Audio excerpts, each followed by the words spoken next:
Brake pads, throw some fresh pads at this car because they're only going to drop as far as second, I believe, by my math, unless they release the pit limiters here. So there's no rush on this pit stop.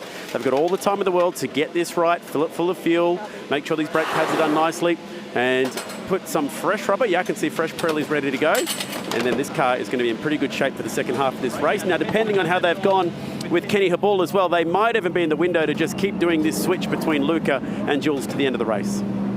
We saw Anders Fordback's heroism up on the top of the mountain, taking the bronze class lead from yet another Porsche. How difficult is it when you are fighting cars in your own class that have exactly all the same tools that you do?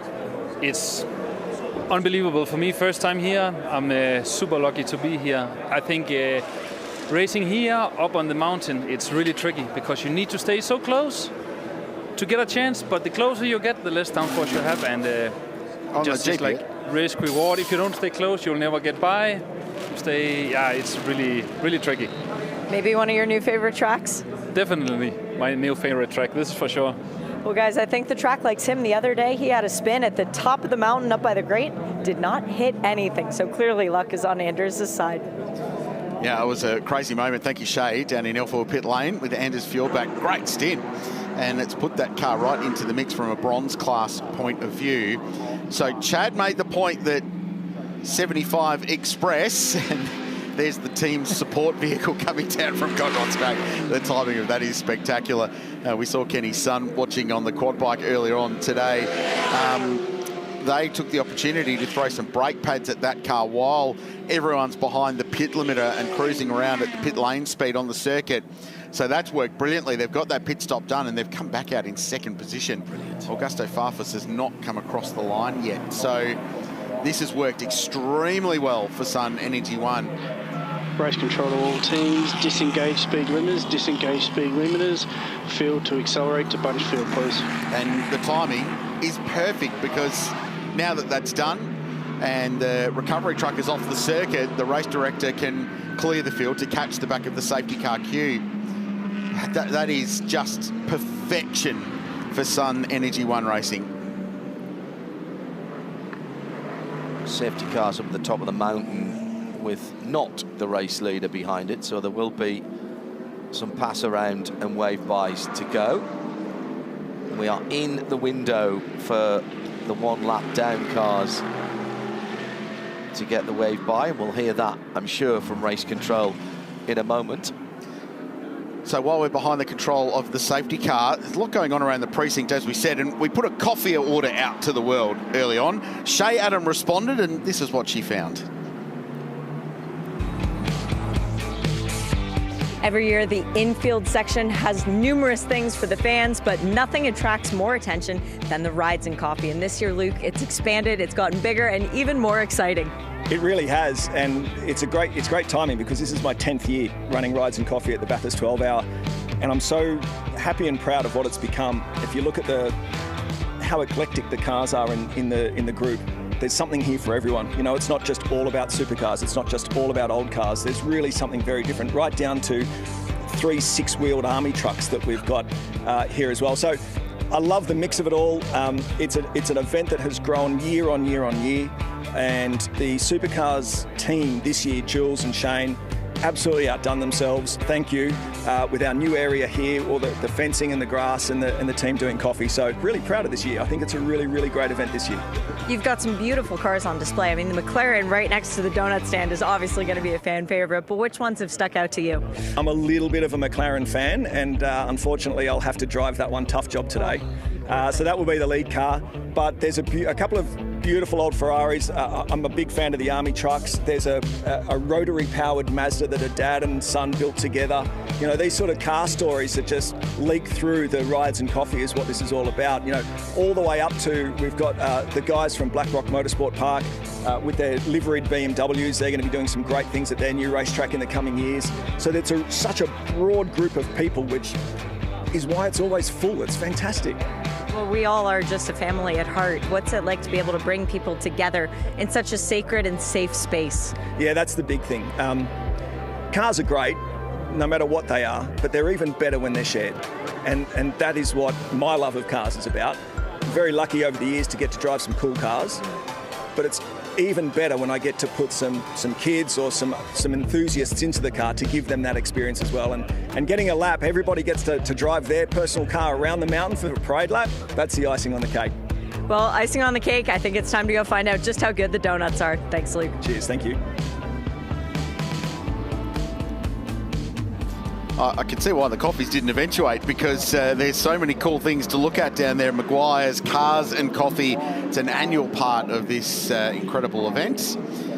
Now, will it, won't it? We're going to play the game.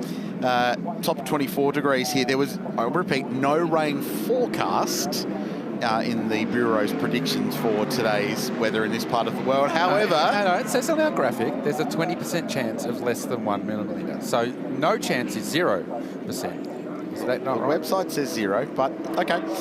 That isn't far away, though. No, That's rapidly approaching Kelso. If you know the Bathurst region, you'd know that there's a whole heap of stores on, and that's like towards the airport and all the rest of it. So if you're driving into Bathurst, that's the road into Bathurst from Lithgow and from Sydney as you come over the Blue Mountains. And now it would be raining up there. Now I'm wondering if I left the sunroof up on the Ford Everest. Oh, you'll find we'll out. Find out tonight. Yeah, sure. So that is not the traditional direction the weather does come from here at Mount Panorama. It normally comes from over the backside of the circuit. And you can see it when you're driving. You can almost predict the weather when you're racing around here. So usually as you come out of the cutting and drive up the hill there, you can see the weather coming. So the field now, all bar one or two cars assembled behind the control of the BMW M safety car, and we'll get the wave by. It's probably good, because through that long green flag run, we lost a couple of cars off the lead lap of the race. So first down to 8th position, Klaus Bachler, who's actually just stopped in pit lane again to top off the Bamba Motorsport Porsche. They're all shown on lap 140. The first car shown off the lead lap, and that's accurate because it's the second car in the queue behind the 888 GMR AMG is Bastian Buus behind the wheel of the Absolute Racing Porsche. The next car off the lead lap is car 55. It's Chris Haase in the Jamek Racing Audi, and then Daniel Serra is behind the wheel of the Arise Racing Ferrari. That's off the lead lap. And down to Ryan Wood in 15th place on lap 139. So they are all one lap behind the leader. The wave by will get them back onto the lead lap of the race before the restart commences, which from a sport point of view is good news. Because those Porsches they got a little bit out of sequence and got caught out with all that and ended up a lap down. And from a show point of view, very much like to see them in the mix, because we think they're good enough to contend today. It just was a really awkward bit of timing that saw them lose that lap, and then the safety car came out and obviously entrenches them a lap behind. Regardless, GMR, having started this race right at the very back of the field, having had a shocking day yesterday in qualifying with technical issues aboard their Mercedes-AMG GT3, now led by is going to be chasing him when we do go back to green flag conditions.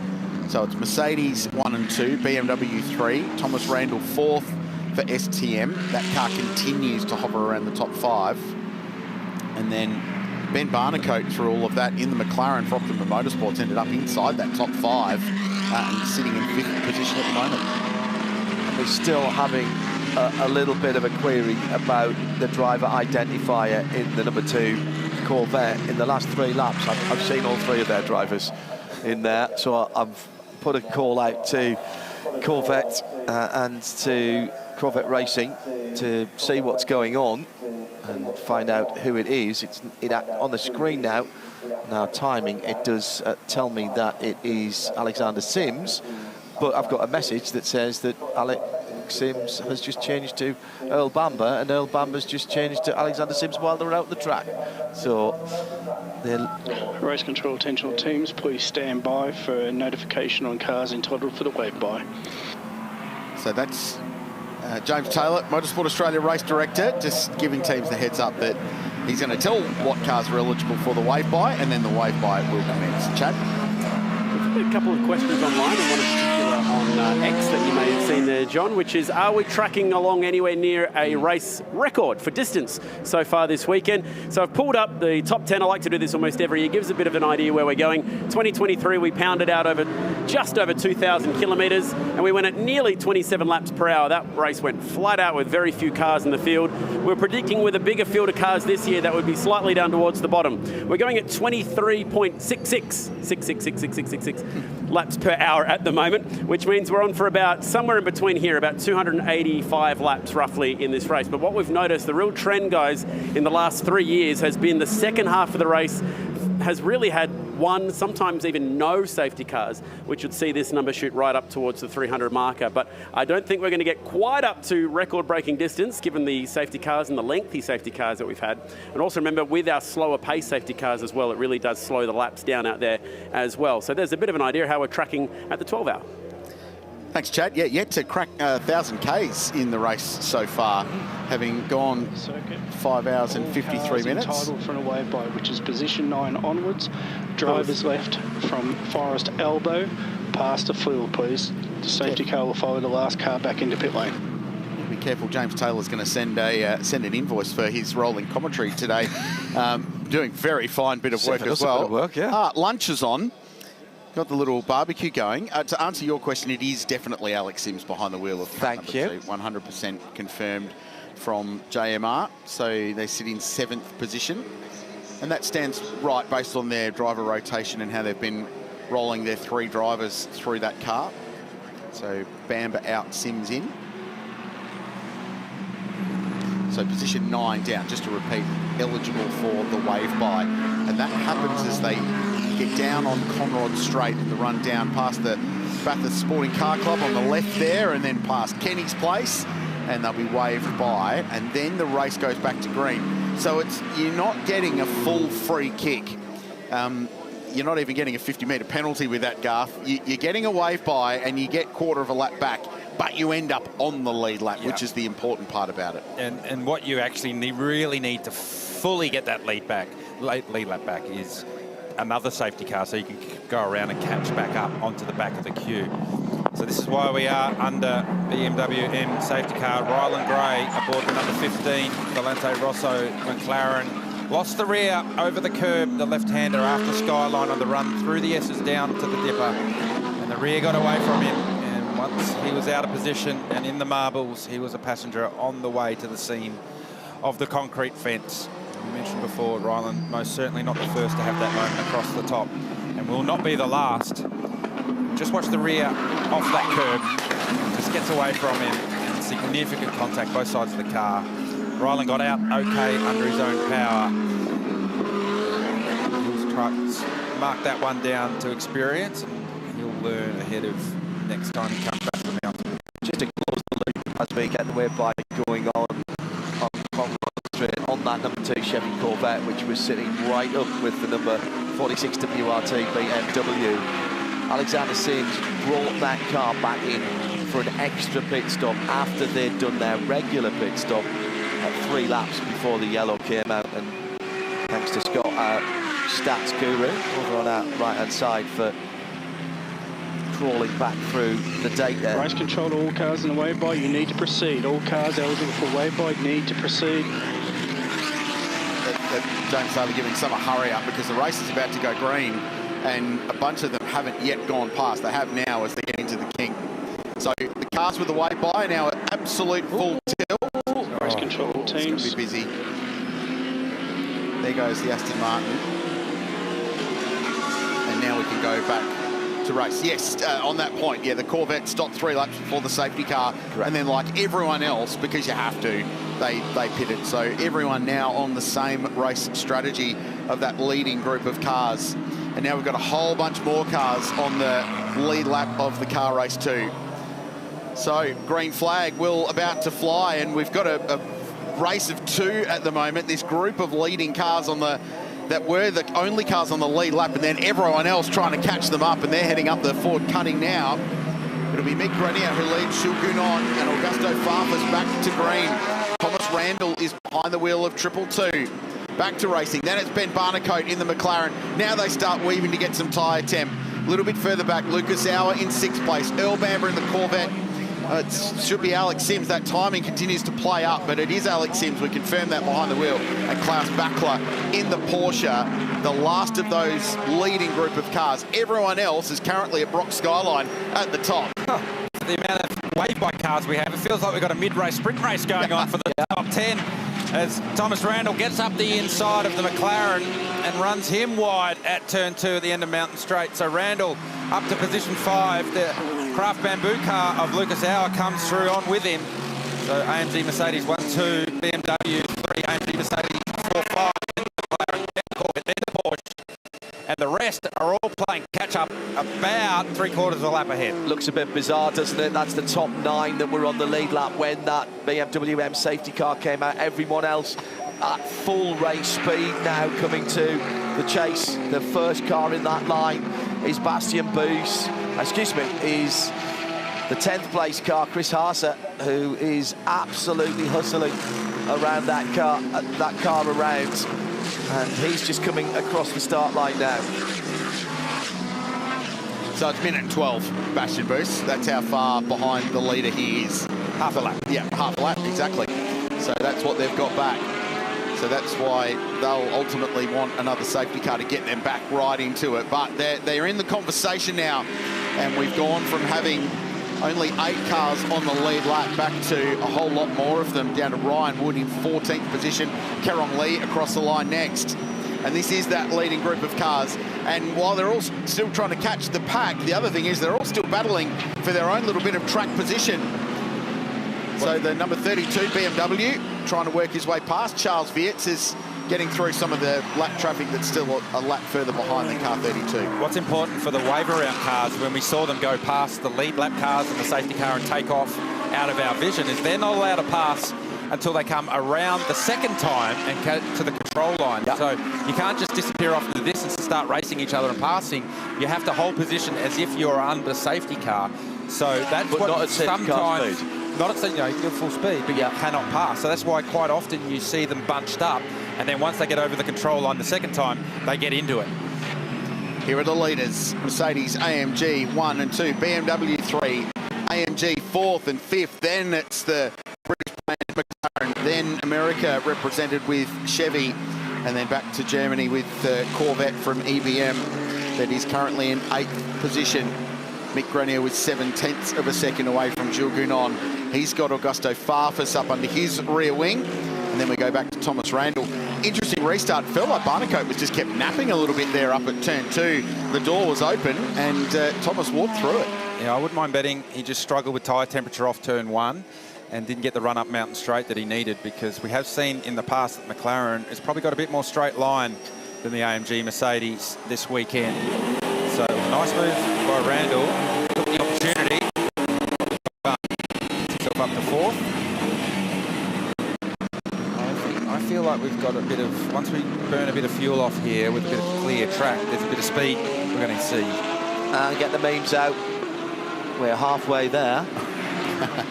Yep, 6 hours and 1 into the race. The countdown clock starts with a 5, so it's downhill from here.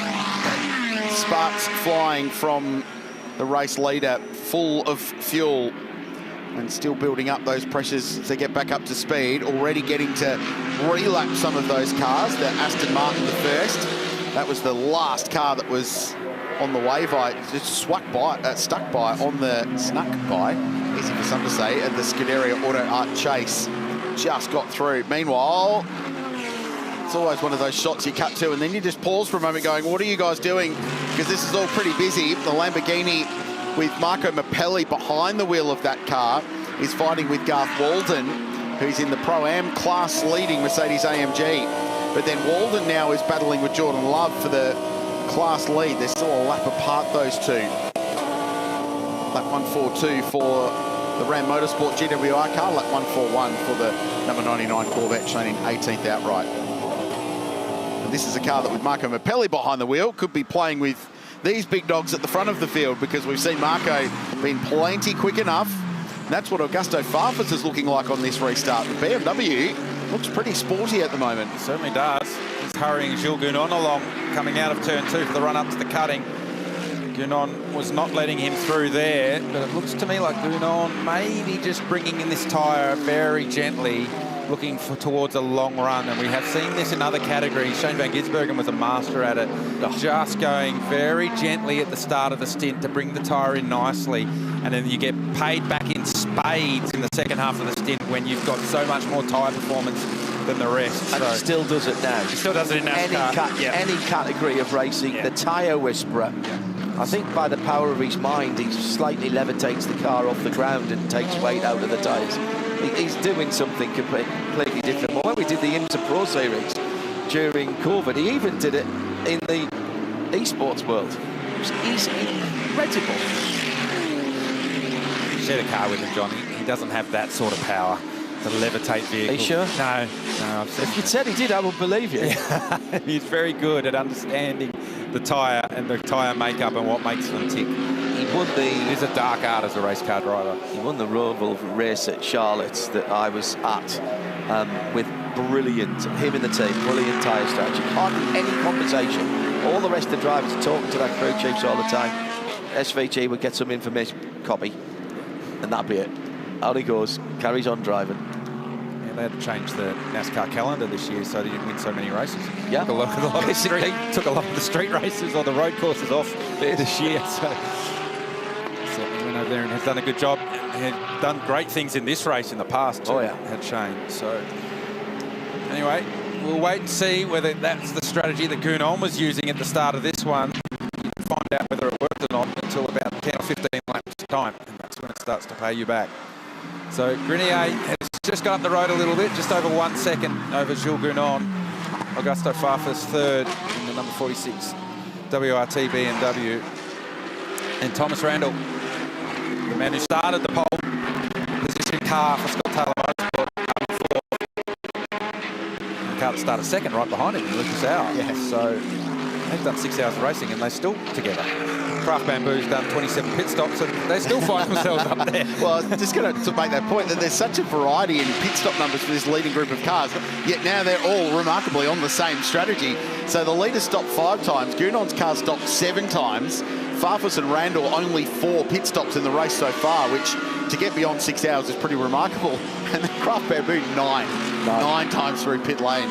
So what are you saying, Rich? It doesn't really matter what you do in the first 6 hours. You're going to be together anyway. Yeah. Well, so long as you're not having to fix stuff when you're in the lane, that was they were elective pit stops, weren't they? They were not required. They've just been topping off and playing the strategic role. Battles further down the field through the Shannon's Hell corner with the fantastically multicoloured number 79 Porsche Tsunami RT and the slightly battered Zico shades of orange, kind of 1970s 1980s school hall curtains, that orange colour. I wonder where you're going there, John. Yeah. I like it. It's an unusual colour to see a Ferrari in, and I think it works very well. Right, behind the wheel of it is a very, very fast young Kiwi in the form of Ryan Wood, young man from Wellington. And if you haven't followed the race so far this weekend, he's ensured that he's been extremely busy. We talked about all the internationals that have been busy with endurance racing around the world. Ryan Wood too, racing in Formula Regional Oceania and Wings and Slicks open wheelers against kids that will potentially, and almost quite likely in the case of some of them, be in Formula One in the next half a dozen years or so. In fact, Freddie Slater, who he raced very hard with, has just been signed by Audi as a Formula One junior. And Ryan went and won a bunch of races over there. He won the Denny Hole Memorial Trophy at Topor, ironically the same venue where he scored his first Supercars podium. What I mean by all that is that Ryan is properly sharp. He is race fit. He ran 15 races in 4 weeks in that period. So he's absolutely fired up. And you'd think of him as a driver in the Repco Supercars Championship, but he spent last year racing a GT car as well. He drove an Audi in GT World Challenge Australia with his good friend and personal sponsor, Steve Brooks, who's in the race with BRM this weekend. So I love the fact that that car now, thanks to the wave bars, got himself back into the conversation too for a bronze class victory. Back to the leaders. Starting to tighten up at the front of the field as they make their way back through the lap cars that tried to escape, but ultimately the leaders wouldn't let them, and they are chasing them down. So as they make their way through traffic again, these gaps at the front of the field will ebb and flow. And now the battle, second, third, fourth, between Gounon, Farfus and Randle rages on. Lucas Auer giving the headlight flasher a workout as they make their way down to the final corner to complete what is lap 147. So coming up just under 6 hours to go. Feels like that's gone pretty quickly. It has, hasn't it? Yeah, there's been a lot going on in the first half of this race. And if you've enjoyed the first half of the race, I highly recommend you stick around for the back half, because generally it's better. It delivers a lot, this place, as we know, and rarely a dull conclusion to a car race at this venue. 5 hours and 51 to go. We're on board with the Team WRT BMW M4. And what a great example for GT3 racing, with all the different shapes and sizes of cars. And you've got a turbocharged BMW, and then right behind it, chasing it aggressively, is the STM Mercedes-AMG with a normally aspirated 6.2 litre V8 thundering away out in front. And then you go back a couple of cars and you've got the turbocharged McLaren, but the engine sitting behind the driver there, mid-mounted. And then even a few places further back, the Porsche with the engine hanging over the rear axle of that car, as is Porsche tradition with the 911. And yet here they are, all line astern, all fighting for victory. There's Corvette in there too, which follows the McLaren's philosophy. That's what makes GT3 so utterly compelling. Thomas Randle using the favourite button in the race car, flashing the lights. Augusto Farfus absolutely will not be moved by that. The BMW has just dropped off the back of Jules Gounon in the last lap or two. So Garth, you spoke about the fact that Jules may be just gradually building into this. Maybe the case. Just easing away from the BMW. Ben Barnicote in the McLaren's hanging in there nicely as well. So McLaren just creeping up on it. Didn't see much of them in early practice and in qualifying, but starting to dial themselves in. The Optimum Motorsport 720 McLaren. Didn't see much of that car here in Australia. We saw a lot of the 650, but not the 720. So it's great to have McLaren back. Just a note on the cars that got the wave by. Bastian Buus is 53 seconds off the back of Klaus Bachler, who is the 8th position car. That puts him just over a minute, nearly a minute and 2, Drillsy, behind the leader. So they did get the wave by. As you rightly said, they'd be about 2/3 of a lap down. Clear air, of course, for the most part, at least for Bastian Buus. And he is lapping, at least the last time around, about a second quicker than the leader. Yeah, and catching that group. So remember, we talked about that leading group of 8 cars that were the 8 cars on the lead lap, and then everybody else who was trying to catch it. So Bastian Buus was a minute and 12 behind the race lead when everything sort of settled down, and he's now 61 seconds back. So he is going very, very rapidly and playing car number 911 back into this race. So Porsche have got a couple of eggs in their basket for the end of this one. We're having a little bit of a think about strategies we tend to enjoy doing, Rich, at this time of the race. And when we went green just before the 6 hour mark, it turned this into essentially a 6 hour and 10 minute race. Now, if you break that up, you guys have been talking about, is it 1 hour 10 minute stints or 1 hour 15 minute stints? How close can you get to that 1 hour 10 minute marker at the end of the day? It's pretty much bang on 5 stints of 1 hour and 15 minutes. And that leaves you about 5 minutes of flexibility towards the end of the race. So that's probably going to help the Mercs, who didn't have all that fuel saving ability that particularly the BMW had. So it's doubly good news, that timing of that safety car for Jules Gounon. Now here is the kicker. I've been looking around the garage for the last 30 minutes and out the back of the pits for Kenny Habul, the owner and driver of car 75. And it certainly looks like and sounds like he's gone back to the house. So we've questioned, could they pull off this strategy as they've done before, where they just go Jules and Luca to the end of the race? They've certainly managed to get into the position where they can do that now, with Kenny only driving earlier in the morning, and they are in that window to be able to go all the way to the checkered flag without Kenny doing any more laps in the race. They believe they're in that window, but safety car timings would make that a lot more difficult. And that is the kicker. And it's about rest times and maximum stint times. Garth, 2.5 now is 2.5 hours is the most that you can do behind the wheel in a single corner. Obviously, you'd have to stop in the pits at some stage between that, but that's what they are working against, and that's where the numbers will be being crunched in that number 75 pit. Yeah, which 2.5 hours is basically a double stint. You can't triple stint as a driver. Otherwise, you go over the maximum driver time. We've already seen one car fall foul of that rule right at the start of the race. So that's when you use the Kenny strategy, or that they use at Sun Energy One Racing. You are at the mercy of the safety cars all falling right at the right time to line up with all your driver windows. So when you can get more laps out of your bronze driver early in the race, or more time out of your driver earlier in the race, it opens those windows up and gives you slightly more flexibility. Well, that early half an hour that we had, they reacted really quickly and stuck Kenny in for the vast majority of that. And then he went on into the green flag area. The sun had come up, the track was getting better, track conditions were getting better. Give us a wave, Kenny, here and there. Pop the wind, put a flag out or something, if you don't mind. But I don't think that was smart. It gave Kenny a chance to play himself in. Not that he needs very much, to be honest. His lap times are very, very good. By his own admission, he says this is the one track that he doesn't get as close to the two pros at, and it's all across the top, and that's about car setup. The pros, like you, Mr. Tander, Former. Oh, you'll always be a pro. Always be. It's like Mr. President. You're always Mr. President. You're not Mr. Former President. You'll always be a pro. Ledge. You like the car on the nose. You like the car. You don't mind the back of the car moving around. You use that to your advantage. But for non-pros, that's a bit scary.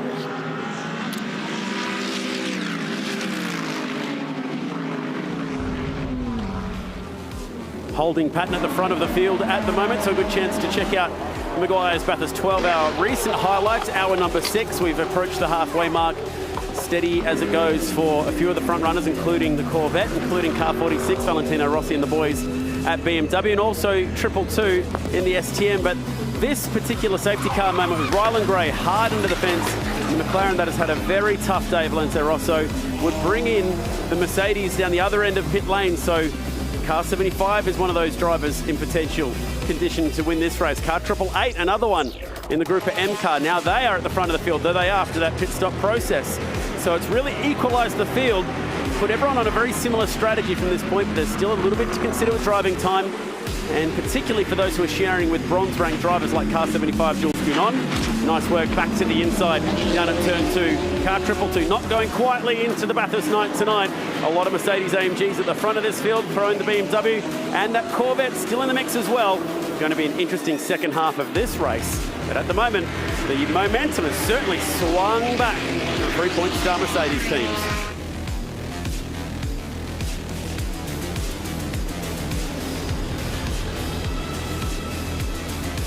They're in great shape.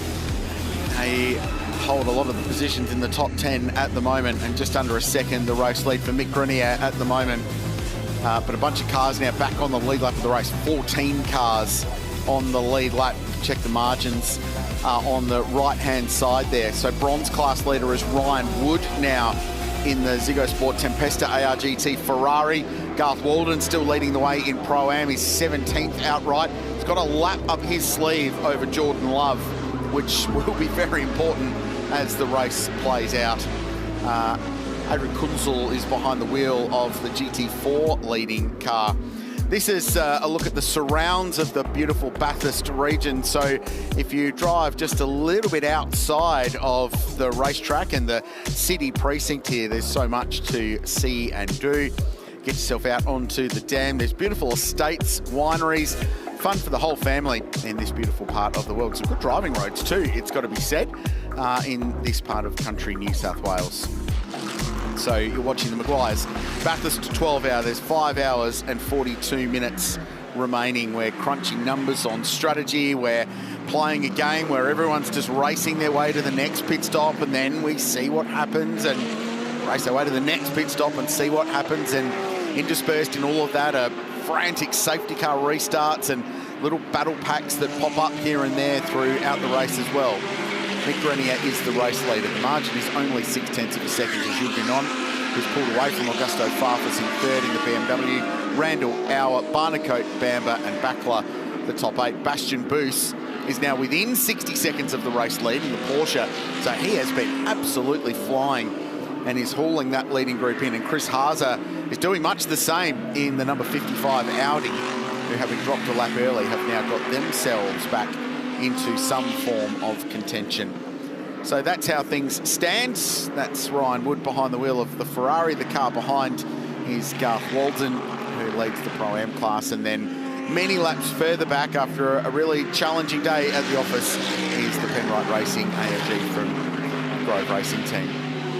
Good afternoon, everybody, as we've just gone past midday AEDT.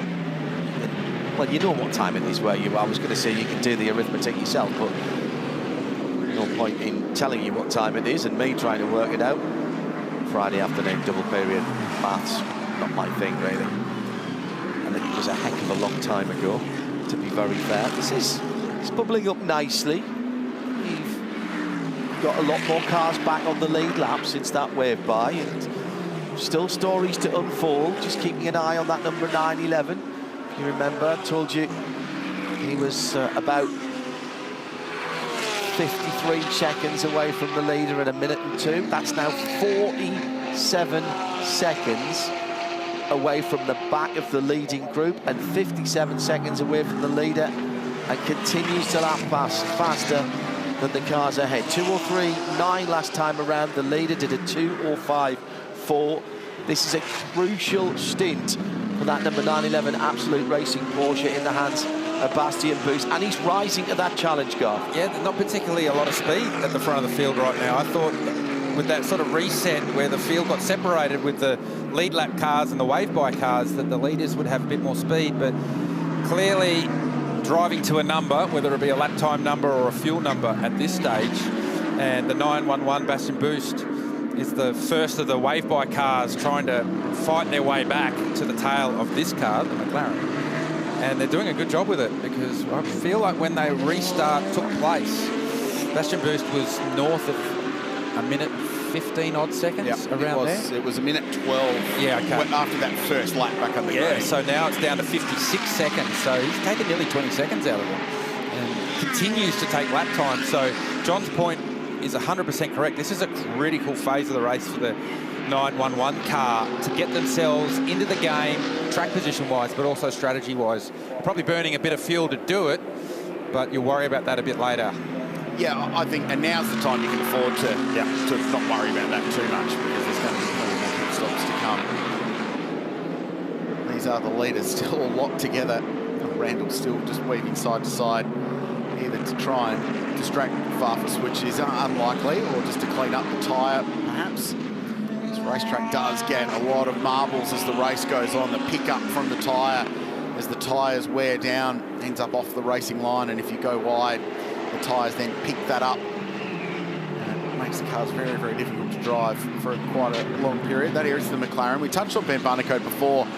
Has Bathurst experience in a McLaren back to 2020, and it was the previous gen McLaren. It was a 720S, but it had quite a big Evo upgrade, an Evolution upgrade in its homologation cycle, and turned it into an even better race car. But the Gen 1 car was pretty quick here. We qualified second that year, and Ben Barnicote was part of the driving squad, and they only finished second to the Bentley that won the race with Gounon behind the wheel. They finished about 40 seconds down the road. So the McLarens do have prize here. And cast your mind back even further than that. We were talking about Shane van Gisbergen just before, and it was SVG who helped deliver McLaren's big Bathurst victory in 2016 with the great Alvaro Parent and Jonathan Webb behind the wheel.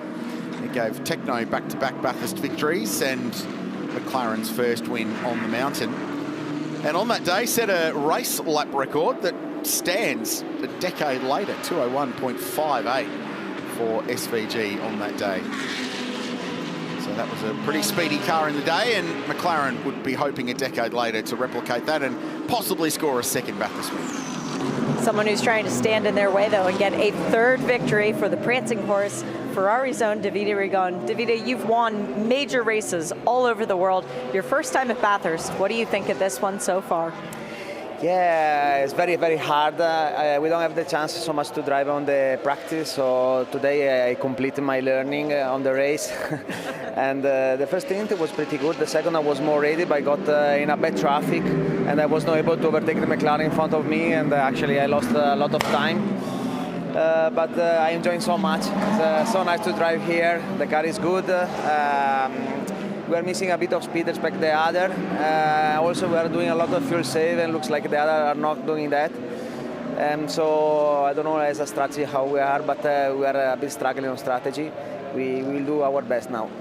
You just have to rely on the car and the engineers who can get you to the front. But as a driver, is there anything you can do out there on the track to try and outwit the competition?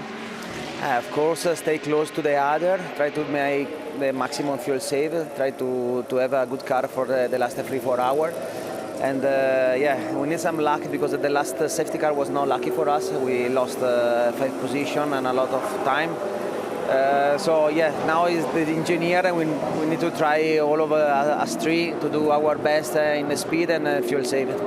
There might be some luck on the way because the sky is getting dark, the clouds are coming, maybe rain. Good luck. Maybe I try Bathurst or rain as well. Let's see. Might as well have a full experience, eh? That's the way to look at significant potential potential story here. Is the Elbamba Racing number 61 Porsche in 8th position, the last car in that lead group. Klaus Bachler at the wheel. Pit stop breach being investigated there, gentlemen, and that is not what they need at this stage. No, Richard Craill made the point earlier, when we see that pop up on our screen, usually that means that they're not far away from bad news. So we'll keep an eye on that and understand that. There's a bit of speed out on the track, but it's those that are down in 9th, 10th, 11th, 12th as they continue on this wave around strategy to try and get back to the tail of the lead lap runners. Tracking here, Alexander Sims aboard the number 2 JMR Corvette that led a large portion of the race earlier with Elbamba aboard this car. So not seeing that same speed from that car right now, but we're not seeing that a whole lot of speed from the front bunch at all. They were in the 6s a couple of laps ago, whereas Christopher Haas and Bastian Buus were in the 3s, so they continue to fight back. So let's have a look at where the field stands, shall we? That's that leading group of cars we've been touching on. And the top 8 all covered by 9 seconds. So there's Bachler, that car that is currently under investigation. And then we pause just a little bit and we're going to wait to catch up to Bastian Buus. There's the Heart of Racing by SPS car. The Quinn Audi continues to circulate. Car number 101. So too does the IRC GT, which leads its class. The KTM crashed out very early before the sun popped up over the Blue Mountains early this morning, which was a massive shame for David Crampton and the KTM team. We are waiting a little while, but we will pick up the next group of cars. But here is Bastian Buus. So that's the physical representation of the margin. That's what 54 seconds looks like. And yeah, it's down to 54 seconds. Yeah. So he is absolutely flying. And then it's Chris Haase in the Audi. There he is. And then we'll wait for Charles Viertz, who's the next one in the line in the number 32 car. It's a minute 16 off the outright race lead in the WRT BMW. There he goes. So that's a leading group of cars. Ryan Wood in the Ziggo Sport Tempesta ARGT car will be in there as well. He's a minute 30 off the race lead. He'll be the next one. There is Ryan, but he also leads the bronze class. And he's just in front of Renault in the number 21 entry, and Kerong Lee, who's next in that bronze class, which has actually condensed itself. Certainly the battle for the lead in bronze has. We'll push our way back and we'll eventually find Garth Walden. He's just going for his shot now. 17 flashing on his screen, on the windscreen of the Ram Motorsport car. He's the Pro-Am leader. Jordan Love is second in that class, but he's a lap further back in 18th position. So little safety net of 6.2 Ks of track position. And there are the leaders again. That's what it takes. 2 minutes and 4.8 for Mick Grenier, going out of shot and coming back into it again on the hump on Mountain Straight. Yeah, it's interesting to see these guys at the front, you feel as though that there has to be some fuel saving coming on, that they're not hitting traffic here, Garth, but the times aren't there, and that, I think we were going when it was Chad, wasn't it, down in the Pirelli bunker, was saying you can split that up into an hour and 10, an hour and 15-minute chunks, but that's with fuel saving. You are not going to be able to go full rich. Just going to be a little splash at the end with that. Yeah, and as it cools down a little bit here as well, the engine management systems in these cars start to dial a bit more fuel into them. That's a good point. So, great point. These cars, it's a moving target about how much fuel you're using at any given time, given the ambient conditions. So, certainly you can see from our camera shots and looking out towards the final corner here, Murray's Corner, it is much darker right now, and it is cooling down. So the target that you have to hit is always moving, is always changing. So you're forever on the spreadsheets, forever spinning the propellers, trying to understand what you're going to need for that end of the race. And remember, it's time, not laps. We're so used to in Australia talking about laps to go and working backwards to a certain lap, but 12-hour race, you don't know how many laps you might do, therefore you need to, the only definite is you're going to be racing for 12 hours. Yeah, and I would think that, so let's say you're doing an hour and 10, but you're saving fuel. I think, honestly, you need to be within that final 60 minutes of the race, because you want to be full rich, full push, as hard as you possibly can.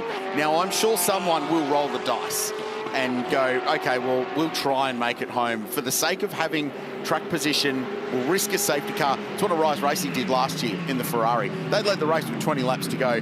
They needed a friendly safety car that they never got, and ultimately they finished fourth. You've been talking about weather, Garth, and our good friends at Camp Shakedown, who are at the fastest corner in Australian motorsport on the entry to the Scuderia Auto Art Chase. Brad Gordon has just messaged and said, little spots on there you go. Rod. I will preface that by saying I reckon they've had a reckless beer or two today. Oh, no, don't be like that to your friends, because that's a Richard Frail fan club over there as well. But I do recall that Rich almost dismissed the notion that there might be some rain on its way.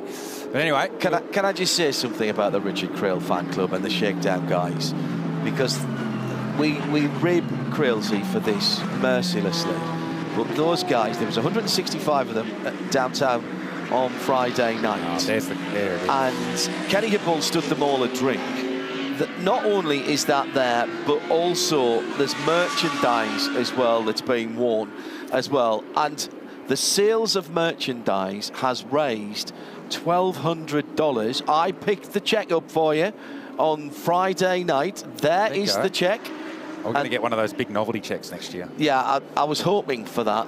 And that has gone to a very good cause indeed, Rich. Well, it has, and we'll acknowledge the official event charities, the Prostate Cancer Foundation of Australia, but the Childhood Cancer Association of South Australia was the nominated charity for that. So if my ugly mug being on people's hats and T-shirts generates money to look after the kids, then I'm okay with that. And well done to the Shakedown crew, because this whole thing started as a bit of a ribbing with old mate here, and they've turned it into an ability to raise some coins. It was a great night, and to Brad and the rest of the team, Scotty. They've got your good side there, Rich, though. I'll give you that. Oh, there is one? Yeah, well, thank you, Garth. I like that representation. Oh, well, I could have gone with they got your less bad side. Yeah, well, that's the truth, though. That'd make a really nice tattoo somewhere, wouldn't it? No, don't give them ideas, John. I'm great friends with Richard Craill. Seriously. I am not that good a friend with Richard Craill. They just cracked over 7,000 members on Shakedown. Oh, well done. Which was outstanding. Expel, great partner of our event, and they've upped their involvement this year, and we sent Shay Adam to find out a little bit more. Another year, and I'm delighted to say that Expel is once again back here supporting this race on the Mountain Miles. You had so many exciting display things last year, including the Scotty McLaughlin helmet. What have you brought for the track this year? Well, we definitely bought some more Scotty merch. He's been kind enough to give us one of his actual race shirts signed, which people who attend can scan to enter, so we'll be giving that away next week. But that's on display up here in the 12-hour club. And we also have a really exciting car. We have a genuine Ferrari F40, the only one in the Minty 40 car colour worth $4 million. So that's also on display down at Harris Park.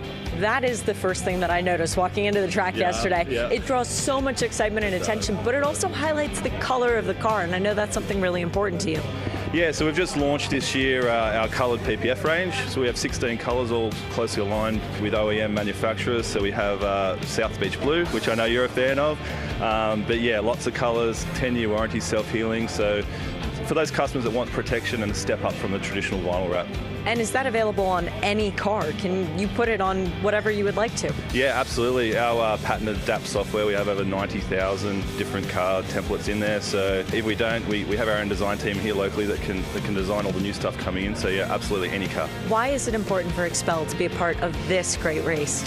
Well, this is our third year now, and we've got a couple more to go. For us, it's the perfect customer with people who support GT racing and these beautiful cars. Are the exact people that we want to talk to and that are interested in protecting their investment and protecting these level of cars. So for us, it's a match made in heaven. And this hospitality unit, I mean, this is definitely a step up, literally on the roof of the pit building.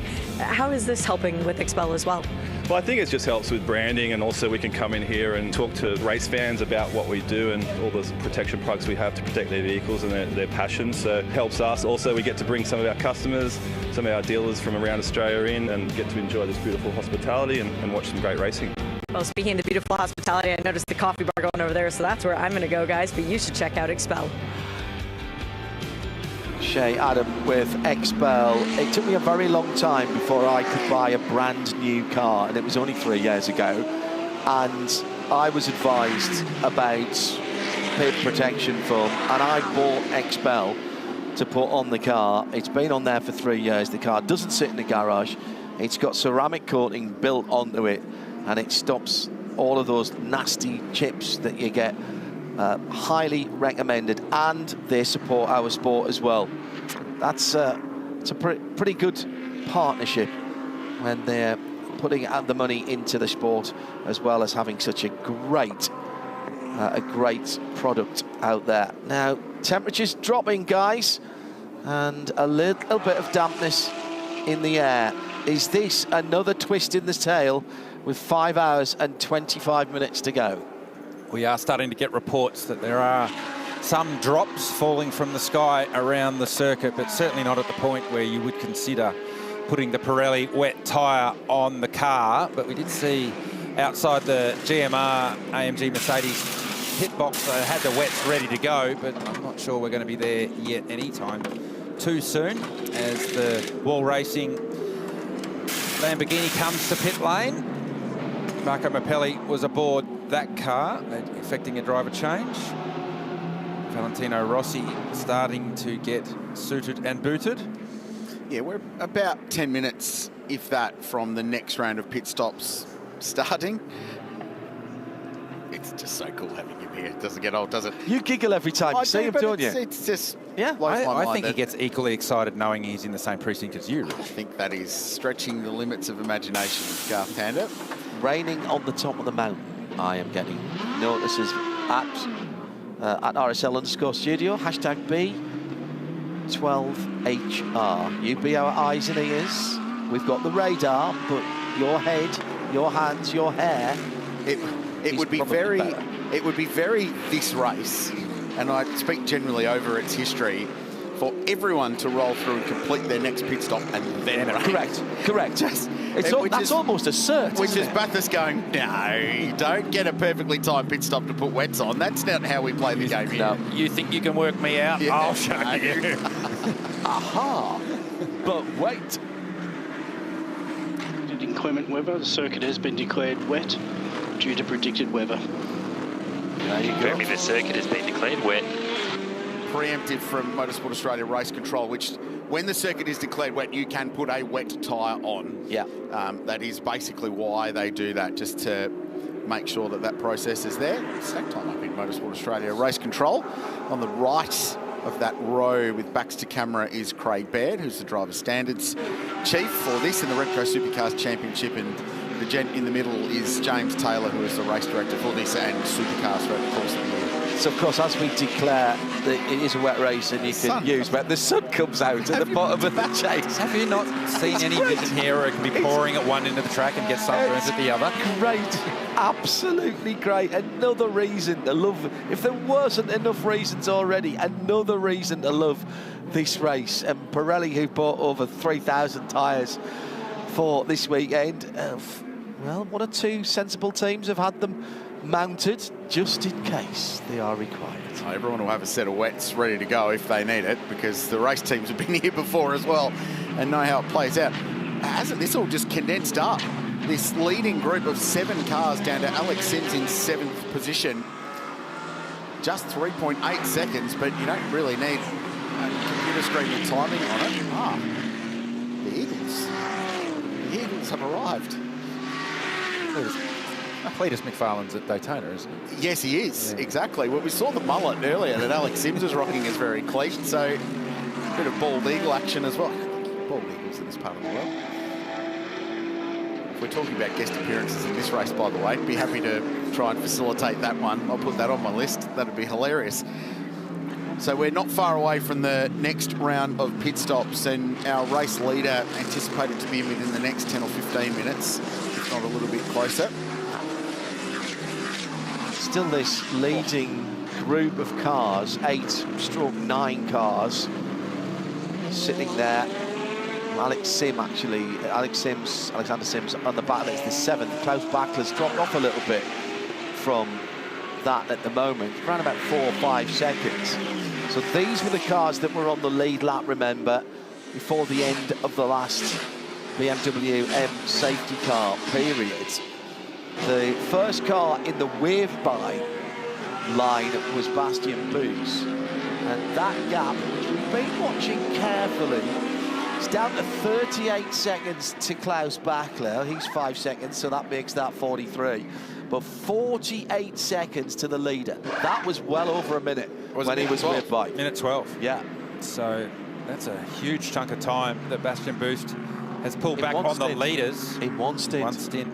That's an important stint as the Tsunami RT Porsche comes to the lane to kick off what will be the next round of pit stops. We expect that our leaders aren't too far away either. There have been a couple of those stints in this race over its journey that are just mighty, heavy lifting, middle of the day stuff where you're just rolling in lap time. And if you've been watching this race for a long time, Matt Griffin in a Clearwater Ferrari was one of them.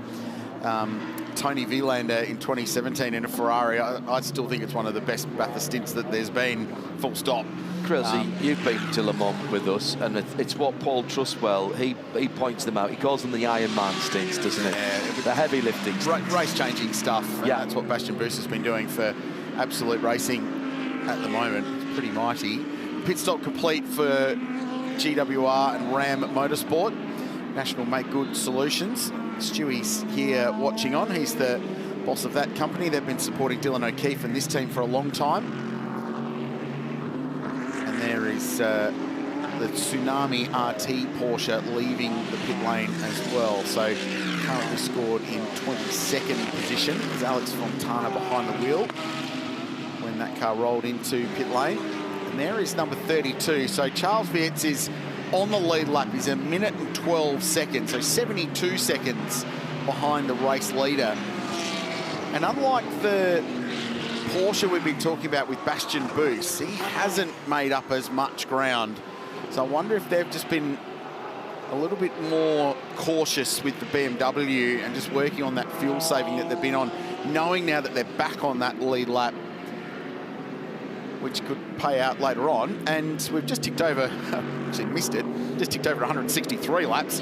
So we've gone past the magnificent 1,000-kilometre mark for today's race. Iconic number in this part of the world. So Takani Motorsport working on the front of the number 6 AMG Mercedes. We saw this team working on the front of this car from damage right at the start of the race. They've been battling with the front of this car the entire time. So a big slab of, well, it's 200-mile-an-hour tape these days. When they first invented it, it was only 100-mile-an-hour tape because that's all they had to deal with. But the cars have got faster, so they use stuff. It's called Bear Bond now. It's really, really tacky stuff. Yeah. Once it goes on, it doesn't come off. Effectively throw the panels away rather than try to clean the glue off it because it's so tacky. Is that it's true? So tacky. Wow. It is so tacky. So leader is still Meguiar in the 888 from Gilles Gunon. Just a second between those two. Again, the feeling we've got to say is that, I'm not saying we're in a holding pattern here, but it is kind of establishing the situation in the race. Behind the wheel of car 47 is the great David Russell, who has a remarkable track record at Mount Panorama. In this race specifically, yes, but in endurance racing here, podium finish in the Repco Bathurst 1000 in October last year, Premier Racing, which he notches up with regularity at the moment. An absolute gun co-driver, but a little milestone as well. Earlier on in this race, he ticked over more than 20,000 racing kilometres in Bathurst 12-hour racing conditions. In the race itself, doesn't include practice or qualifying. There's a 15th start in the 12-hour conditions, and it dates all the way back to 2007 in the production car era when he rocked up. He's raced here with his dad, Jeff, as well, which is really cool. The Russell family's been in the sport for such a long time. He's had a 5th, the 6th, the 7th, the 9th, and the 10th outright in this race, and some class success as well. He's just one of those most utterly dependable racing car drivers. You plug in your car, you know you will get the results that you need from David Russell. So just want to recognise that little milestone there for D. Russ. More than 3,000 laps in racing conditions in the Bathurst 12-hour over the journey. How do you track that, Rich? How did you come up with that? I lead a wild and exciting life, Garth, with a very, very busy... No, I can't. So I sit there with my laptop and count laps. He literally, on Tuesday night, was it, Rich? Yeah. Was going through old result sheets to add that together. And he knew that there was something there. And he was like a truffle hound. Sniffing out local Bathurst truffle hound. Yes, absolutely, sniffing out the nugget of statistical gloriousness. Right after I'd sniffed out the pathway to reckless brewing as well to support the local business. You know the saying, prior preparation. 5 hours and 15 to go. We're not far away from pit stops with this leading group of cars, and they're all just quite content at the moment to sit lockstep. And for Meguiar, he's breaking the air, but if you're Gilles Gunon, you're sitting in behind, and it might be a tiny bit of fuel saving, but you're still getting just a little bit of help following that number 888 car behind on the run down Conrod Straight. Why it's important to follow when you're fuel saving rather than to lead is we've seen so much of the in-car footage when we've seen the drivers physically lifting and coasting. You can do that lift earlier when you're in the tow, and you don't get the lap time penalty because the current front is pulling you along or sucking you along in the aerodynamic draft. So that's why following, it's not like in the middle of the straight you get any gain, but it's at the end of the straight you can lift and coast earlier. So it might be 10 metres at the end of Mountain Straight, it might be 20 metres at the end of Conrod, but you can stay much more closely using less fuel. Yeah, because these cars are aero cars. When you lift off, even before you put your foot on the brakes, you're already the drag slows you down. Absolutely right. Correct. How about, gentlemen, we put you on board with Augusto Farfus, who's just going through destination New South Wales Bend and going towards the Ford Cutting, and we crank up the sound of that BMW engine and take a lap of Mount Panorama.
So there you have it, a full lap in sound and vision for those of you who are so equipped with Augusto Farfus. That took him 2 minutes 4.84 seconds in the third place BMW. It is such a challenge here. Even there, when he had no major traffic, he goes past the high-class racing. Does he slide down the inside? Yes, he does, into the Ford cutting. Goes past the Porsche. Traffic giveth, traffic taketh away. He's got Thomas Randle right. Oh, Randle's around. Randle's gone around as he was going by the high-class car. That's the 222 car from 4th position overall. Now, his problem is that he can't get that spun round. Yellow flags are waving, but he needs to be able to spin that car around. You can't do the Austin Powers shuffle here. Not there. Not there. He's in a really awkward spot, so he's trying to get reversed, but he's going to have to leave at least a car width. And you can't see. It's so hard to see. So he's trying. It's a big gap coming. It'll be coming around the corner soon. Here it is, another AMG. So he's going to get out of there. We're still not safety car. This is under local yellow.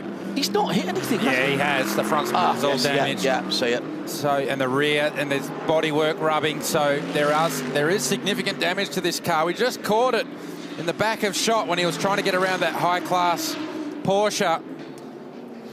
They were due in this lap or next. They were so close to a pit stop. He needs to be careful here. Thomas needs to be careful because these tyres are different to the tyre that he uses in the supercar. They're not as robust when there's bodywork rubbing on them. They go down much more quickly when there's bodywork rubbing. You can see he's slowed down. Team's got on the radio to him. So heavy damage to the front splitter. You can see the damage in the rear. So here it is coming out of the cutting. He's behind the high-class car, and somehow it just loops. It's not like he got tagged. Is that lift-off oversteer there? I'm not... He gets right out of it. Maybe gets slightly spooked by the high-class car. It's almost like when the car recovers off the hump at the exit of the cutting. And he was wrong-footed. I mean, there you go. Chaz Mostert was sitting in pit lane, helmet on, everything ready to go. I mean, they might repair this car, but the performance is gone, and it's going to take them a little while. So that effectively will take them out of the race. We're still green, so no safety car. It was Karen Lee, by the way, behind the wheel of the number 86 red and white car. He's hammering into the Alfoil pit entry, trying to mitigate the times lost. He's dropping down the timing and scoring. Very, very odd. I don't think he hit the back of the car because the damage on that front splitter is from where he hit the wall, not where he hit Karen Lee. Well, frankly, that's a miracle because how often do you see crashes at that part of the road? Well, you don't see crashes at that part of the road that often, beyond and up towards Reed Park, yes.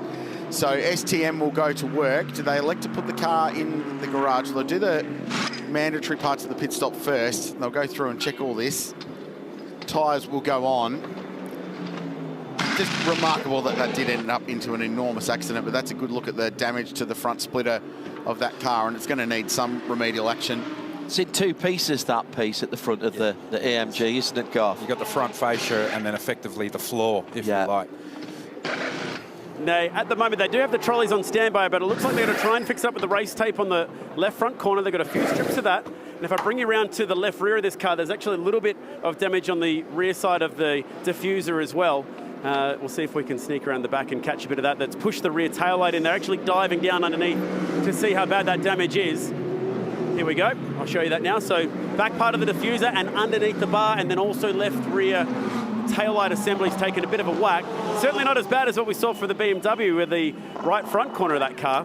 It might be that they can somehow survive just piecing this back together with tape, but they won't know until they get it out, go up Martin Straight and see if smoke's pouring off it again. Chad, is the left rear suspension all right? Because it was they've had a look. I haven't seen anyone actually put their hands on the wheel and give it the little shimmy that you usually do, but the fact that they're not too concerned with the left rear of the car would suggest they've had a look and it looks okay. They're much more concerned with the bodywork at the moment. Yeah, I think the bodywork was just pushed forward. It is as bizarre an accident as I have seen here in my limited time here, Garth. You've seen much more around this place from the driver's seat and from in the booth. That's an odd one for me. Yeah, it is. I can't I can't give an explanation as to what took place there. The only thing that I can surmise is there is a hump. You come out of the cutting, you change direction to go around the little kink, and as you crest that little kink, the car does jump and land and settle. And the only thing that I can... Oh, wow. So Chaz Mostert comes out onto the track, and the Audi, the 55 Audi, coming on by with Christopher Haase at the wheel. That tyre's still rubbing. Yeah, that Pirelli is getting tortured on the left rear. They're going to have to come back. And he's going to have to come back slowly as well. That's so disappointing for a car that was absolutely in the conversation. It's had speed all week. Yeah, and there's damage underneath as well. Yeah, the front splitter for me is quite heavily damaged. The floor, the carbon fibre part along the bottom of the front fascia, that is basically in two parts. So it's right here when you come out of the cutting, you're over a hump there, and the car lands. And the only thing that I can think is it's got away from Thomas Randle for some reason. At some stage, we'll hear from Thomas. It wasn't raining enough up there to be. No, it's not rain. Not at all. No, bright sunshine. So I couldn't see any oil there, any oil flags or anything like that. It just, he was the only car that went around. Exactly. We saw the high-class racing car come through, no dramas. Didn't look to be front-to-rear contact. I'm just sort of trying to run through potential scenarios, however bizarre, that could get that to work. So here's Chaz coming out of pit lane, the whole heap going on, probably a little bit flustered. And Christopher Haase is like, hey, what's going on here? Almost all four wheels off the road, by the way, to take evasive action. So, should have German spoken angrily down the microphone at that point from Haase. Do you think? Yeah. And of course, it's not a Quattro, but it did well off-road there. Pirelli do excellent rally tyres as well, but that's not what that Christopher Haase car was equipped with, Chad. Well, you can't blame the team for hoping that they could patch it up and send it, but obviously going to be coming back in now as they have cleared out this garage space. We'll bring the camera in, we'll see if we can find Thomas at the back here, who has looked so disappointed, and watching on the images now with that left rear still smoking up. He's had a bit of a tough beat here today, and we'll see if he feels like a chat right now. Thomas, man, I'm so sorry for you, buddy. You had such a fast race car today. Can you talk us through what happened coming out of the cutting? My fault. I thought the Porsche was going right. So I went to go left, and then he's moved left, and then I've just touched it, and obviously very low grip at that point. So the only person I can blame is myself. I've let the whole team down because we had such a fast car. It just doesn't feel real.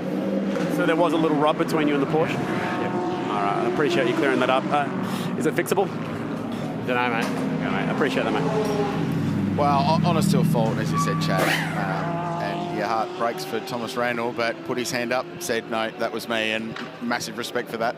Yeah, big ups to Thomas there for taking that. And I feel like there's they'll obviously look at the vision and the data and all the rest of it, but hearing that from Thomas now, the smallest of touches into the rear of the high-class car, couple that with a change of direction over the hump, tyres that were literally about to come off the car, so end of stint tyres, heard Thomas say low grip, a whole heap of small little things that on their own wouldn't contribute to you spinning a car there, but you add them all together, and we saw the devastating result for the 222 Scott Taylor Motorsport car that started from pole position.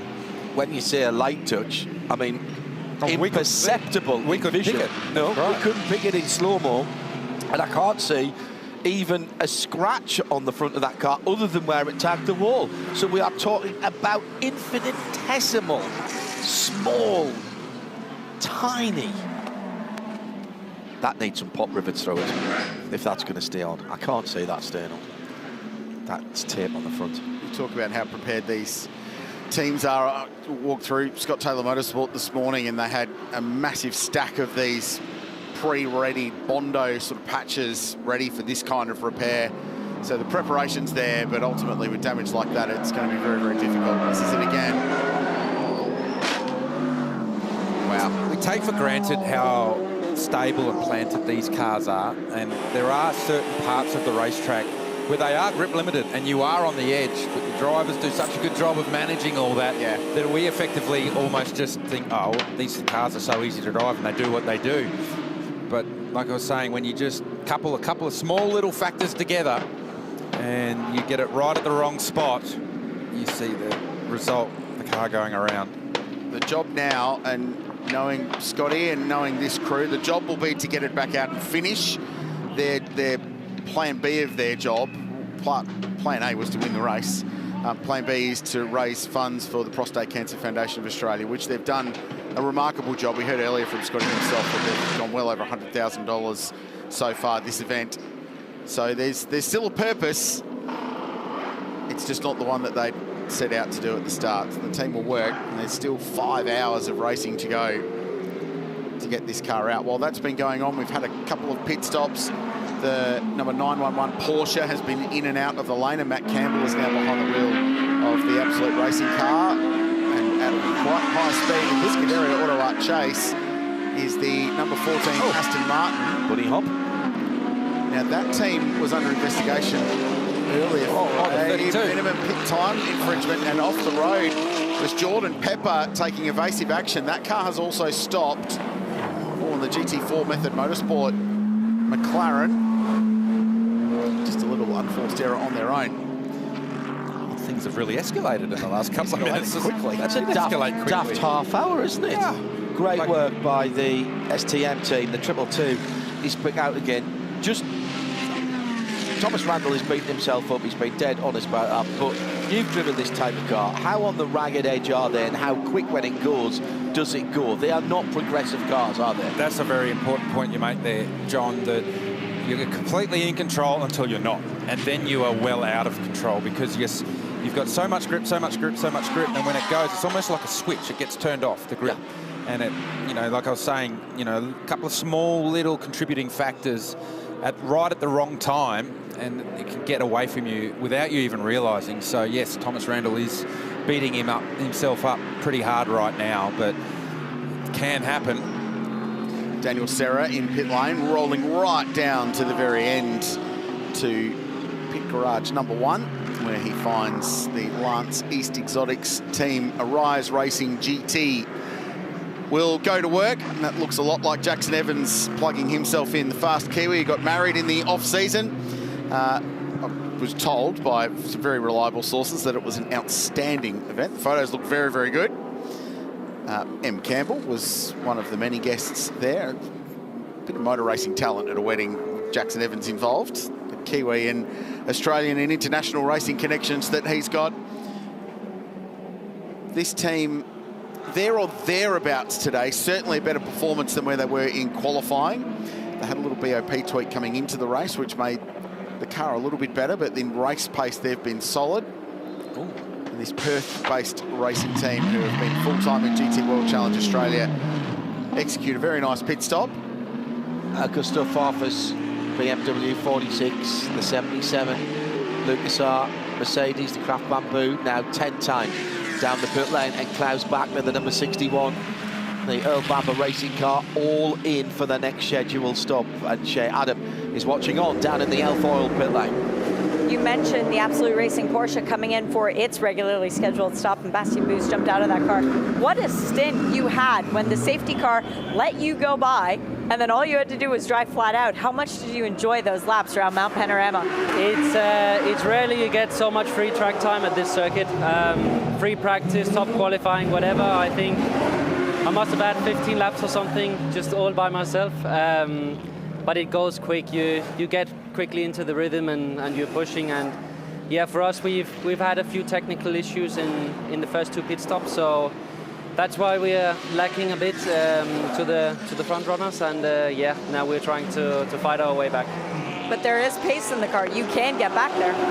Yeah, surely the car seems quick.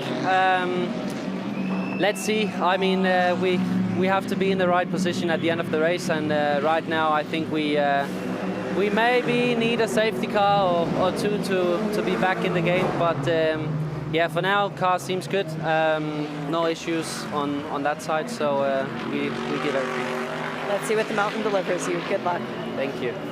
Got one of the marker cones out at the end of pit lane, and coming in was a little bit of stress for Mick Grenier. Now, who was it who clipped the one, gets the 4 faults for going out? That was the BMW number 46, and again, that's cold tyres off the pit lane speed limiter. There's potential for repercussions for this, because it is in the regs usually that you are not allowed to hit that cone on pit exit. That's Valentino Rossi, by the way, doing another stint.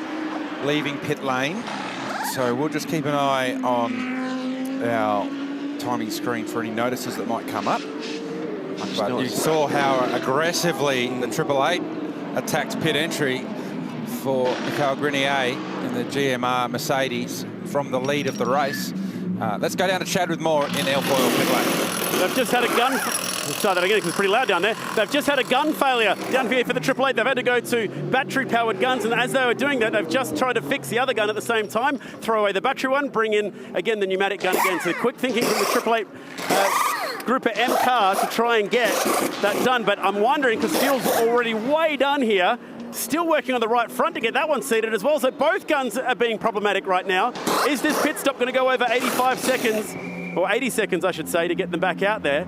That was messy, messy, messy. There's a bit of breathing room here. They're very close to the pit exit. So let's go and have a look at what this time is. How much over 80 seconds was it? How much are they going to lose? And what is going to be the repercussions?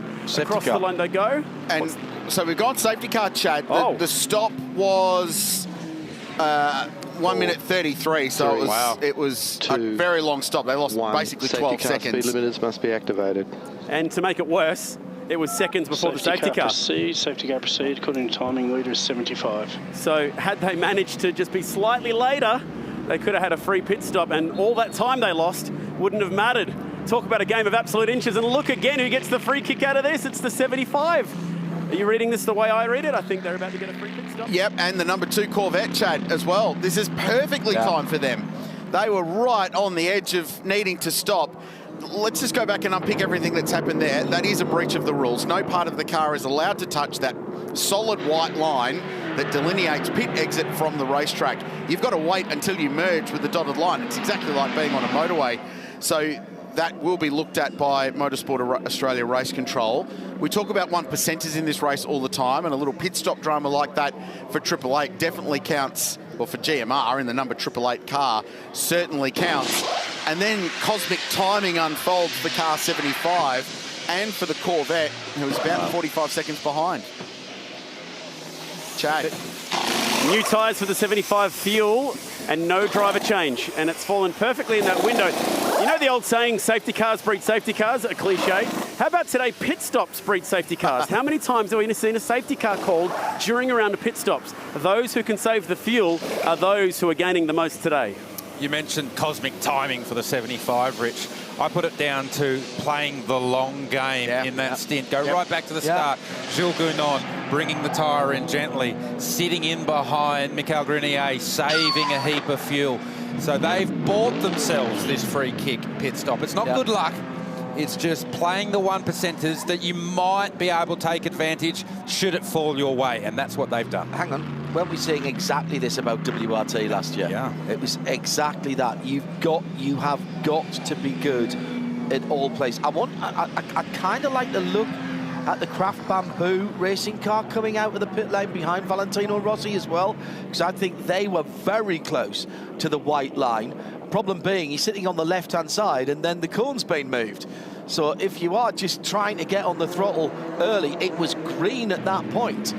I think the right-hand side Pirellis were perilously close on that Craft Bamboo machine as it came out of its pit stop as well. This safety car is at 4 hours and 53.5 minutes to go, and it is for the pit exit cone on the track. So Valet comes out, gets off the pit lane speed limiter, he spins it up, the back end just weaves around.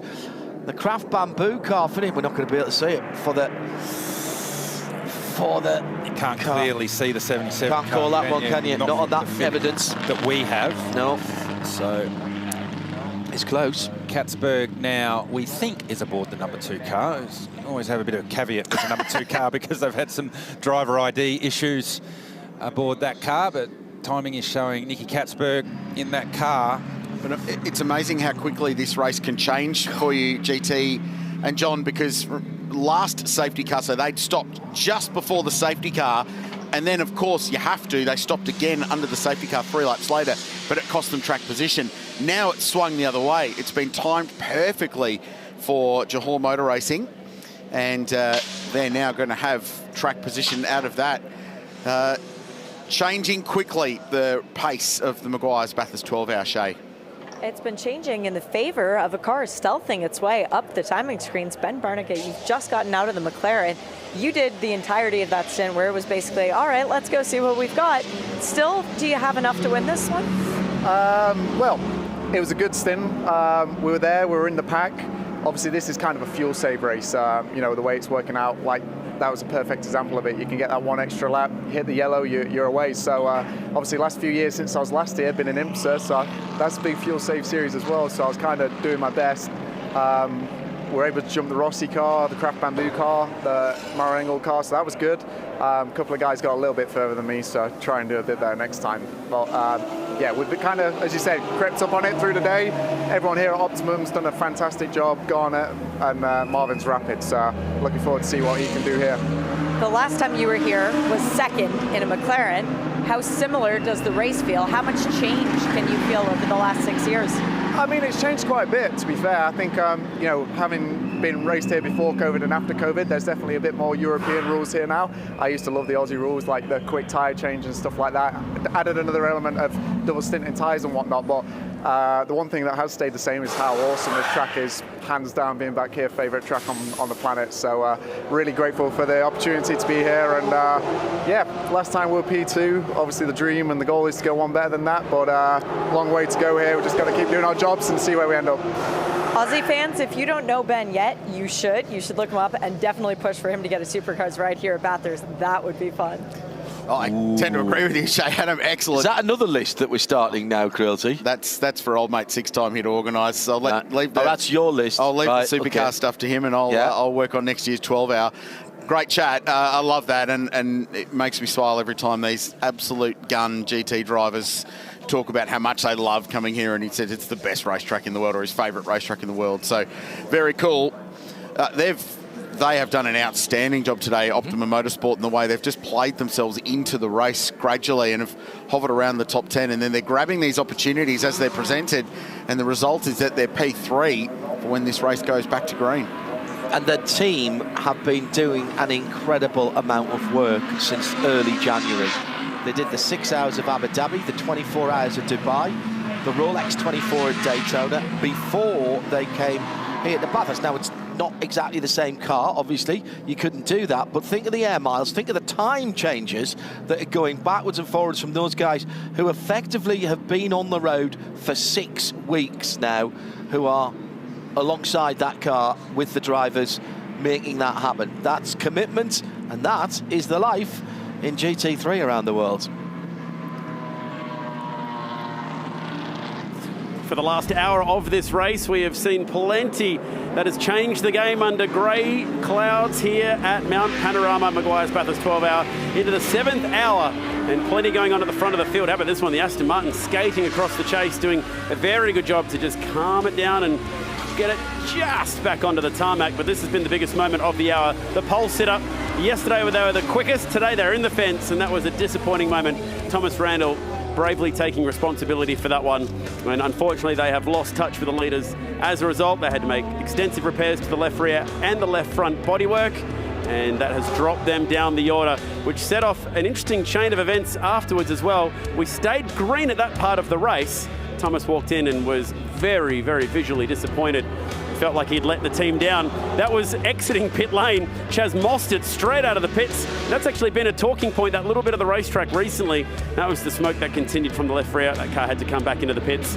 And unfortunately, one of the Aussie favourites, the pole sitters, looking to be out of contention. They'll need something of a miracle from here. And then another change. Valentino Rossi clipping the chevron at pit exit and likely bringing about the attention of race control, you could say. That would bring out the safety car as well, because it left that chevron in the middle of the road. Jules Gounon getting the free pit stop, staying in the car, looking pretty good right now. There are 1 or 2 raindrops around the venue, but very interesting so far. Thanks, Chad. Here's how things stand in the middle of a pit stop sequence. We always seem to get these race updates in our timing screen when the leaderboard's a little bit jumbled. What we do know is that Jules Gounon is leading the race, and Nicky Katzberg is second in the Corvette, and the McLaren sits third, BMW fourth, Rolf Aron for Craft Bamboo in 5th place. Class leaders, Ralph Bon is back in front in the bronze class, and that continues to ebb and flow throughout the day in front of the Zico Sport Tempesta racing car for ARGT. Dylan O'Keefe is behind the wheel of the number 45 Ram GWR Mercedes and leads the Pro-Am battle and is in 16th place outright, which is about where they've run all race long. Well, Bathurst has a vibrant town centre, a really great shopping strip and some beautiful cafes and some really charming old buildings and facades. That's the Carillion in middle of town, and they have the War Memorial down there and Anzac Day ceremonies. Beautiful part of the world. Lovely parklands, places to walk, enjoy, grab a coffee or a beverage, something to eat, and enjoy this charming old town, which is Australia's oldest inland settlements. I love the green spaces. Yeah, it's nice, isn't it? Yeah, and they're beautifully kept by the Bathurst Regional Council and their hard-working team. So the field allowed to catch up. The pit lane speed limit is disabled, so they'll get to the back of the safety car queue. The 5th time we've seen the BMW M safety car in today's race.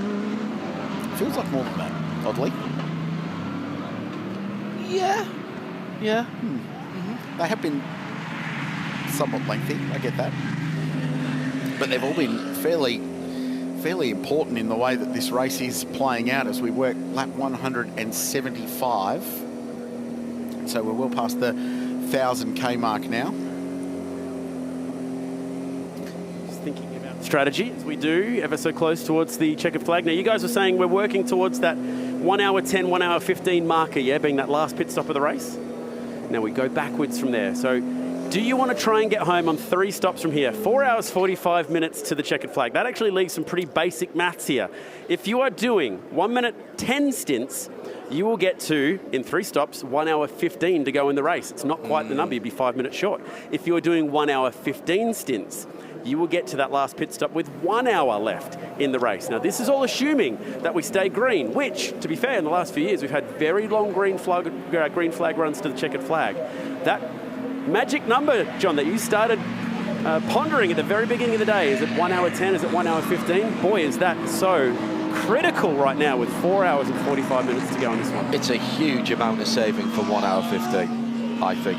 I think 1 hour 5 to 1 hour 10, and particularly if you're in any kind of battle, Garth, and you're running full rich and you're leaning on the car, I just can't see anybody stretching it in a green flag run to 1 hour 15. That's 34, probably 35 laps actually. Yeah, I mean you can do it. You're just going to be too slow. Correct. That's you have to give up too much lap time, and that's correct. What we've been seeing the drivers do with their lift and coast and how they've been saving fuel is trying to save as much fuel as they can without losing any lap time. What a skill that is. So it's a real art. It is an absolute art. So here's a replay of the 46. Now just watch the line versus the cone as he exits. So it's easy to get excited about them hitting the cone on the exit, but race control have looked at it and analysed it. There'll be no penalty applied. It did not go over the line. It's like tennis. Yeah, and you can clearly see there that the cone is, or the marker is inside the line. Right rear, was it still touching the line? It's on the line. Yes. It's like tennis. The tennis on analogy. The line, yeah, and to be fair, I have had that in the past with one of mine. Yeah. so to be fair, that is how the interpretation is, and the most common sporting analogy is tennis. Yeah. You can have 2 millimeters of the ball on the outside of the white line. As long as it's touching that line, you are okay. Line belongs to the umpire, so if you've got something on there, you're okay. Yeah. Right, okay, that's fine. So, yeah, Motorsport Australia Race Control put a full stop on that. So 46 play on, 4th place. And once again, all cars from and including position 9 eligible for the wave by. So Jackson Evans will be the first car to get that wave by. They keep dropping on and off that lead lap. Banana's still having a good day. Yeah. A very good day. The youngsters playing on the hills around the venue as well, which is great to see. Such a good vibe here. See, none of the bananas have peeled off to do something else yet. No, well, we did tell them at the start of the day it was a requirement that they remain in those for the full day. Yeah, they're a good bunch, that lot. That is an excellent setup. They've got the TV set up, KO Sports on, refreshing beverage in hand and enjoying the race from the campgrounds. Sounds like a very, very good Sunday. And they haven't noticed they're on. Look, that's funny. No, they have. Now they have. Just low-key.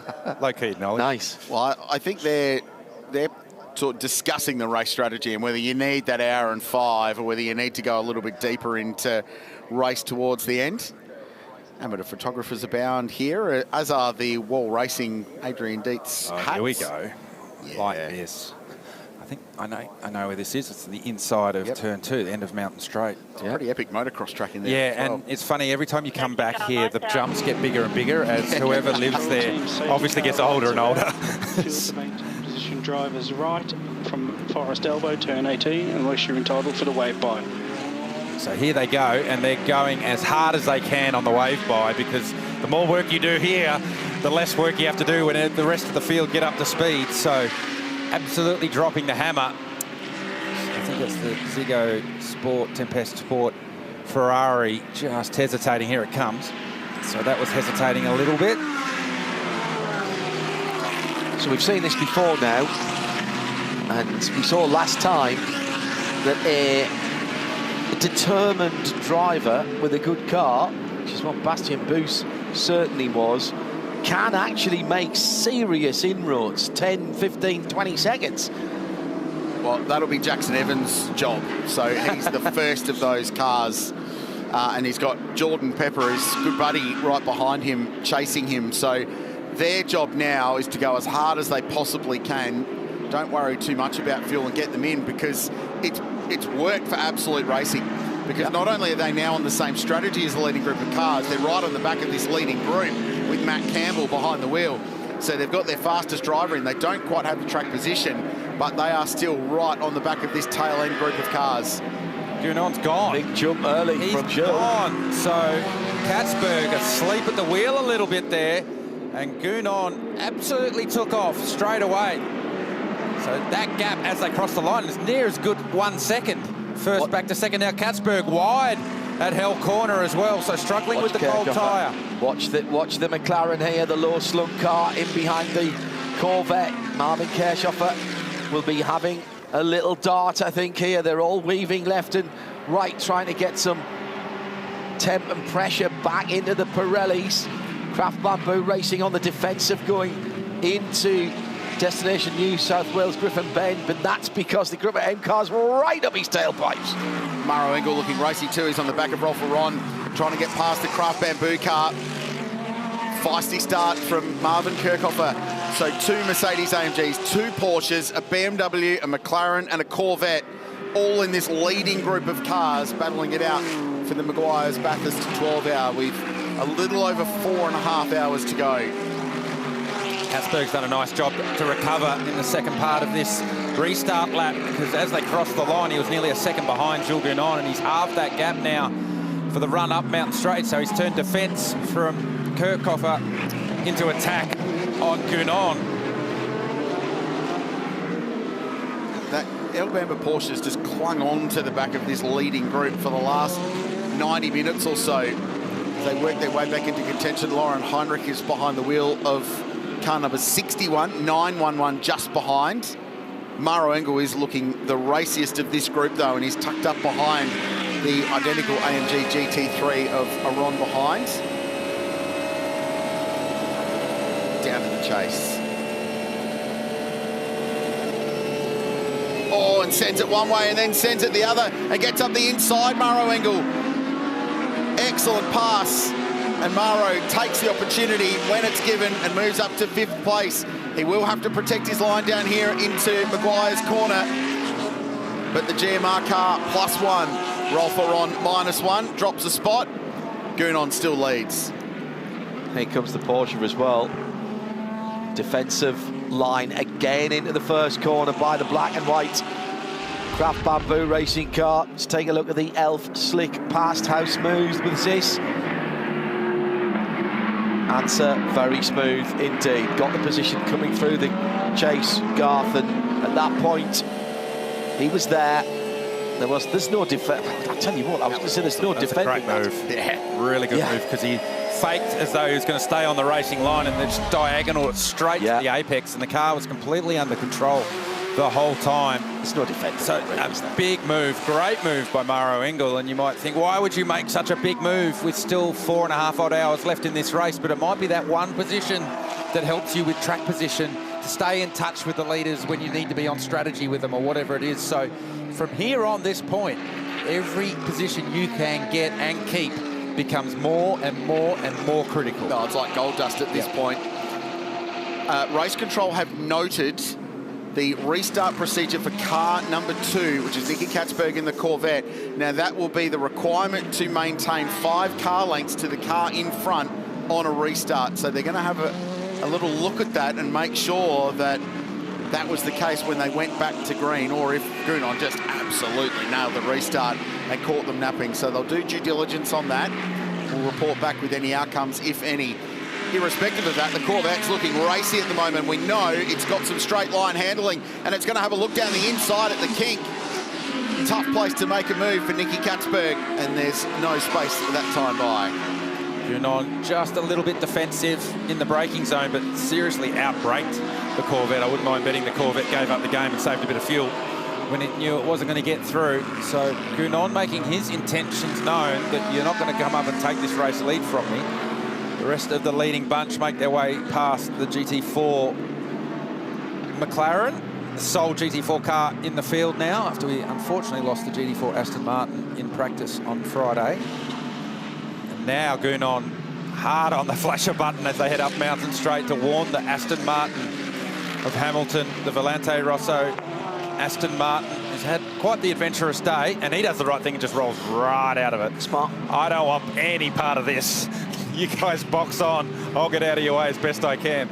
Oh, and a little hesitation in the middle of the corner. Does he get out the way on the run up towards the cutting? Yep. Yeah, he does. Smart racing. And Valentino Rossi gets by. He's got Maro Engel to worry about right behind him. That brilliantly liveried GMR car. We talked about the fact Craft Bamboo always rock up at this race with a brilliant livery. GMR are exactly the same. It's a very cool looking race car that Maro Engel is hustling to 5th position at the moment. And once again, as we've seen on these restarts with the wave by, it doesn't take a lot of time for them to catch the back of the queue, the cars that have been waved past the safety car just prior to the restart. And here they are. Look at this train. And Jill Gunon's gone, oh no, you're kidding me. What a place to get them all on the exit of the dipper. This is important for Katzberg because what he's able to do is negate Gunon's advantage across to the top of the mountain because he's had traffic. So Katzberg leaves Forest Elbow about 2 car lengths behind Gunon. This is going to be interesting to watch as they make their way down Conrod. Gunon's going to get the tow from the lap traffic, but Katzberg will close up this time down Conrod.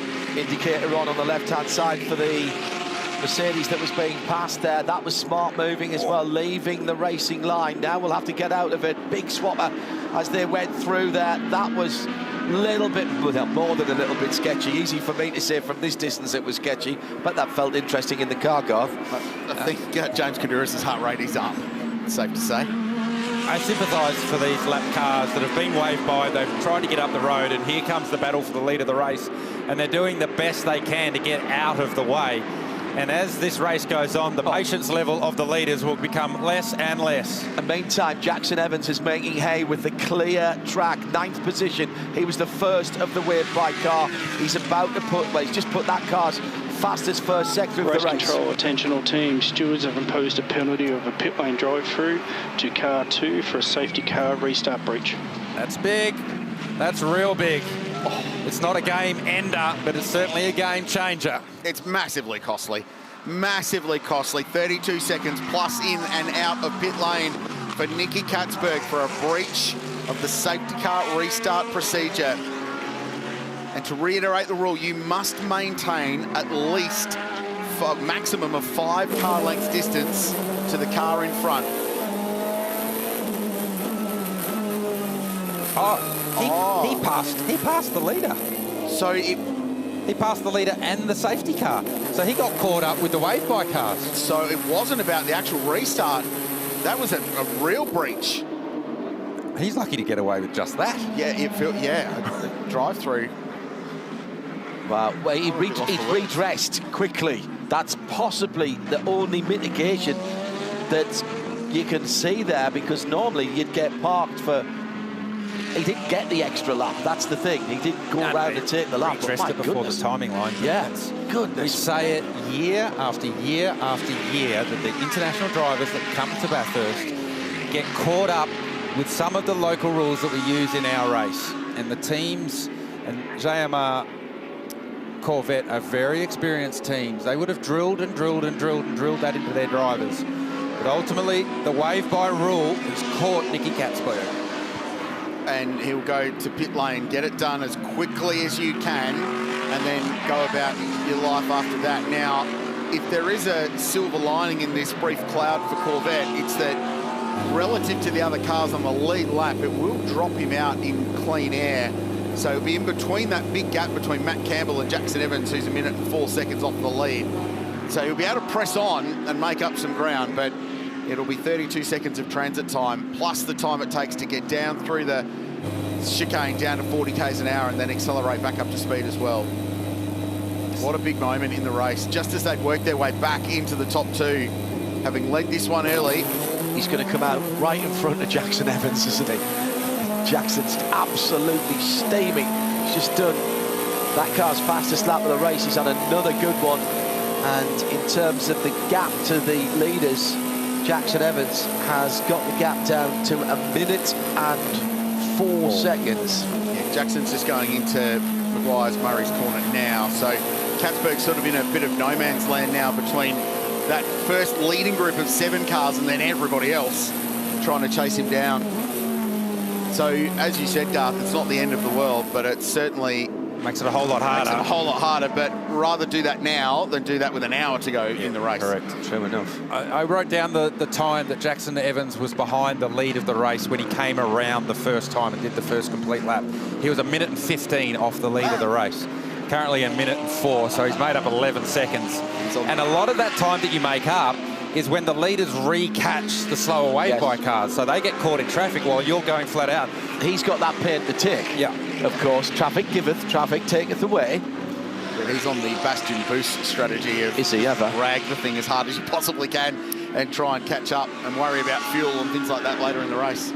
4.5 hours to go in the 2026 Meguiar's Bathurst 12 hours. It's Jules Gounon who's leading. And that's number 75 car. Well, that team, not that chassis, but that team have got an unrivaled record here at the mountain. Kenny Bull reported to be feet up and relaxing at his home just off the back of Conrod Straight there. Marvin Kirchhofer in second position, 1.4 seconds further back from McLaren. That car is tidy. The BMW in third is Valentino Rossi for WRT, and he's another 1 second further back. And the top 5 made up by Maro Engel of the 888. There's a man who might feel that he deserves his ode. He probably wouldn't say that, but the record suggests that he maybe should have had a win here in that Mercedes. He's another 3/4 of a second back from Valentino. On the top 5 made up by the EBM, the Earl Badman motorsport machine of Loudon Heinrich in the number 61 car. Might as well go to the top 6 because that's Matt Campbell as well. And those are all drivers, along with Ralph Aaron in the 77 Craft Bamboo car, who were on the lead lap when we resumed just a few minutes, what seems just a few minutes ago. Well, on that, I've got questions about the Estonian, Rolf Veron, behind the wheel of the Craft Bamboo car, because right now, not fast at all, and he's been passed by Lauren Heinrich and he's been passed by Matt Campbell. We saw the move from Maro Engel, who lined him up at the chase and got by. So whatever the reason, after this restart, car 77 does not have the kind of pace to stick with this leading group, and he's now almost 10 seconds behind Jules Gounon, the race leader. It gave you the gap that Jackson Evans, the first of our wave-by cars, had to the lead of the race, and that's hovering around the 1 minute and 64 seconds. At the moment, Nicky Katzberg, 31 seconds off the lead of the race. So that is the penalty that he has paid for making that error at the safety car restart. As Gounon continues on to lead the top 4.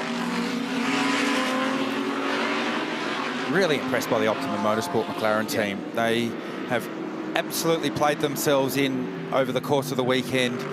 Largely anonymous in practice and qualifying, but here we are with just under 4.5 hours left in the race, and they're exactly where you'd want to be, within cooee of the lead of the race. Kent Quinn is behind the wheel of the Q car. car number 101. This is his first Meguiar's Bathurst 12 hour. He's been racing GT4 cars in Australia lately, running around a little Porsche Cayman in monochrome GT4 Australia. But his first proper crack at a GT3 car here at Mount Panorama, so fairly daunting. Running around in the 211s at the moment. Is Kent just circulating? All that team wants to do is get to the end of this race, and so far they've put in a really good showing of it. Oh, and off the road, down at the Scuderia Auto Art Chase. Oh! Dan, there was a little bit of contact that saw the Hallmark Audi with Mark Sini behind the wheel, very close to being buried in that gravel trap. And generally, if you go in that gravel trap on the exit of the chase, you're not coming out. It's a close moment. To Elf Oil Pit Lane is Shay. You asked, Rich, so I had to go by and check on the 2017 Craft Bamboo Mercedes. I said, is everything okay? They said, yep, we're just running to our program. There's still a long way to go in this one. Max fuel save, that's what I equate from that. Yeah, absolutely. We spoke earlier, just prior or just after the restart, the most recent safety car restart is fuel burn versus lap time. And you can't have a fast car and an economical car, so you need to give one up. And it sounds to us like Ralph Aron for Craft Bamboo is saving plenty of fuel. Stewards have imposed a 60-second time penalty to car 14 for failure to comply with rest time. 60-second time penalty to car 14. Thank you. Just to confirm that this is to be served at next pit stop. So car 14 is the green Aston Martin. It's not been a good day for those two cars from Valente Rosso. It's a failure to respect the rest time. It means that once you do a stint, you have to be out of the car for a minimum of 60 minutes. You cannot get back in the car. Doesn't matter how long you've been in the car either. No, that doesn't matter. It could be a full 2.5 hours, or it could be 3 laps. Exactly. Yeah. So you get out and you stay out for 60 minutes. And failure to comply with that, we'll see car 14 serve a 1-minute penalty in pit lane. The people who have had bad days have had terrible days today, haven't they? To be quite honest. So Valentino Rossi with Maro Engel looming in his mirrors in that satin dark red AMG. It's the battle for 3rd and 4th position. And a few people on the socials saying that BMW number 46 is a bit of a throwback. They've got a big subwoofer in the rear in the rear shelf. That's a fair comment. It's a brilliant comment, isn't it?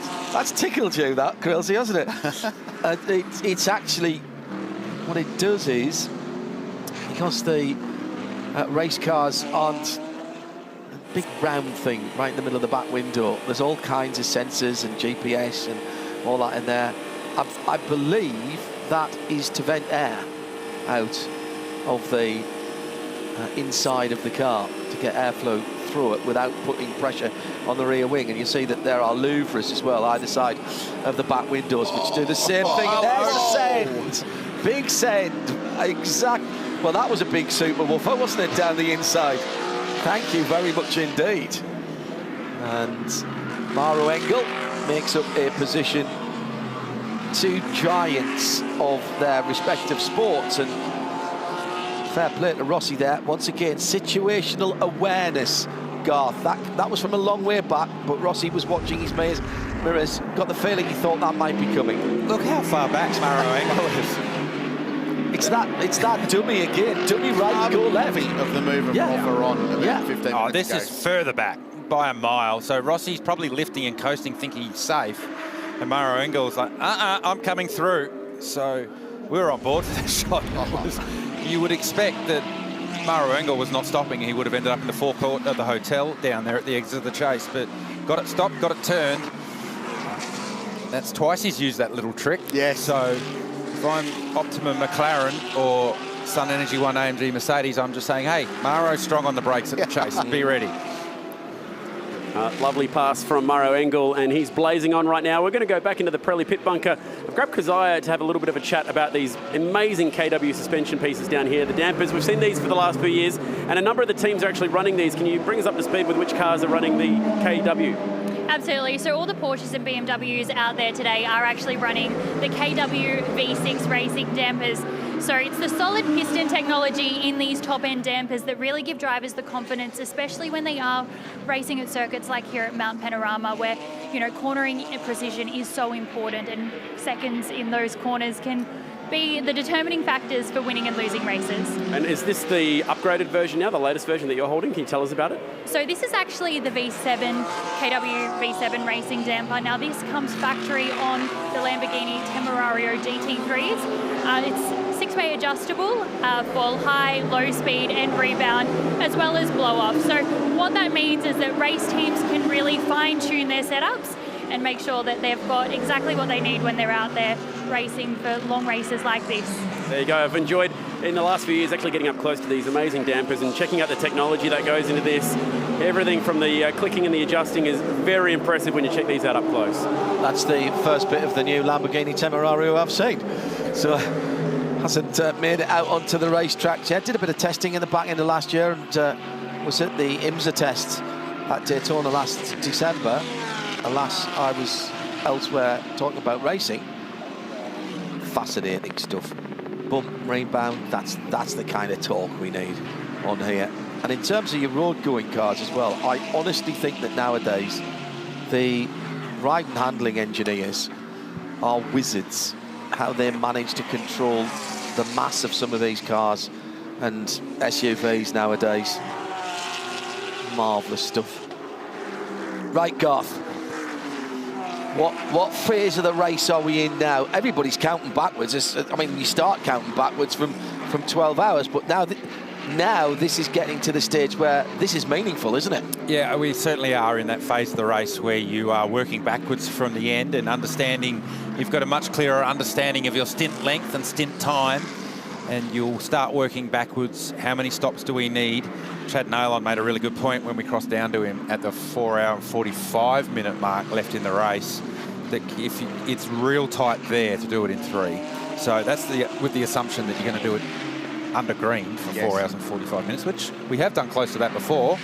But based on what we've seen today, there probably will be another sting in the tail somewhere along the way. So there's a fair bit of just looking over your shoulder a little bit at your opposition right now and not showing your hand too much and maybe just keeping a little up your sleeve. Maro Engel, I think, is doing everything he can to get to where he needs to be, and we've seen just how aggressive he is making those passes, and he is closing in on the lead right now. I want to check in with Ryan Wood and the Ziggo Tempesta Ferrari, the number 193. It's still going around and round. You guys are still within a shot at a class win, but how difficult is it? 4 drivers to a car. It's giving you too much time off. Yeah, look, first of all, it feels like a real privilege talking to you, Shay. I've watched you a lot on TV, and it's pretty cool, but you know, for myself, it's been really great with the Ziggo Sport team, and Lorenzo, Jonathan, and Chris are all doing an amazing job. So Jonathan's, pretty impressive for a bronze, and then Chris is, only a couple of tenths away from me and Lorenzo. So it's pretty impressive, the group we've got, and that's why we're able to have so much flexibility. So for me, I've been learning lap by lap.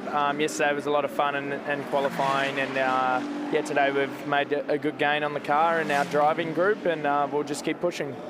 Jonathan and Chris knocked out a bucket list item last year with the debut at Le Mans. Hopefully, you can give them a good result here in Bathurst. Yeah, fingers crossed. So looking forward to it. Oh, there's been a massive crash, so hope someone's okay. Yeah, we'll give it back up to the guys in the booth. Yeah, to Shay, thank you. The Team BRM Audi is parked heavily against the fence at the top at the John Hinksman Vista. It's James Golding behind the wheel of that car that was already a long way down the leaderboard after a crash earlier on today at the top of the mountain, just a couple of 100 metres around the road. Oh, into the brake. Oh, big impact. Big impact for James Golding at Reed Park. You could see when he dropped into Reed Park, he was a little bit wide, and you cannot get it back, and heavy impact. Significant damage to the rear of that car. Third car of 3 as well. Again, he got the wall on the outside too, so that's where it's got away from him. And you can see the dust, you can see the debris. The rear engine car inertia is taking over, and right about here you're bracing for impact.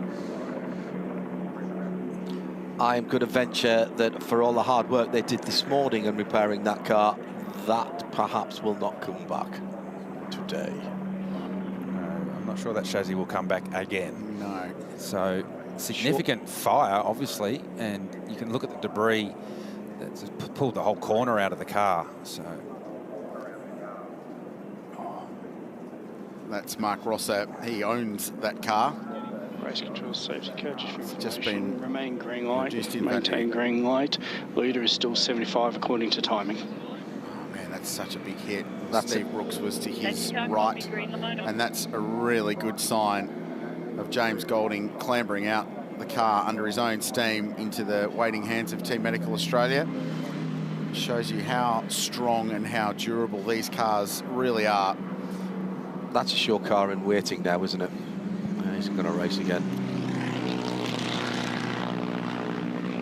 Violence of that impact. The fireball surprises me. It's rare you see a fireball of that extent. Or the fuel cells in those cars are right in the middle. Yes. Yeah. Right in the middle. And the energy that's gone through that car, I wouldn't mind betting that it's erupted or pulled the fuel tubes where they put the fuel in. It's pulled that out of the top of the fuel tank. Race control safety confirming as per timing. Leader is 75. Car 45 is the car in front of 75. Yeah, there's a lot of stuff that's flammable there. Car 75 is the leader. Brake fluid is incredibly flammable as well. So predictably, quite a few takers for pit lane. Those that were in the opportunity to dive in. So Marvin Kirchhofer has pitted. The McLaren is in. We just heard from Ryan Wood for ARGT in the Ziggo Sport Tempesta car, which has been at times leading the bronze class. Jonathan Quay behind the wheel is about to jump out.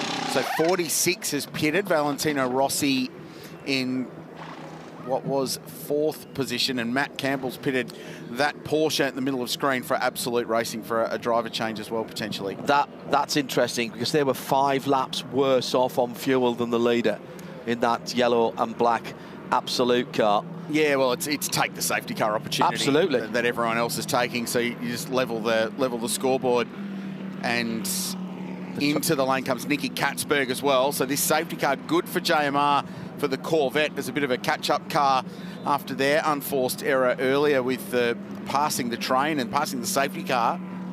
The top 4 cars didn't come immediately to the lane. Well, actually, they were further down, to be honest, GT, because Ralph Aaron and Lauren Heinrich were towards the back of that train when they got let through. So they'll either come next time, it doesn't get any better, does it? Or they're going to take the track position, Chad. Well, I thought that was pretty curious as well, Garth. Why would you not interfere the leader and take the free pit stop? Then I remembered 75 Express have done that on the last 2 safety cars they've gone around. And I wonder if that, it's another lap, it gets you closer to the window, everyone's out there doing the same speed, so there's no rush to come in. The closer you can pit to that pit release, the speed limiters coming off, is actually an advantage for how much fuel you could save and maybe even manage a bit more driver time. Chad, you read my mind. That's exactly what my thought was whilst we're under speed restriction doing the 80k an hour, and this is going to be a significant cleanup. This is not going to take a lap or 2 to clean this up. So the teams at the front of the field have already identified that, hey, we might get 3 laps under speed restriction at 80k an hour before we close the field up. So you don't need to come straight away. No. You can do it in a lap or 2, and then you've got more fuel in the tank when we go green, to Chad's point. That speed restriction regulation changes your strategy under safety car. I said it didn't get any better as you watched it. Have a listen to the violence here.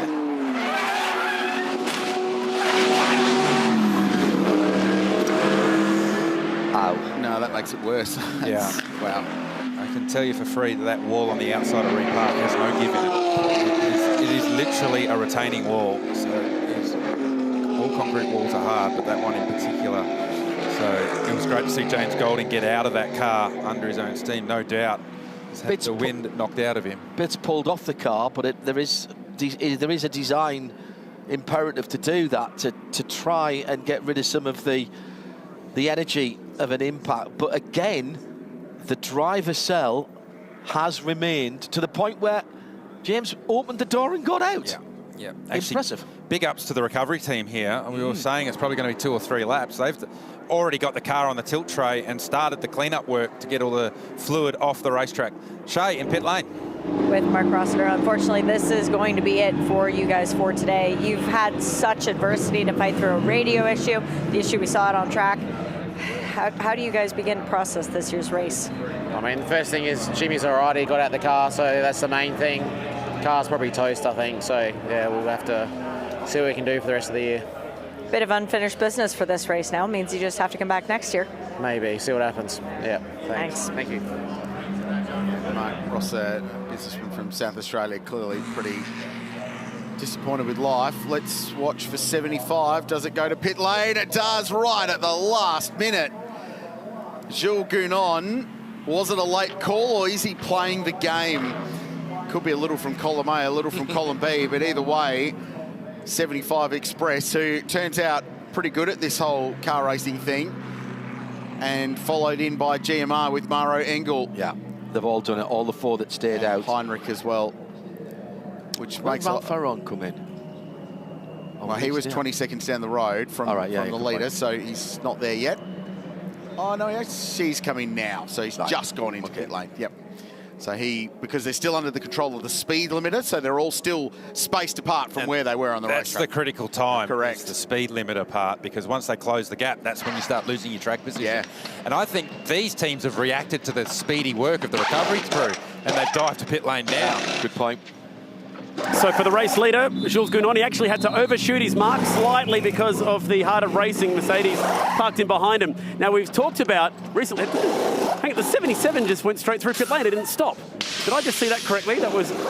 Yeah, okay, that was weird. I'll get on that in a second. But Gounon had to get pushed back into his bay. It's a pit stop race between the 75 and the 888 at the moment. So let's see what happens here. I know they've got to wait for the 80 seconds, but let's just see what happens here with Gounon waiting to get out. There's going to be a small delay here, potentially. No, he gets out in front of the GT4 car and in front of the Group M car, which might just have to wait for the Harder Racing car. No, he slots in. Now, why on earth did Craft Bamboo do a drive-through, essentially? I'll go investigate. You're not dreaming, Chad. 32 seconds, which is the transit time. Perfect. Perfect on the pit lane speed limiter. They become the leader, but they've not done their pit stop. Now, do they think there's going to be one more lap before the safety car pit lane? Race control attention teams, please make sure you advise your drivers about the debris, both drivers right and drivers left, turn 9. That's great race management from Motorsport Australia Race Control, just to make sure that the teams are communicating that, especially drivers who have just jumped in racing cars, who have just jumped aboard, because they won't be familiar with those conditions at the top of the mountain, at the Metal Grate and beyond. So, Craft Bamboo then, Ralph Aaron sent through the pit lane. He's been out 17 laps, so are they going to buy another lap under the speed limiter and get themselves closer to the end of the race with 4 minutes and 10 seconds to go? I'm speculating. I think Chad has the answer. They've got tyres and guns laid out, but they sure don't have mechanics ready. They all look very relaxed. I asked Maxi Gertz, what was that about? They said they do have a communication issue with that car. The plan was never to pit then. So they're all standing in the pit bay, frantically waving him through. Do not stop, do not stop. They wanted the track position. They think with that fuel saving earlier, maybe they can try and play something different strategy-wise. Clearly, they don't think they can do it on straight-out pace with the cars around them. They want to try something a little bit different here. Going to be even more difficult by the fact they can't talk to him. One other thing. It is shorter down the pit lane than it is down the straight. So they might have but it's slower. You have to do 40 km pit lane, 80 km on the track. Still, not the end of the world. I mean, they got their track position. Either way, they didn't lose anything by not stopping. True. Yeah. They were 8th, weren't they, when the safety car came out? Either if he stayed on the track or he went down pit lane, he was going to be leading. But it's a brave call to not take that stop.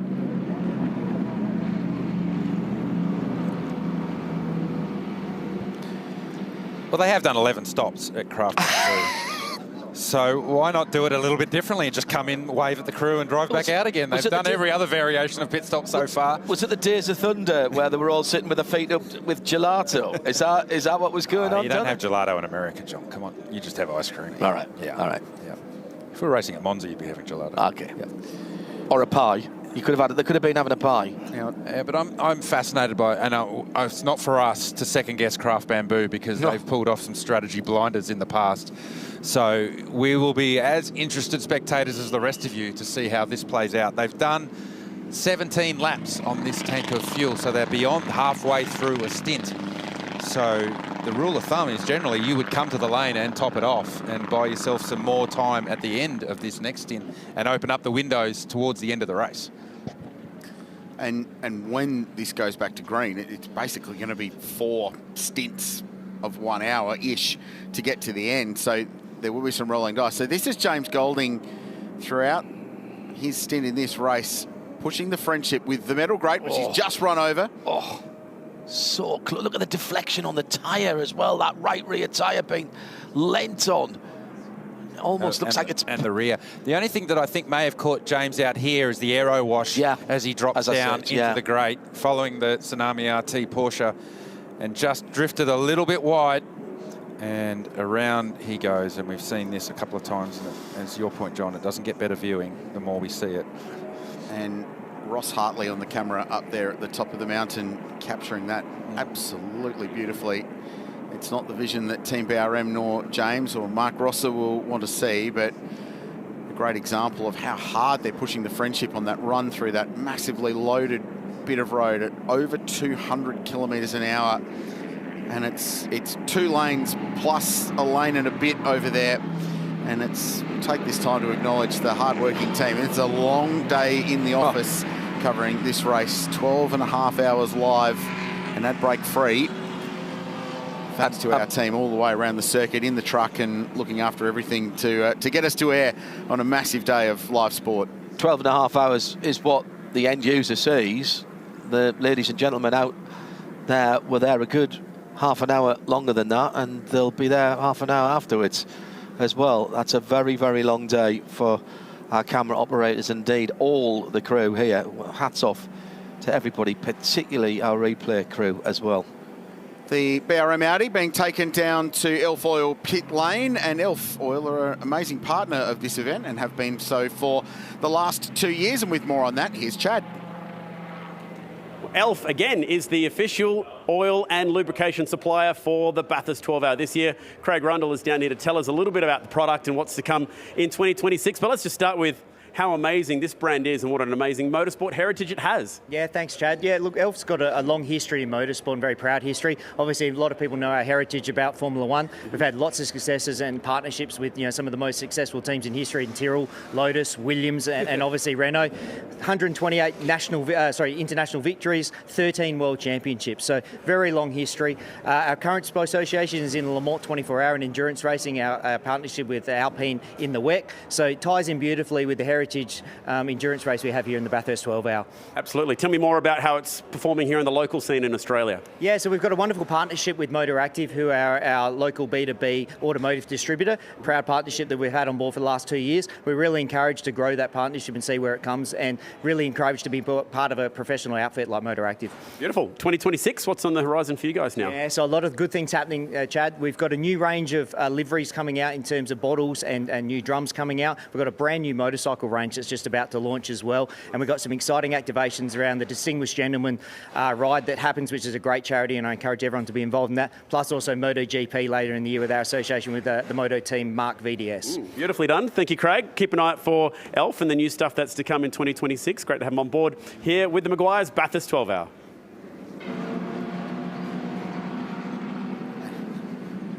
There's some Elf that has escaped from where it's supposed to be. And so they're going to give as much of an opportunity to clean this up as well as they can, and there's every good reason to do so at the top of the mountain. Given where it is. You're leaning on your tyres a bit there. You don't need reduced grip, Garth, I would have thought. When we saw those replays of James Golding when he was driving it in so hard at the grate and just getting so close to the wall, if you looked at the tyre deflection, that's max load. Max load through there. So we certainly do not want a slippery surface as the cars make their way through. You could see the rim. The deflection was that It was much. actually interesting. I was watching the inside rim, and as much as it was deflecting on the outside and pushing the tyre under, on the inside rim, it was pulling the tyre inside the other way. Wow. Yeah, it was actually quite interesting. I'd never seen that before. That's a TikTok. The supporters have come over from New Zealand. So Highlands is the track in the central Otago of New Zealand that Tony Quinn owns. They're getting involved in this family business, Chad. Good signs down at Team 101. Yeah, so a little bit more to the story on the Quinn family down here. Now, we've been talking about the 80-second transit time plus stop time, which does leave you time to do some extra things in between your pit stops and driver changes. I'm reliably informed that the plan is, during this next pit stop and driver change, that they're going to take a family photo. Yeah, that's cool. They are known for that. Now, as for what's going on in the background with the dancing, let's ask TQ. We've got the fan club in the background, Tony. You're having a lot of fun down here. Can you tell us what's going on with the TikTok group in behind you here? Mate, I don't know what's going on. It's out of my control. You can blame Josie Spillane. She's the ringleader of that rabble behind us. This feels very morning TV, and I'm for it at the moment. No, is it true that you guys are getting a family photo in the next pit stop? Yes, we're going to try to, yeah. All right. Yeah, because this is a once-in-a-lifetime opportunity for me anyway, and we're going to make the most of it.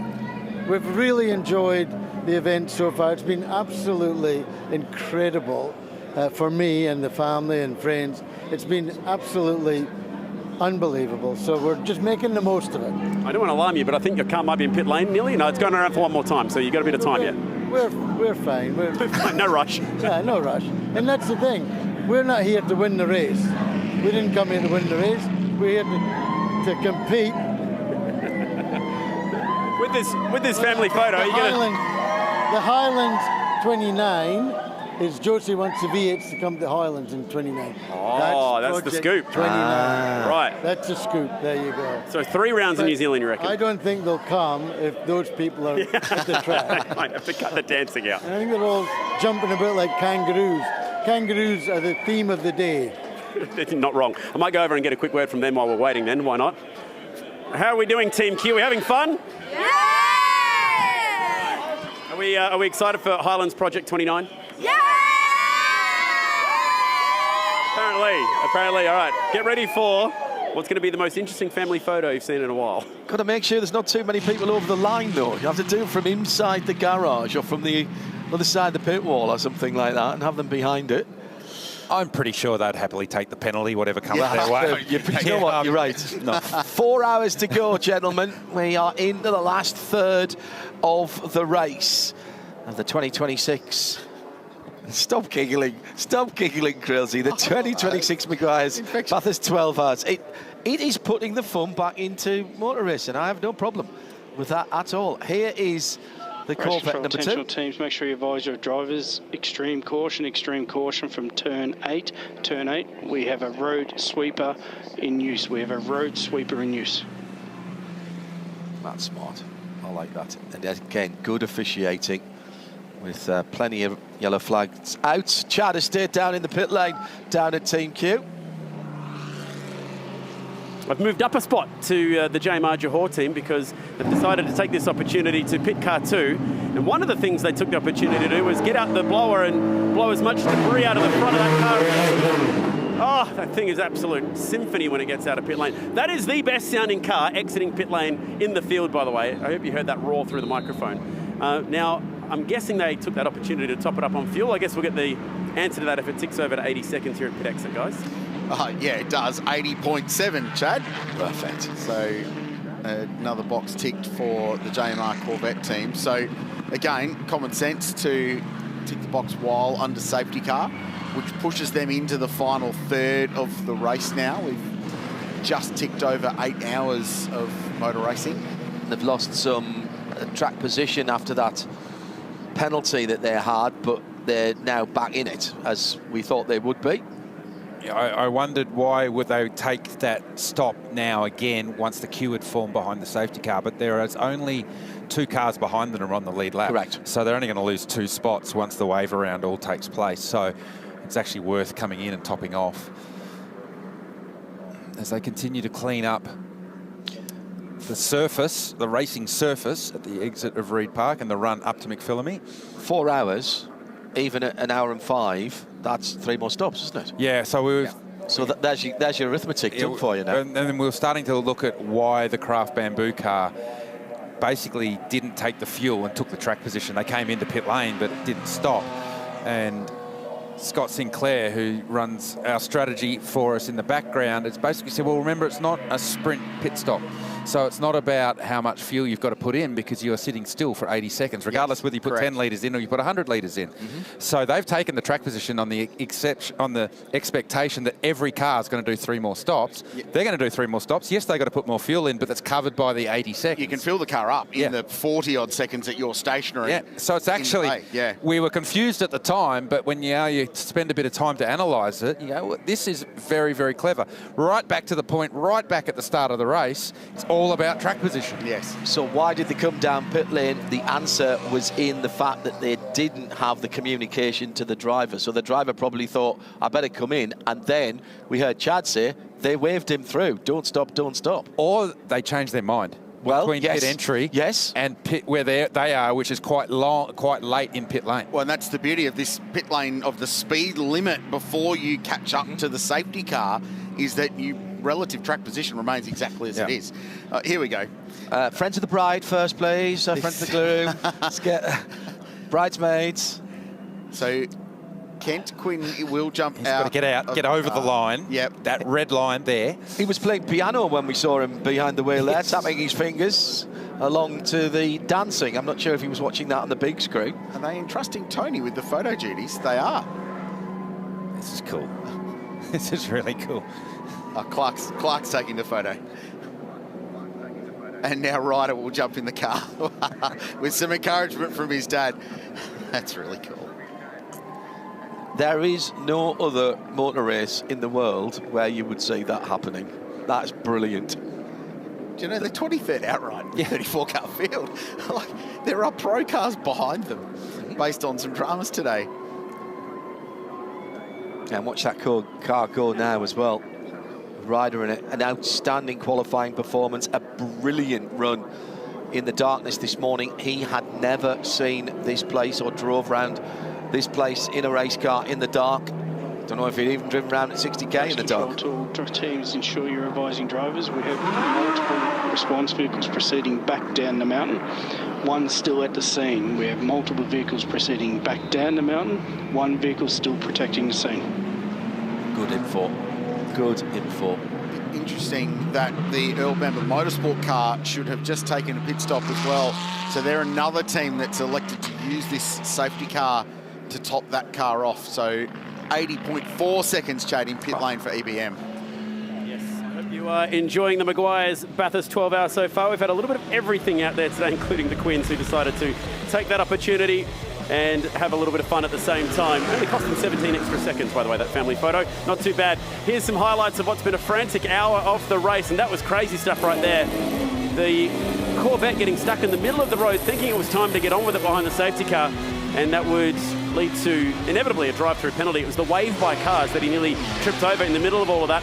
Went back to racing, and man, there was some tight fighting going on. How about this moment here with the Hallmark Marxini car flying off the road with contact right at the chase, and he would slide all the way out onto the grass and thankfully not go into the fence, which would mean we didn't get a safety car period for that. Unfortunately for this Audi, we did. That's James Golding, Supercars driver, driving for BRM. Wow, that is just a shocker, isn't it? Heavy contact going through Reid Park. Good news is James was able to get out of that car. We've had a lengthy BMW safety car period as a result from this one. It's this impact here. Car gets airborne. There's a flash flame that continued on for some time in the left rear of that car. He went for a wild ride, did James, and we are still under the control of the BMW safety car. And even though this is happening within almost side of the checkered flag, some teams are using this as a chance to try some different strategies, including the team that always goes for different strategies, Craft Bamboo.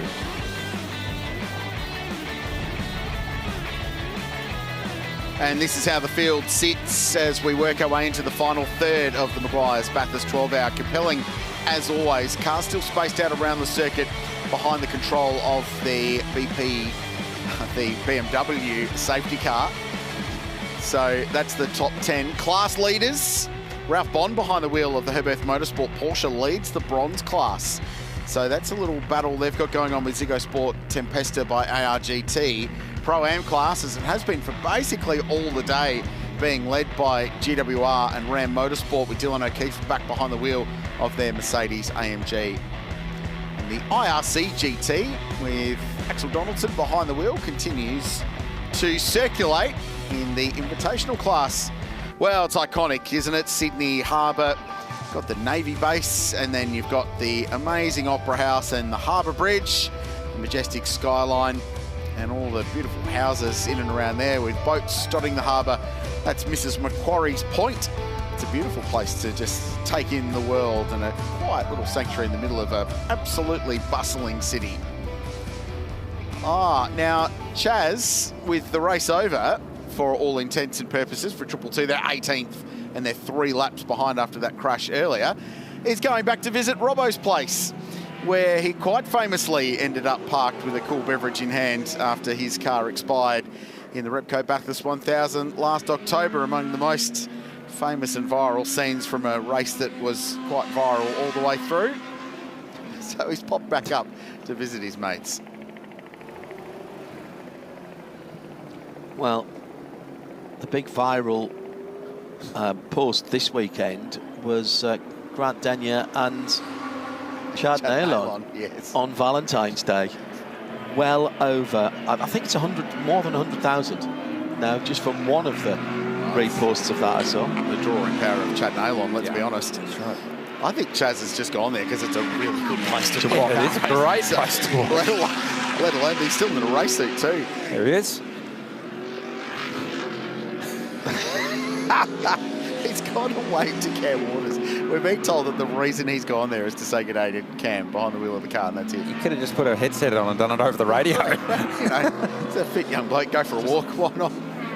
Nowhere near as much fun though, is it? There he is. I thought he was going over to get a selfie with the Richard Craill Fan Cup banner that's over there. As everybody would want to. As you would, absolutely. Shay from pit lane. As you do. Question for you guys. Do you have access to drive time and how it's going? Because I feel like I've been waiting a very, very, very long time to try and interview Lauren Heinrich, and he just came into the pit lane once again in the EBM Porsche, did not get out. Can he actually afford to do a full stint, or will he then bust the 2.5-hour drive time? Okay, I'm on it. We'll get back to you on that. Please hold, caller. Thank you. Yes.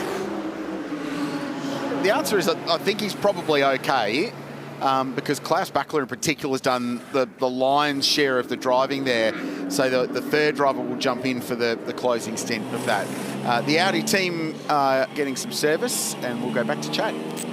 Yeah, I'm down in the JMR Johor Racing pit, which is home of the brand new Corvette. We're loving it here in Australia. I've grabbed Jessica Bala, General Manager for GM in Australia and New Zealand as well, to chat a bit about what a historic occasion this is, the vet's first trip to Bathurst.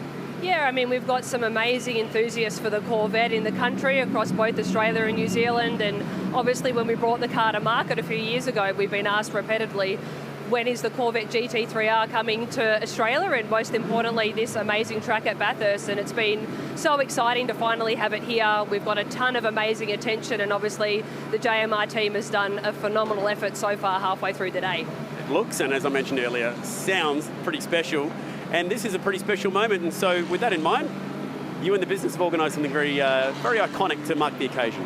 Yeah, we thought this was such a massive moment for the country and for the car itself. So on Friday we announced a Corvette Z06 Bathurst 12-hour special edition. It's going to be an amazing opportunity for our customers to get as close to the GT3R model as possible as a road car. It's going to be a special edition, only 12 models created, all numbered. There's going to be some very amazing decals of the track itself on the car that we've organised with the Bathurst Council, so we can't wait to get these 12 amazing cars into some customers' hands. Brilliant, and I reckon they're going to be worth plenty on the resale one day if Earl and the boys can get this up. So fingers crossed for you, Jess, and enjoy the rest of the race. Thanks so much, Chad. I think that's a great idea. There was an IMSA special edition in the States, and It's sold out immediately, more than the 12 that they're talking about here. It's become a real collector's item. To answer Shea Adams' question about Laurent Heinrich, he has been in that car, bizarrely, he has only been in that car just over an hour.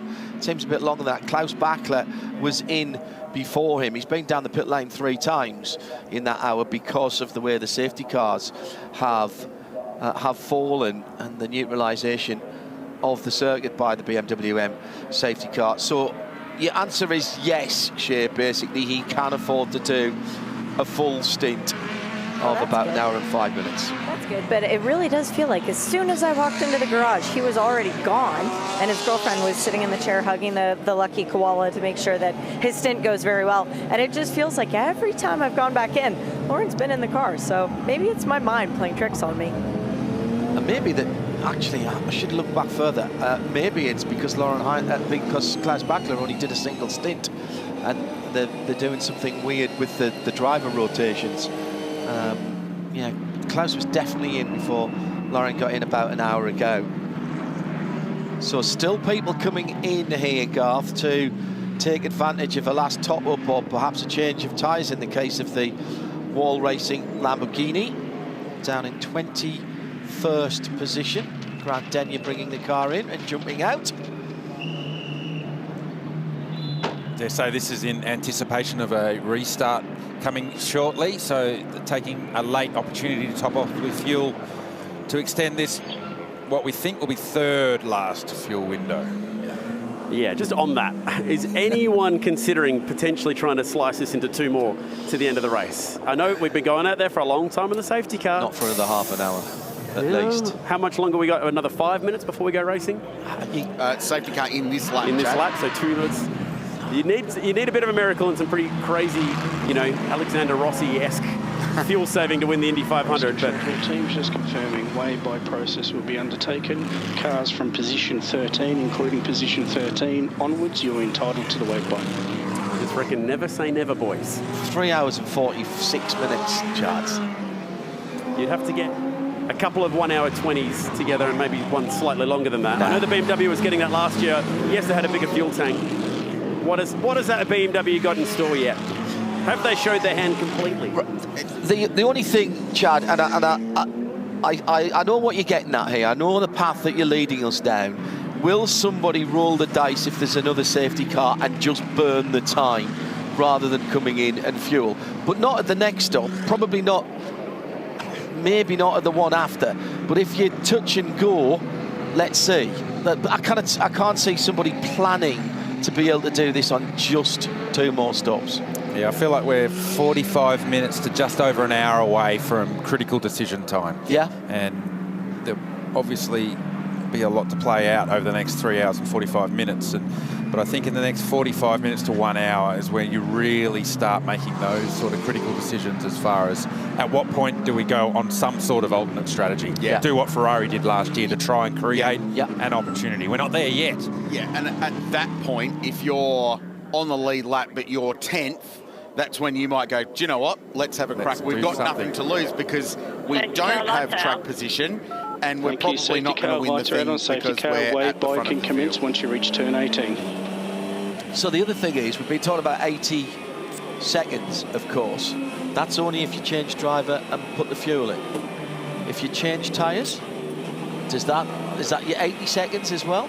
So if it is, okay. But it's only going to be about fuel. Yeah, I don't think tyres play a role, to be honest with you, because on that last mandatory stop, the 80-second stop, you put tyres on, and then so there you go. Yeah, there's no advantage in not putting tyres on at the end because of the pit stop time that covers it. So, yeah, it's all about fuel, and you need go faster, you're going to burn more fuel. So ultimately, it's about getting to the end of the race as quick as you can with track position, burning the least amount of fuel. We say it's about fuel and not about tyres, but I wonder who's got the tyres left. We only get 12 sets for the day, and there's been an awful lot of pit stops. Yep. Yeah. Oh, the Audi. Oh, no. So that was a wave-by car. Maybe it wasn't. Maybe it wasn't a wave-by car, and they're putting themselves back. It was 13th on down. It's it. Hang on. I don't know. qualify a couple of times. We'll come back to that because we're going back to green regardless. And Rolf Aron will lead the field back to green. The Estonian driver for Craft Bamboo Racing, car 77. They've been through pit lane 11 times today. They were shown in 12th place, the Audi. 12th position for the Audi. So I wonder if they've done what Corvette did earlier, and Blaze Pass will get confirmation for you on that. Regardless, Rolf Aron leads the race. Lucas Stoles is back behind the wheel of car 75. He's in second. Maro Engel is in third place. He stayed behind the wheel of the GMR number 888. Marvin Kirchhoffer is next in the McLaren, fighting a little bit further back. Nicky Katzberg trying to put a move on Lauren Heinrich, Porsche versus Corvette. Then it's back to Matt Campbell. And there's the JMAC Racing Audi, Christopher Haase behind the wheel. 13th, including 13th on down, is what race direction said. They were 12th. They went, then stopped. So they've redressed it themselves. That was a drive-through. Well, that was our assumption that that's what happened. So we'll wait for Motorsport Australia Race Control to further advise us on what happened there. We'll have a look to see what we can find. Oh, no. The Tsunami RT car, and this is one of the wave-by cars that was up the road ahead of our leaders. Our leaders right now are through the S's, making their way down to the dipper. They're not far away from getting to that car. Here they come. He's down at the entrance to... Oh! Huge shunt. Huge shunt for the Craft Bamboo car. Straight into it at the top of the BMW. Safety car boards and flags, safety car boards and flags. BMW M Forest Elbow. And that safety car is out. Limiters in 10, 9, So remember 8, the last 7, pit stop, we 6, heard from the Craft 5, Bamboo team 4, they were having 3, communication 2, issues. 1. The team probably Safety car saw the limiters same must be footage we activated. saw. Safety They car couldn't trackside communicate scramble, to their trackside driver. scramble. So he's come down to one of those blind corners not knowing what was going on. Rolf Aron's got out of the car under his own steam. So that's great news that he has been able to do that under his own power. Completely blind on the run down the hill there. Race control, all personnel, red flag, and the race is going to be suspended. Red flag, race is suspended. And heartbreak. Pit exit is now closed. Heartbreak for Craft Bamboo Racing.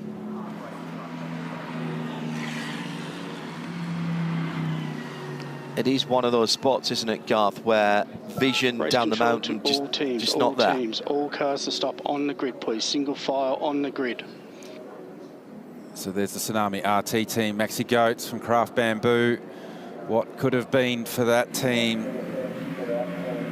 as the rest make their way as directed by Race Control. Single file on the grid, please. And Rolf's out of the car and climbed out under his own steam at a blind section of the racetrack.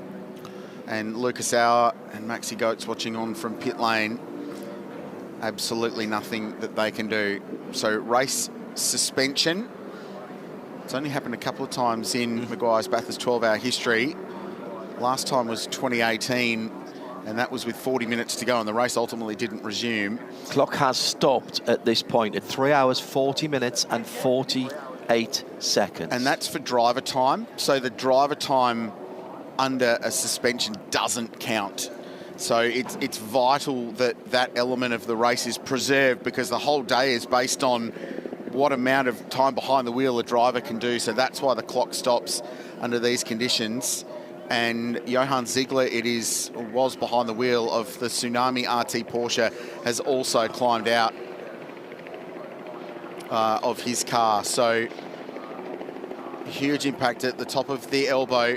So if you've just joined us, the 79 car was part of a group of cars, waved past the safety car. They were rejoining the back of the field. It spun. We don't yet know the circumstances of how it spun, but it spun at the BMW M elbow, and it was then collected by the race leader, Rolf Aron.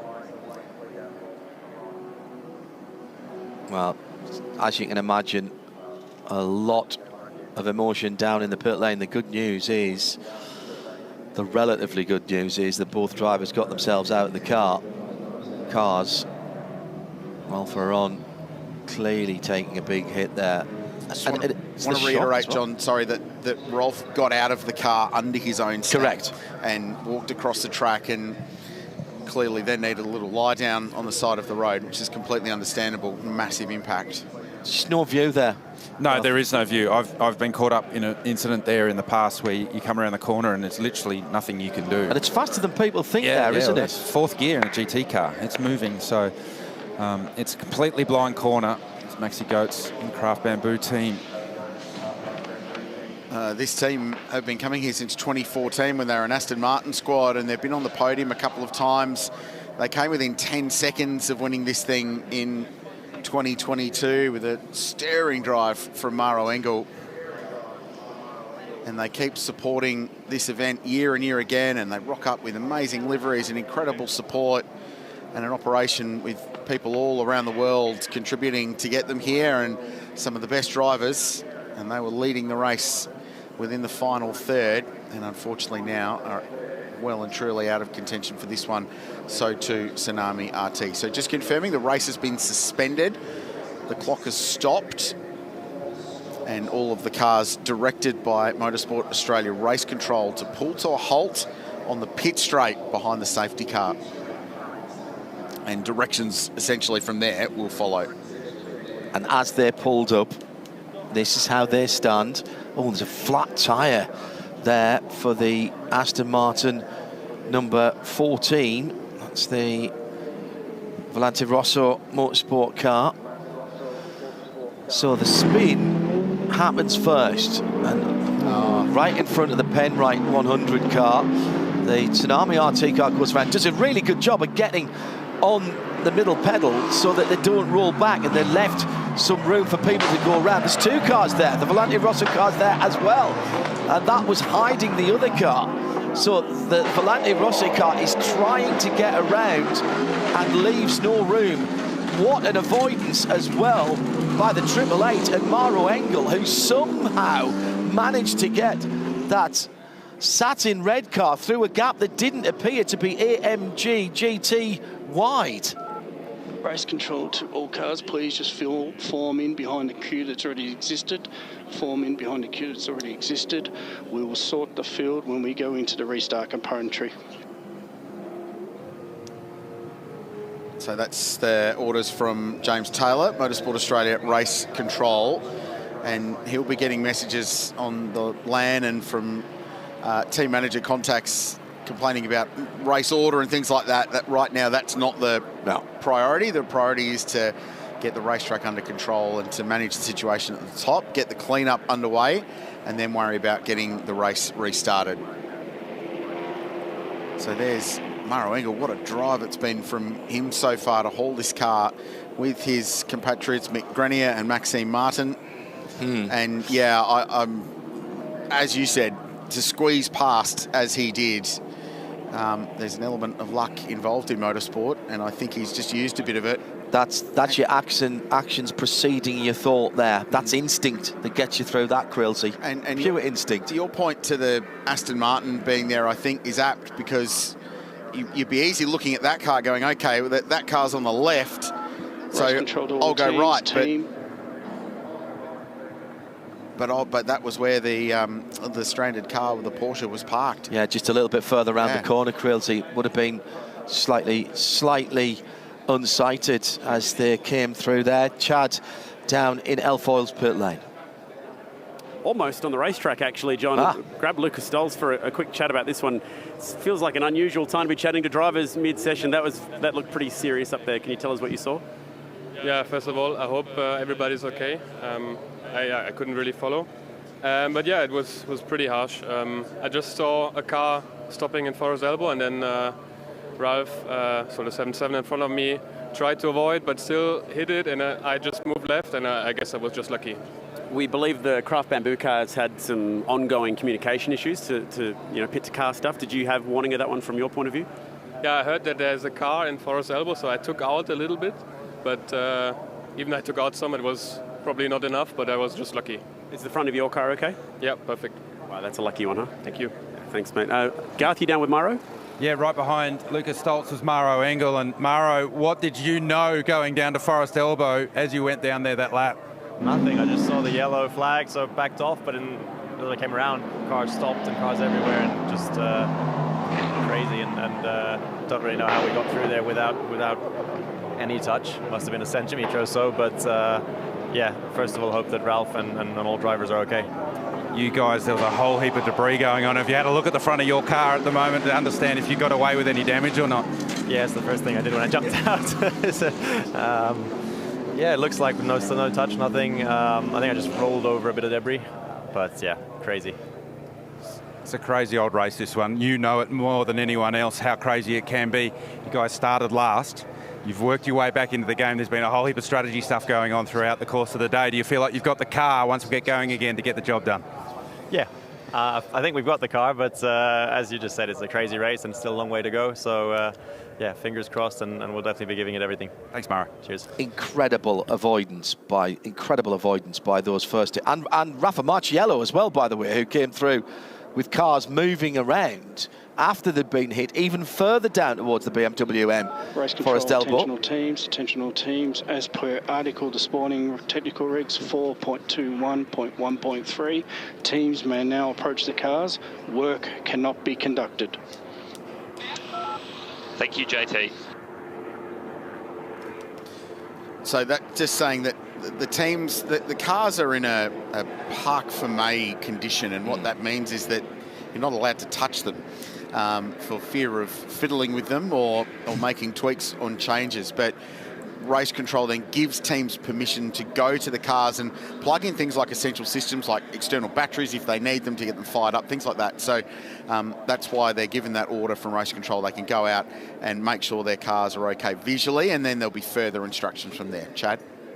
Watching Matty Campbell, the team are giving him some direction at the moment, maybe just switching things off to save battery power down here. 7 years ago, that was the very spot where he pulled off the race-winning move. Did a good job avoiding that one. Matthew, can you tell us about that one? Yeah, obviously not what you want to see. Obviously quite a large accident. You know, I'm just lucky to sort of make it through. Got a call just as I sort of start to enter the corner, and yeah, started to see stuff flying. So definitely not ideal, but I think we made it through okay. A lot of debris everywhere, so hopefully you know, none of us have a puncture or anything like that. But yeah, never what you want to see. The team have come out to inspect the car. Have you had a bit of a walk around it yourself? Yeah, had a little look. I mean, the car's pretty clean so far. You know, it's pretty challenging at the moment. You know, just racing and trying to get clean air and different strategies and so forth. I think we have a really fast car. We're probably just struggling a little bit to follow and get sort of close enough to make a good move. So at least we know we have a fast car. Maybe we can pull something off on strategy and try and, you know, jump a few cars. But yeah, we just still a long way to go. Yes, there is. Thanks, Matty. Thank you. As generally happens in these red flag procedures, drivers congregate and start to debrief themselves what actually took place. Jordan Pepper, I'll grab you first. You're in the third. Which one are you in? 32. The 32. Tell us what you knew heading down to Forest Elbow on that lap. Yeah. Sorry, just eating a banana, but it was a bit weird. There was like flashing yellows like coming through up the hill from the cutting, and then there was green flags, yellow flags, green flags as we came over Skyline, and then it was green. And then I just heard the engineer on the radio. He pretty much saved us because he was screaming like, stop, stop, stop. Big crash ahead. So luckily we could, but it's never nice to see what impact that happened. You could see the car on fire, and I just hope everyone's okay. Yeah, well said, well said. Jackson Evans, you've got an ex-supercars engineer in your ear in Adam De Bore, and tell us what he gave you as far as advice heading down to the elbow. Well, first of all, he gave me the wrong corner, to be honest. He said stay inside at the cutting, but then he realised I was past there. But, you know, obviously one of those situations is a big panic for anyone, but to at least get some information over the radio, first it was to obviously exercise caution, but then he was actually screaming down the radio to stop. So, you know, we were lucky enough to slow it down. But as JP said, you know, it's never nice to see that stuff happen, and obviously a hair in a red flag situation. The Ferrari looks like it's been struggling a little bit for pace, but you guys have been saving a whole heap of fuel trying to do the strategy game. Do you feel like you've got anything once we get going again? Look, I mean, I feel like everyone's doing the same thing. We're probably not quite as fast as we want to be, but, you know, we're trying to stay in the game with that fuel management, and, you know, as this race shows, it always comes down to that last hour, and we'll see where we stack up. Thanks, Jackson. For cars to be jacked up to inspect tyres, for cars to be put on jacks to inspect tyres, and batteries may be applied. And that's an important call. Thank you, JT. Confirming cars can be jacked up to inspect tyres and jump batteries can be installed. That's an important call from Motorsport Australia Race Control. So proper process. They're allowed now to inspect their cars and make sure the tyres are right. Now, we saw that the Volante Rosso Aston Martin had a puncture that was visible. It was absolutely flat at the bottom. Now it's up to Race Control to allow them to change that tyre, but that has to be approved by Race Control, Chad. Yes, and there might be a little bit of that going on. If you remember the 2014 Bathurst 1000, there was a lot of race-saving and race-winning repairs going down here on the front straight, but that's not allowed in this race. Been walking around car 46, it was Raffaele Marciello at the wheel, and just check out the sort of debris. It looks like gravel, but it's very fine gravel at the front of this car that's actually stuck in the wheel and the spokes. Even worse on the right-hand side. Come around this side. How's all the rubber that you collect over an endurance race in the front of these cars? Check out the right side. So it's picked up a fair bit of this debris, either it was from the crash side or I don't remember that car running off on the way back into the pits. Maybe it just picked up a little bit going through the gravel, coming back into pit lane. Now, Raffaele has gone for a bit of a walk back down the line. I wonder if any of these drivers might be taking this opportunity to grab a quick bathroom break as well, because as you can imagine, they've been all full of hydration and trying to do everything they possibly could. Here come the teams now to try and jack these cars up and have a quick look to see if there's any problems with these cars. They might get dispensation of change if there is a cut tyre, but they won't have an opportunity, sadly, to do much work to these cars if they are damaged. It's not like the Formula 1 red flag rules where you could just change a set of tyres out on here in the grid. You can't do much else with this at the moment. Let's have a look around the number 14 car, which has had a bit of a whack around the right-hand side, and the left-hand side of this car got heavy damage earlier when it got pushed off through the chase, and you can check out the left front Pirelli on this car is cut down as well. Brycey Forward's down here watching on as well. Bryce, good to see you, buddy, down here. Have you found your 12-hour experience so far? Yeah, I mean, it's good. I mean, Damien did this is Damien's first GT3 race. Damien was driving the car just then. Did an amazing job to avoid that. There's been some huge crashes here today. So luckily, all we got out of that was a puncture in the left front. So hopefully we'll be able to change that under the red flag now, and then Damien will be able to do the rest of his laps, and hopefully we can walk out of today with a trophy. Put us in the driver's seat for that one, Damien. Coming over the top, the three cars were really close together. It looked very tight, and they were fighting a lot there. I could see it was a risk, so I was trying to make sure I had my bets hedged. That when the Porsche spun, I was just trying to hold back and see which direction it go to get out of there. I knew I didn't want to be there on the track, so I had to stop. I couldn't get back. I was just get reverse and get out of there as quick as I could, and a bit of luck. Yeah, well done. You did a good job at getting out of that one. Well done. Thank you. I think that debris on the wheels is probably the oil dry that's at the top of the hill. So this is earlier in the lap. This is the Tsunami Porsche. It was going slow already, and there is the Aston Martin. We're just talking to the drivers there coming out of the GR Dipper and run down to the elbow. Great pickup from the crew. And then it's the Penrite car in behind. Hits it. Yeah, there's contact, definite contact to the Tsunami Porsche, which turns it around. And yeah, amazing catch from the Aston Martin to get on the picks and get that thing stopped. And how does that car not then get damage in the ensuing carnage that goes on? Yeah, well, after the impact as well, there's a pretty telling shot, and that is just frightening, of the Aston driving over some debris, and that's where it picks up puncture. Watch the red AMG coming through after that. Now, and just missed the rear end of the Craft Bamboo car. The driver of the Bamboo car wants to get out, of course, because he can see flames, but he's got cars whizzing past his left-hand door. Oh, this is telling.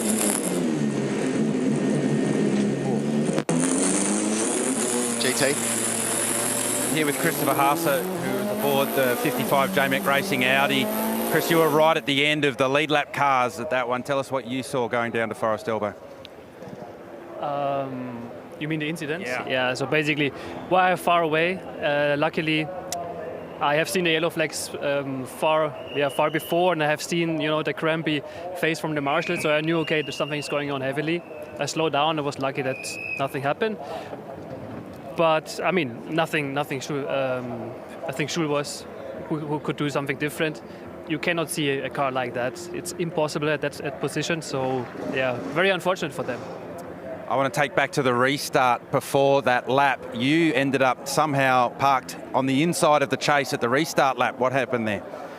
Unfortunately, we struggle all the way with radio connection somehow. So sometimes it's there, sometimes not, sometimes not clear. A very unfortunate situation. So I thought, okay, I need to pass. But then it started to work again. He said, no. At the end, I tried to redress the mistake, let's say. I stopped, I let all them pass to show them, okay, we have seen that, we want to clear that again. And yeah, that's how it happened. How's the 55 feeling today? You got super speed across the top of the mountain. That's what the Audi is known for. Do you feel like you've got a car that's fast enough for the end of this race? Definitely when we are in the position, we need to be a bit further. Then we have the position to fight. We have to be, let's say, into the slipstream window where we get pushed from behind and then catch the other cars on the front. On top, we are extremely fast, it's true. In straight line, when we are alone, we are a bit slow. So, yeah, we never give up. Good luck. Thank you. Garth Tander talking to Chris Haase. I mean, you're a chance when he's driving. There is absolutely no doubt. We're just unpicking what's gone on here, and we've been getting reports from around the circuit.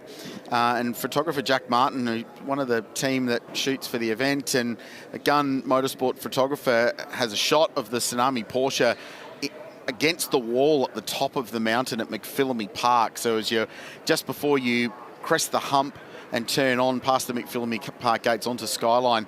So we picked the car up going slowly through the dipper. Process of elimination, we're working our way through this, that it actually crashed a little bit earlier in the lap. That explains why it was limping and going so slowly, that ultimately built up to what happened down here at the BMW M elbow. Standing by alongside number car 100, it was Kai Allen at the wheel. He's taken his helmet off, and at the front of this car, they've already been doing a bit of work on the front splitter, so it's really hard to know which damage might have been from this incident and which damage might have been from earlier, but I can show you there are some holes in the front of this car, but like I mentioned, very hard to know what's new and what was from earlier. In front of them, they're just jacking up the 222 car, the STM entry as well, Scott Taylor Motorsport, and we'll see if we can get a few of the drivers for a quick word as to what they saw as a part of this one. And Kai, who's leaning on the fence. Hello, mate. That all looked pretty scary at the top of the mountain. Can you tell us what happened from your point of view? Yeah, not really sure, to be honest. We obviously got let through on the wave by, and Cam managed to get past that really slow Porsche, and Dean and I were just trying to get away, and there was an Aston and the Porsche either side just going like really, really slow. So I was very concerned of us getting plowed up the back, considering the leaders would be coming through soon. And yeah, very unfortunate. I really don't know what happened. It just, I was trying to go around him, went really slow, and he just broke and just hit. Basically, I just accidentally hit him. So yeah, I really don't know. It was very weird situation, and very unfortunate to see that massive crash. Hope everyone's okay. Yeah, absolutely. Have you found your 12-hour experience? Yeah, it was really good. It started off really good. My start in the morning was pretty fun. Like, it was crazy in the dark, but yeah, I've been loving it. Obviously, we've had some issues here, and the boys haven't been giving up. We've been going there, and I've learned a lot in my stints, even though we're not on the lead lap. So the Penrite AMG's doing a good job. We just got to keep chipping away, and it's all about learning for me, which I'm enjoying. Been enjoying watching you drive the thing, mate. Thank you. Thanks, Chad. I'll pop over here because I noticed that a few of the... Oh, actually, never mind. Garth's with him. Who you got, Garth? I have Cam Waters and Chaz Mostert. It's great that you could make your way back from the chase, Chaz, that you went down just to wave at Cam Waters. Did you see him down there? I did, yeah. I wasn't impressed. Why were you not impressed with your teammate? He was down there cheering you on. Well, last time he was there, he was having beers, and if he's down there having beers without me, I felt a bit left out. So I thought, come back, support me, and we'll go down there later. Well, there's still 4 hours left in the race at that stage. He probably has to get back in the car, so he couldn't be having beers. Chaz, why did you go down to the chase? Basically, we've been having a bit of a joke who's supposed to finish this race. So I thought if I go down there, he might, basically have a dummy spit and then lock himself in for the last stint. So anyway, no beers for now. We're still in this. We got to hopefully get a lap back, and car's actually not too bad considering it touched the wall. So if anything, I think Thomas has actually tuned it up across the top. I think it's nearly flat in a couple of areas there. It's actually pretty good. It's better. What else do you want from us? What is the goal then? I mean, you guys had such a fast car, started from pole position, second fastest lap ever around Mount Panorama in a GT car. Obviously now, race wins out of the question. What's the goal for the rest of the day for the 222? Right us off. Tell us more. Oh, that's a bit rude. How many laps down are you? We're one now, aren't we? We're about to get another one back, hopefully, so we'll be on the lead lap. Car's pretty speedy still.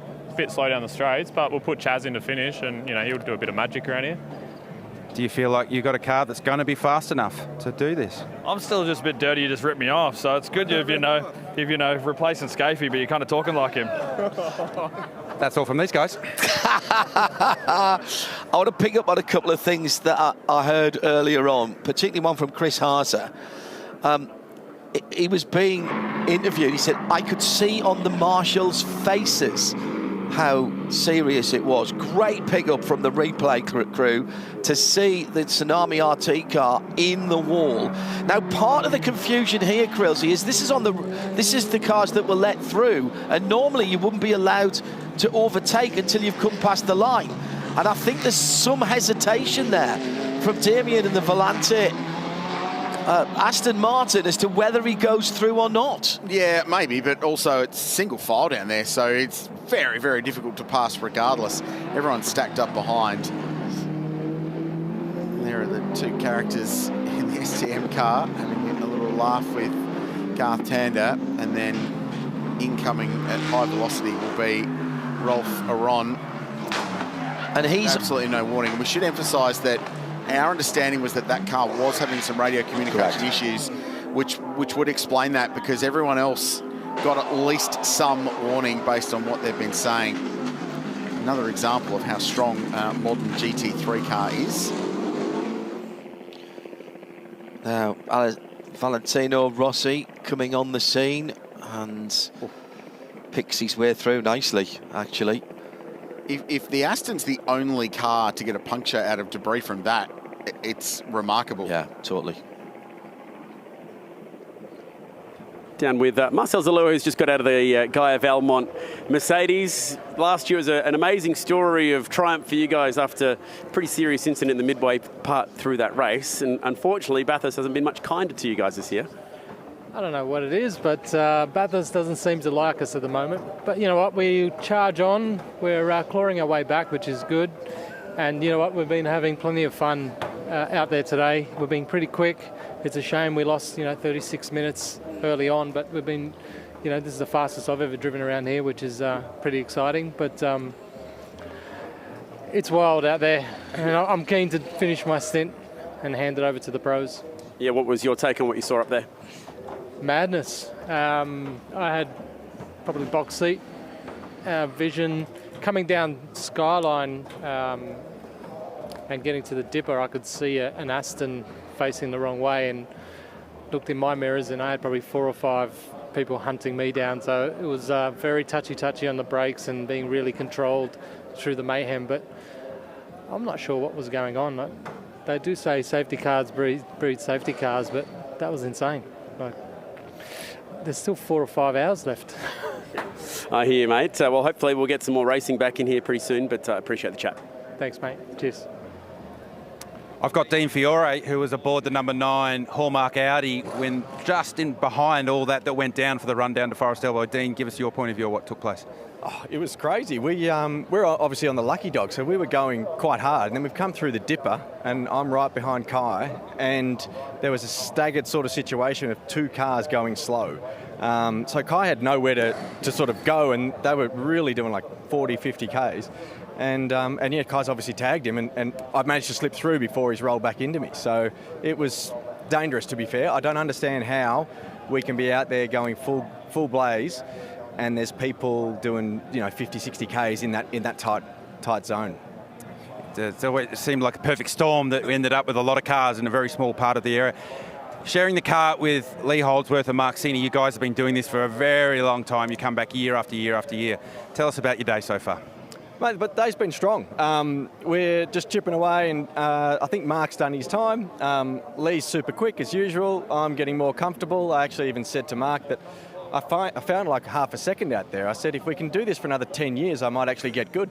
So it's a great weekend, mate. Every year we come here, we just laugh for 4 days straight. So it's a pleasure to drive this car around this track. You guys currently in position 20. What's the goal for between here? We've got just over 3.5 hours left in this one. What's the goal from here to the end? Mate, we're not concerned about outright, to be fair. We just want to be as high up as we can in our class. So it's just a matter of getting me done, and then Mark and I put our feet up and watch Lee do his thing. Have fun. Thanks, mate.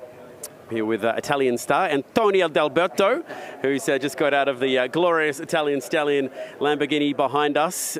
You were somewhere up on the top of the mountain. Yep. Tony, what did you see up there? Yeah, it was just starting to unfold as we were sort of approaching the elbow there, so I sort of caught it early, slowed right down and managed to get around it without any damage at all. And then coming down Conrod, yeah, they called the red flag, and I said to my engineer, oh, it didn't seem too bad. But I didn't see the second incident, so yeah, massive shunt there, unfortunately. So no good. Hopefully everyone's okay. We don't like to see damaged cars. We don't like to see injured people either. It's been a pretty eventful day, as you've seen. It's been an eventful weekend for this car. Let's come back this way a little bit. We'll still be able to see the car in the background, but I think we're just a little bit under the bridge here. This Lamborghini, it's just about to be put out to pasture, so to speak, in terms of its lifehood with the new one coming through. It's been pretty quick this week as well, and it looks like it's been a lot of fun having Marco in the team. Yeah, it's been great to have Marco and some support from Lamborghini. It's amazing the difference they've made to our team this weekend. So Marco's super, super fast, DTM, factory driver, so you don't get much better than that to compare yourself to. And just the little tricks of the trade, they know how to set these cars up. So the thing's been on fire. To put the thing in the top 10 for our little team is amazing. So today hasn't rolled so well for us, but with still a few hours to go, we're pushing as hard as we can. All right, I hear rattle guns going off, so thank you for the chat. Thanks, guys. Cheers. Nice work, Chad Naylon. Garth Hander down on pit straight as it is now. So we are under a race suspension at the Meguiar's Bathurst 12 hour. The clock is continuing to tick. What gets suspended is the driver time. So if you've just got in the car and you've got 60 minutes of driver time you need to roll out, then that will continue when the race resumes. So the driver time is paused now, but the clock continues. So there's 3 hours and 11 minutes of the race left. In that 3 hours and 11 minutes, we will get as much racing in as we possibly can when they deem the track safe and ready to go racing again. And if you've only just joined us, wherever you might be watching around the world, it was a hefty impact up at the BMW M elbow that sees us under red flag conditions for the first time in a long time here at Mount Panorama for the Meguiar's Bathurst 12 hour. And this is why, and it's a series of unfortunate events for the Tsunami RT Porsche. So coming up past the John Hinksman Vista, the top of the mountain at 200 kilometres an hour, having received the wave by from the safety car, the race was back to green flag conditions, hence the green flag. So we were racing again, had a crash, hit the wall, was going slowly. Contact from Kai Allen in the Penrite Racing car. It turned around there. Everyone squeezed through. Traffic jam, blind corner. Difficult radio comms for Ralph Aron. We understand no radio in the Craft Bamboo car. Massive impact from him. Lucas Stoll squeezes by. Maro Engel squeezes by. Kirchhofer and all of the leading cars managed to squeeze their way by. The net result is that the Porsche is out of the race. The race-leading Mercedes-AMG is out of the race. And we understand word through that Rolf will be taken, obviously, for precautionary checks, but he did climb out of the car. Both drivers climbed out of the car under their own steam. Chad. Yeah, well surmised, Rich, and we hope that they're doing okay. Now, you may have heard I said that there's rattle guns going off down here. That would be unusual, right? Because you're not allowed to change tyres. Well, Race Control, in conjunction with Pirelli, have decided that there are so many cars with debris in their tyres up and down the entire field that in the interest of safety, they are going to allow teams to change tyres on the grid. Some teams are electing to just wait until they put them on, maybe even getting a little bit of heat soak out through the outgoing tyres, but that's the latest down here at the moment. And the tyres that they are putting on at the top end of pit lane here are all brand new Pirelli. So the teams are taking this opportunity under safety regulations to change tyres. They're not just putting on any old tyres, they're putting on a brand new set. So we're starting to get down to the business end of the day where track position matters, speed matters. We're running out of green flag racing time. So now it's time to put your best foot forward, and lots of brand new Pirellis going on, all these top 6 cars up this end of the pit lane. That's a good point that Garth Tander makes there, because we had half an hour of safety car at the front end of the race and 3 or 4 more interventions, 4 or 5 more interventions of the BMW M safety car in the meantime. So tyre usage of those 12 sets for the meeting has not been as high as you might have expected through to where we are, with just over 3 hours of the race remaining. And therefore, use them if you've got them. And with still half the field on the lead lap, 15 cars on the lead lap, down to Dorian Boccolacci in the number 86 Porsche, the high-class racing red and white car. They're all on the lead lap. The other thing that this changes, Krilsey, is all of our carefully made calculations with regard to fuel and stopping. The guys at the front of the field are only 6 laps, 7 laps and fewer into the stint because we were just coming away from a safety car period. All questions to be answered when this race does resume and the clean-up proceeding apace. What have the Beatles and Mount Panorama got in common? Well, every year Bathurst has Beatlemania. The Beatlefest Bathurst is a family-friendly celebration dedicated to one of the greatest bands of all time, but not just the music, the era and the culture around the Fab Four. So it's just another reason to come into this part of the world and celebrate one of the greatest bands of the world. What's your favourite Beatles song, John Hindhaugh? I was more a Rolling Stones man myself, but I would probably say Get Back. Okay, no, good album. Good album. There might be some people saying Get Back as this race plays on, as some moves are made in the competitive end of this year's Meguiar's Bathurst 12-hour. So, Garth, we're down here just watching as these teams change tyres. We've seen the Pirelli techs actually paying very close attention, and I might just actually take this camera for a very quick walk here for one moment and just show you how small some of these holes are in terms of debris. How clever are they that they can pick up on holes that small and determine that that tyre needs to be changed? That is serious attention to detail. Yeah, and that's a really important part of the tyre. It's the inside edge, so that's where the tyre has got its most load. So if there's been any construction damage to that tyre, then that's when you're going to see a tyre failure. So I think it's a really smart move by the race organisers to allow all the teams, not just a couple. It's like, okay, if there might be damage to a tyre that you can't see, just change the tyres, take that out of the equation. I think that's a really smart play. Now, what does this mean for the race? Now, this is going to sound funny, but a 12-hour race is time certain. And I don't mean that as in you have to get 12 hours of racing. It's time of day certain as to when this is going to finish. It's going to finish at 5:45 local time. Yes. So that means that we have substantially fewer racing laps and time left in this race, and everything that we talked about, and John was just hinting towards this up at the commentary box a moment ago, completely changes whether this becomes 1, 2, 3 stops, safety cars, who knows? Yes, that's correct, because we've been hypothesising about how many stops and all the rest of it, all that's gone out the window. They have been able to change tyres at this red flag. They haven't been able to put fuel in, and that's a critical part, and the fuel's still going to be a critical factor when it comes to strategy to get to the end of the race. So realistically, right now, track position becomes far more important. That much debris that we saw, particularly the 2 leaders run through, now obviously that could lead to punctures. We've eradicated that. Is there still any more potential ongoing dramas for them with the issues that they had running over that much debris? Could it go through brake ducts? Could it get sucked into the front of these air dams anyway? Yeah, I was really concerned about that, particularly those front 2. And when I was talking to Maro Engel, I said, oh, did you check it? And he is the same straight away. That's the first thing I did when I got out of the car. Went straight to the front. You'd hear it. You absolutely hear it. You know you're driving over debris. There's nothing you can do about it. You're literally driving into a hailstorm and hoping you come out the other side. So for those lead cars in particular, they would have done a pretty big systems check coming down Conrod when they knew it was red flag and they were going to stop here. They would have felt the steering, making sure that was okay.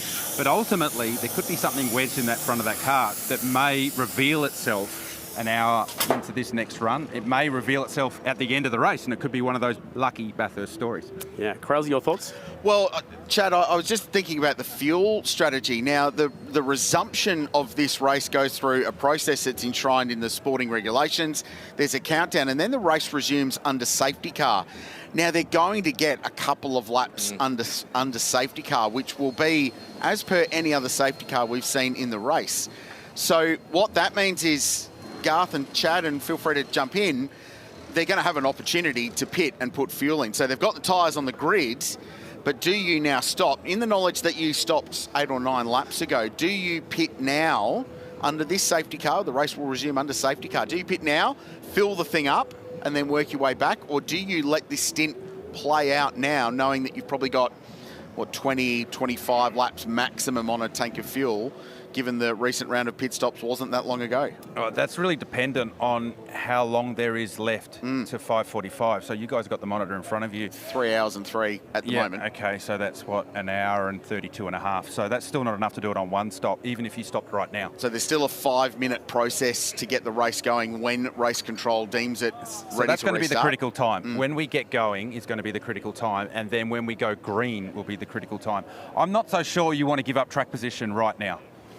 All right, let's just recap exactly how we've got to this part of the day. If you've just sat down and flicked on the stream or the telly or wherever you're watching from around the world, it has been a very, very crazy affair so far. You got to love the fact that we start this one in the darkness. If you thought going 3 wide last year was cool, then you probably enjoyed it twice as much this year, because this is pretty crazy stuff, Garth, from the start of the race. It certainly was. They weren't only 3 wide in the front queue, they were 3 wide in the second queue as they ran up to turn 2 at the end of lap 1, and eventually they sorted themselves out.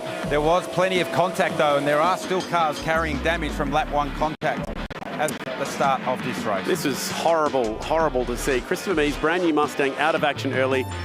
Serious incident with the kangaroo. I'm sure you've seen plenty of that on the socials today. Christopher thankfully okay, although he felt very, very ill. That was a scary one. Danny Studdard in that car losing the rear wing at a very high speed. Yeah, the worst places you can have that happen. It's the end of Conrod Straight. Corvette started to show their hand early and they made their way forward. They got to the lead of the race, but they had plenty of speed as they started to go forward. Yeah, there's been some late moves down there at that part of the racetrack, diving under brakes down at the chase. We've seen some late moves also with the fake to the right and then the jink to the left, very F1 style, relying on the ABS, relying on all of the incredible aerodynamics that you have, and sometimes a little bit illegally as well. That was the doctor. Bit of a heart-in-the-mouth moment for Cam Waters as he tried to go around the outside of Valentino Rossi down at the chase. Ultimately, he got it done at turn 1 and got up the road. Now we had some serious incidents. This was the first. Ryland Gray got away with what could have been a worse one, but sadly, that car, which seemed doomed from the very beginning of the race, unfortunately had some issues in race control. Finally out of the race there, and one of the big heavy hitters, maybe not completely out of it, as we've recently learned. Yeah, it's a curious one for Thomas Randle. Spun going over the hump at the exit of the cutting. Significant damage to that car, but the Scott Taylor Motorsport crew have gone to work with that car and they've got it back operating and they feel like they're in with a chance. Man, it's hard to know which has been the bigger of the crashes today. Jimmy Golding in this absolute monster ride for his Audi BRM team. Thankfully got out of that car okay. How was the flame that came out of the side of it? Yeah, big contact with the outside wall. The exit of Reed Park. It was great to see James get out of that car okay, but yeah, big fireball as it made contact with the wall. Thankfully everyone was safe, but that Audi, it's very, very hurt. Yeah, James did a good job at getting out of that one. And then this one, which brought about the red flag, and that beautiful Tsunami Porsche turned around. We've seen this in many, many endurance races here at Mount Panorama. It started there and it finished here with the race leader. Oh my goodness me, I don't think I can watch that anymore. It doesn't get any easy to look at.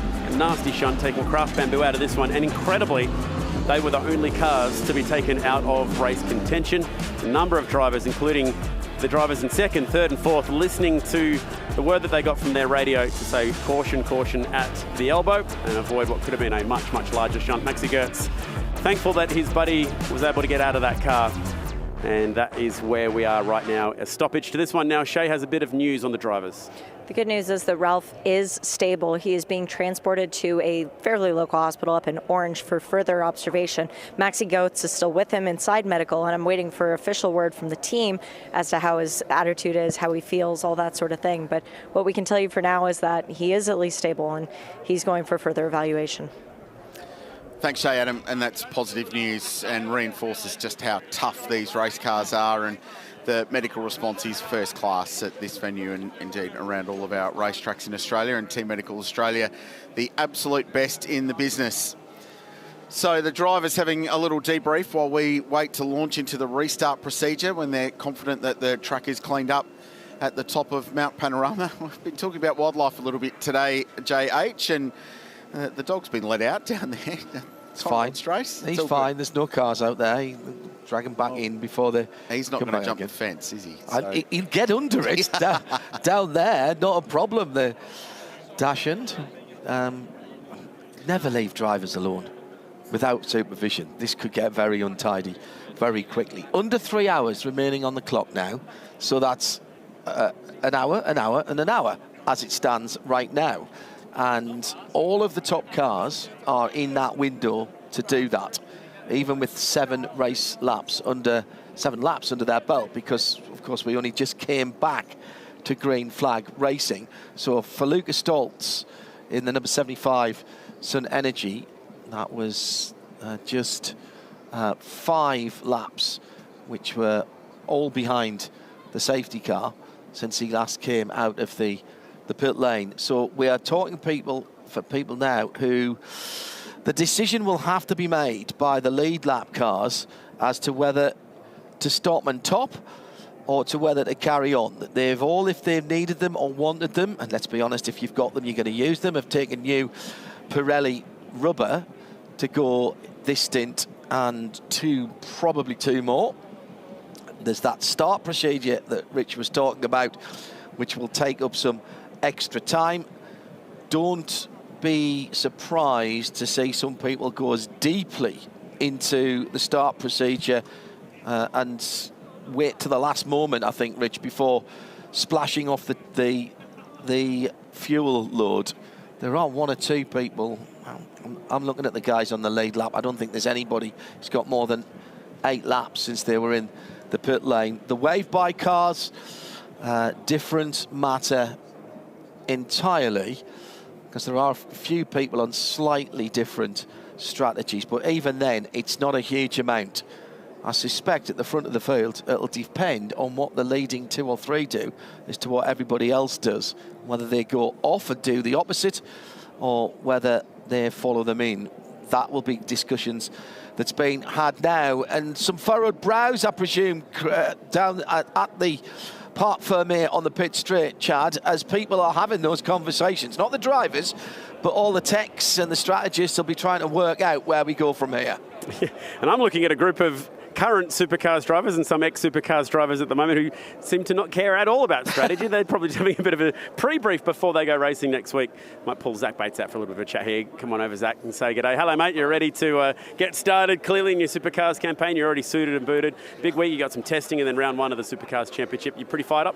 Yeah, extremely exciting. It's it's all probably a dream come true for me to make my supercars debut. It's great to be here. Obviously, scary crash. I'm sure you've talked a lot about it, but nonetheless, it's great to get my first 12-hour start. We've seen what some rookies can do in the Supercars Championship, most recently with Kai Allen. So is the sky the limit for you this year?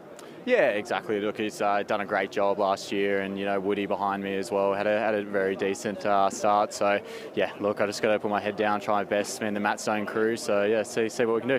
All right, mate. I'll let you get back to the chat with the boys. Might get D-Russ out here for a little bit of a quick chat with us. David Russell, fresh off a podium here last time. How you going? You love the mountain, mate. And I think the mountain loves you too, because every time you come here, good things happen.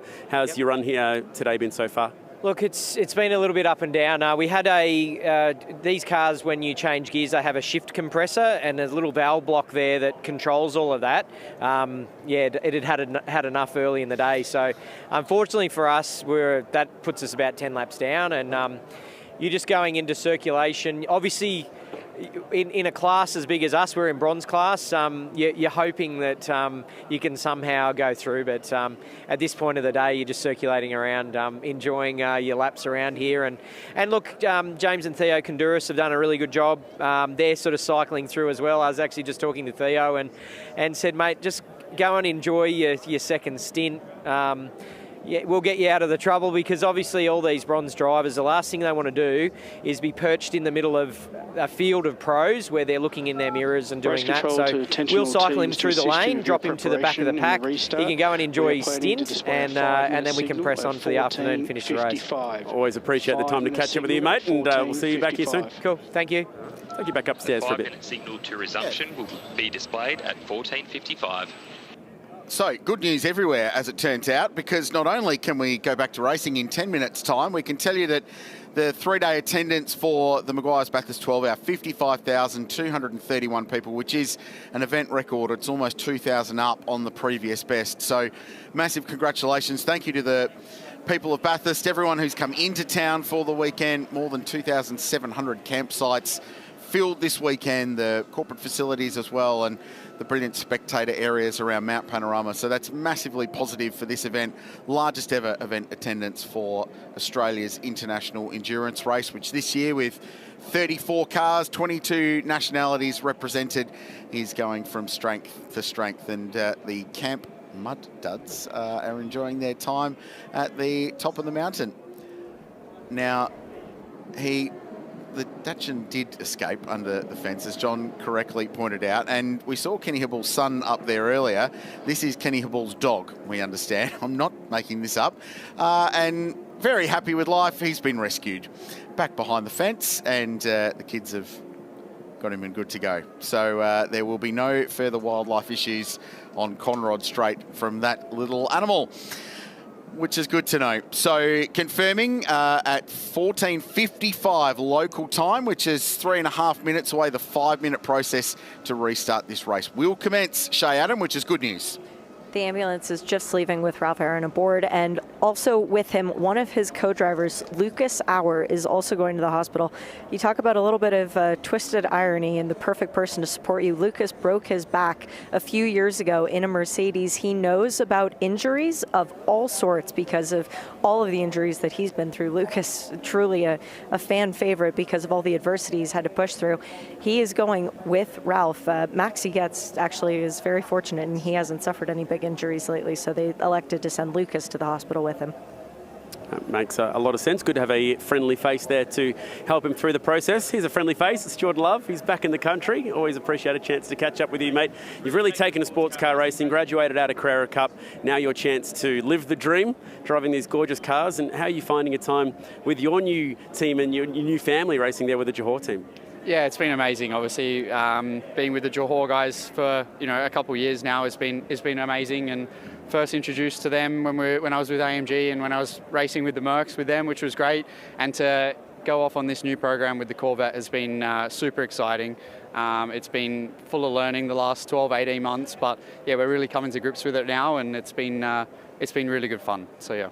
For viewers who are unaware of the Johor team, it's a pretty special crew, and for you get to be friends and I guess co-workers with a pair of princes. What's that like? Yeah, working with royalty is never a bad thing. So yeah, it's great. There's a great family, great boys, and hugely dedicated to building this team and to going off to do great things within motorsports. So yeah, they got big goals, big dreams, and hopefully I'm there for the ride to help them through that and to achieve some big things. Good to chat, mate. Thank you. Cheers. Thanks, Chad.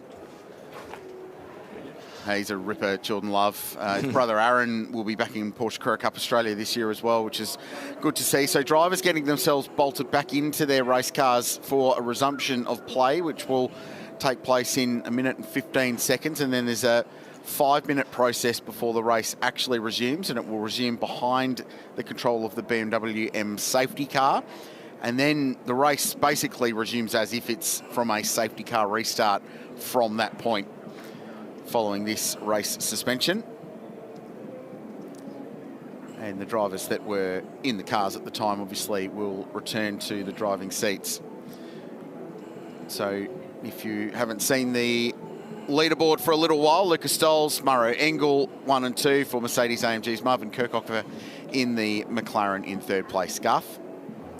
As all the drivers start to strap themselves back in the cars, I thought I'd just go have a quick scan of what damage everyone's carrying. And ironically, the 2 cars that were first on the scene and followed Ralph Aaron in, Lucas Stoltz and Maro Engel, the front of their cars actually look remarkably, probably 2 of the best that I've seen so far as damage that they'll carry to the end of the race. The McLaren's fair bit of damage at the front. You can see they've got the 200-mile-an-hour tape on the front of the McLaren out of 3rd. The BMW of Raffaello Macchiello, that car's pretty good. Matty Campbell's carrying a little bit of damage on the front of his Porsche, though. One of the turning vanes over on this side is damaged, and he will lose a little bit of front downforce for his. Same for Lauren Heinrich on the front of his car, but on the other side, damage, and actually that turning vane is completely gone. So some cars taking a bit of damage into this restart, likely from earlier in the day, likely from that incident we just saw. It's been quite some time since we have seen any green flag racing. So brand new tyres, cold drivers, cold cars, they're going to need to get up to speed quickly.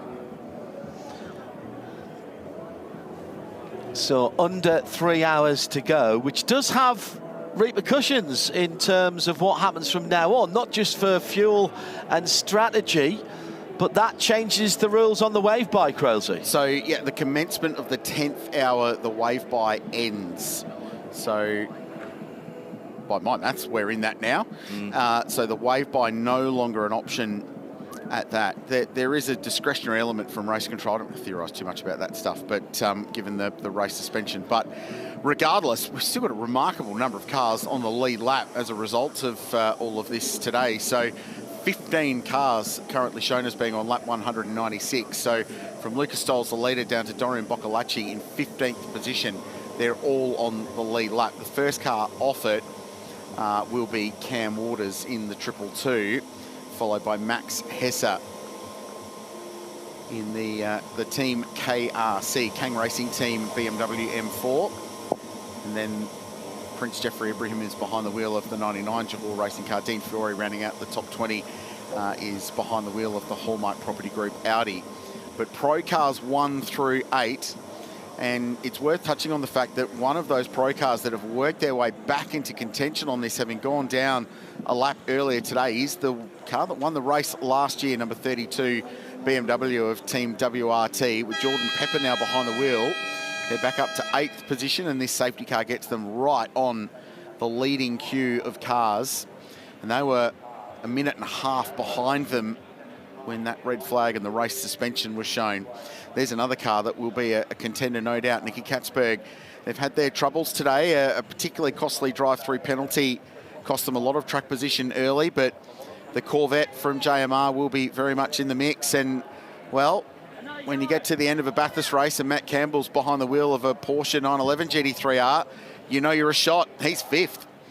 And he is absolutely a chance. And they've struggled for track position today, but now they've got a shout at this one, Absolute Racing. Opportunity may well open for them. So it will be Mercedes-AMG's 1 and 2. The McLaren in 3rd place, which has been one of the brilliantly under-the-radar performing cars all day, but they've been in the mix all day long. Then Raffaele Marciello in the BMW, and Matt Campbell in 5th. 2 minute signals have been displayed.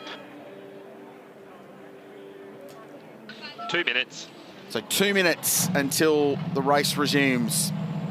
The first engines fire into life. They'll get some engine oil and water temp into these cars before they set them loose, and then the race will resume behind the BMW M safety car. And any leaderboard juggling that needs to take place will then happen from race control. They'll be able to reposition cars, but the way that all rolled out, the leader is the 75, so the safety car has got the correct cars in the order from what we can see from upstairs. That's where the leaders are, by the way. Just an update for you. Lucas Stoles, Robert Renau leads the bronze class, and that is going to be a massive battle because Lorenzo Petresi is 2nd in bronze class, 2 cars behind the number 21 entry. So there is a battle on, and Dorian Boccolacci is now behind the wheel of the number 86 Porsche in the bronze class. So they are all contenders for the race within a race. 1 minute. Clear the grid.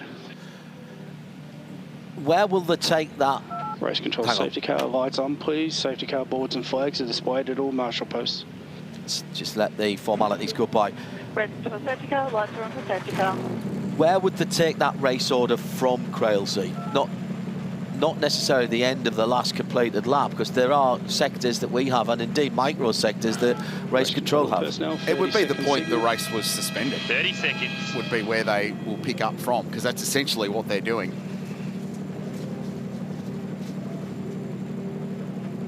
So safety cars will take over, and with 15 seconds before the race officially resumes. Pleased to see the bananas are still up and about. And still banana-ing. And they have been going since the very start of this one this morning. So here we go. We're about to get back underway. Safety car proceed, green flag, safety car boards and flags, safety car start. And the noise of race engines rumbles around Mount Panorama once again, with just under 2 hours and 45 minutes remaining, which is a really interesting number, and we'll get to that in a minute from a race strategy point of view with how this plays out, with how do you get to the checkered flag here with enough fuel so you don't run out in the final lap, but completing the fewest number of pit stops and having to go through pit lane. But we're now officially back under safety car. I think you don't want to run out on any lap, Rich, to well, be honest. no, but running out on the last lap would be the worst. Garth Tander has joined us back up here in the commentary box. An eerie sensation being in the middle of a race with there being no racing car noises. Yes, it's a strange occurrence. We've had it here a couple of times in the past, Mount Panorama, but great to see we are going again. A whole lot of, not confusion down there on the start-finish line, but just waiting for information. And you guys, when we were talking about strategy and how long to go, this is a critical number, the time remaining once we get going, and you said just under 2 hours 45. So the top cars, GT, 7 laps since they were last in the pit lane. Hardly any green flag running there. 7, 8, 7, 8, 8, 8, 8, 8. And that's all under safety car except for one push lap. Correct. 3/4 of a push lap, if you like. Yeah. So where's your mind here with 2 hours and 43? That's an hour and 20 if you split it in half, but you can't because you can't. Hour and 20 is not enough because that's too far. No one's gone an hour and 20 yet. I'm not really thinking as far as once we turn the wick up to actually try and win this race. An hour and 15 is going to be enough. You're going to have to save too much fuel, give up too much. I agree with that. So really, if you split it in half, you need 2 hours and 20 left of race time, and that's a 22-minute delta to where we are right now. Which actually isn't too bad for those people who are on those on the lead lap. No wave by, we presume. We're waiting to hear confirmation from that because it isn't the discretion. Once we go past the 10-hour mark, whether the race suspension may affect that, but let's for the moment say that it does not. So we've got 15 cars on the lead lap. Dorian Boccolacci in the number 86 Porsche for high-class racing, the distinctive red and white car, the last car on the lead lap. So each lap we do here under safety car is actually quite critical. It's manna from heaven, isn't it? Yeah. Well, no, but it's also as far as the green flag running once we get going, and that's effectively what you have to split into, is the green flag running once we get going. So watch the clock at the time where we go green. Another thing you need to keep an eye on is the circuit conditions. So not only here at the run down to Forest Elbow, we've had the most recent incident, but also still up at Reed Park where James Golding had his crash in the BRM Audi. That's almost what's triggered this whole process because safety cars breed safety cars, and this is the secondary incident. And all of that treatment to soak up the fluids that you don't want there. You could see that all in the wheel rims when everybody stopped before they changed the wheels and Pirelli tyres in that Parc Fermé. Really smart from race control and Pirelli there to work together to say, right, you can change your tyres. Yeah, that was, I mean, the last thing we need now is a tyre failure with someone with debris and having an incident across the top of the mountain. So I think that's a really smart decision from everyone involved. Just change tyres, take that out of the equation, clean the track as well as they have. They've done a great job there cleaning the track up. Yes, there's still plenty of speedy dry and probably some slippery surface there. That will clean up over the duration of the rest of this race. But I think that was a really smart play to allow everyone to change tyre. Strategy's already starting. Exactly. Driver change suited. Race control to safety car. Please increase speed to 100 kph, please. Well, what you've just done there... Race control safety car, we're increasing to 100 kilometers an hour. You've taken nearly an hour out of the race, which doesn't count for driver time, but also you've put yourself into the next phase in terms of where your closers are.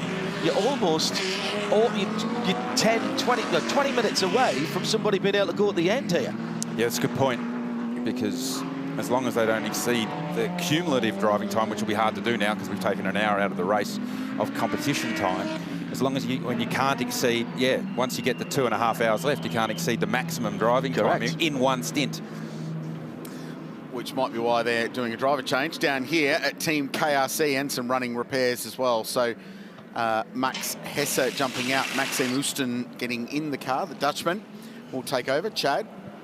Just a thought on strategy for those competing in the other classes beyond the pro category. There is a rule that says your bronze drivers must do 1 hour of the race in the second half of the race. We just lost a huge chunk of that chance to get that away, so there could be a real mix of bronzes and pros out there. They're doing a brake change at this point on the number 6 Mercedes. Fabian Schiller is still behind the wheel, but it's just interesting that they feel like this car needs a brake. Oh no, it does need a brake change. The pads they just pulled out are quite worn, so let's see if this helps the number 6 maybe get back into some kind of competitive position. Thanks, Shay. Good point. And that was a car that has worked their way back onto the lead lap.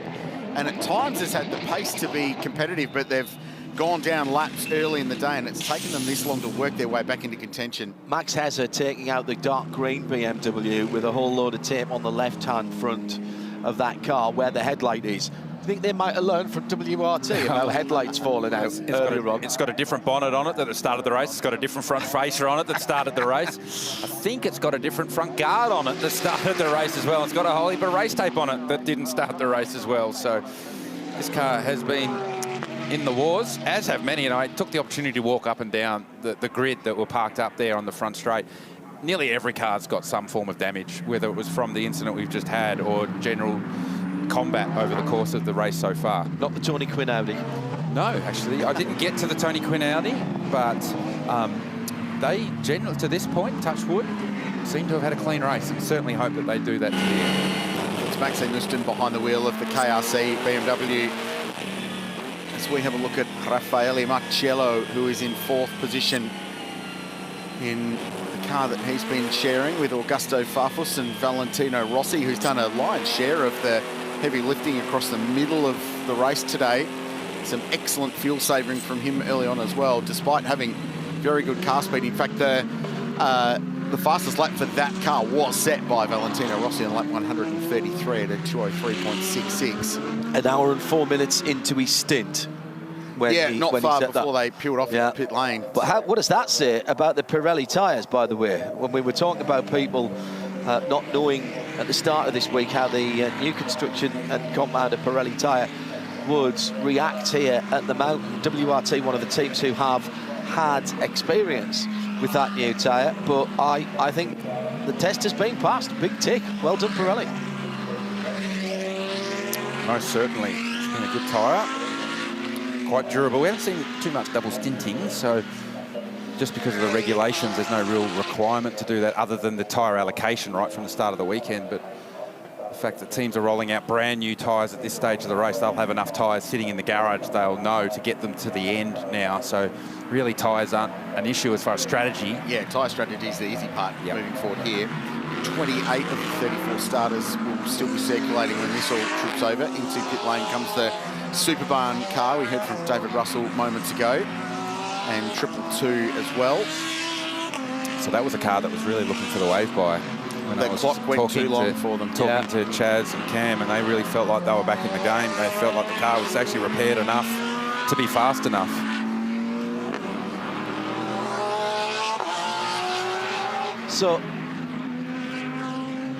So we're waiting to hear from race control what the decision is. Please maintain speed at 100 kph, please.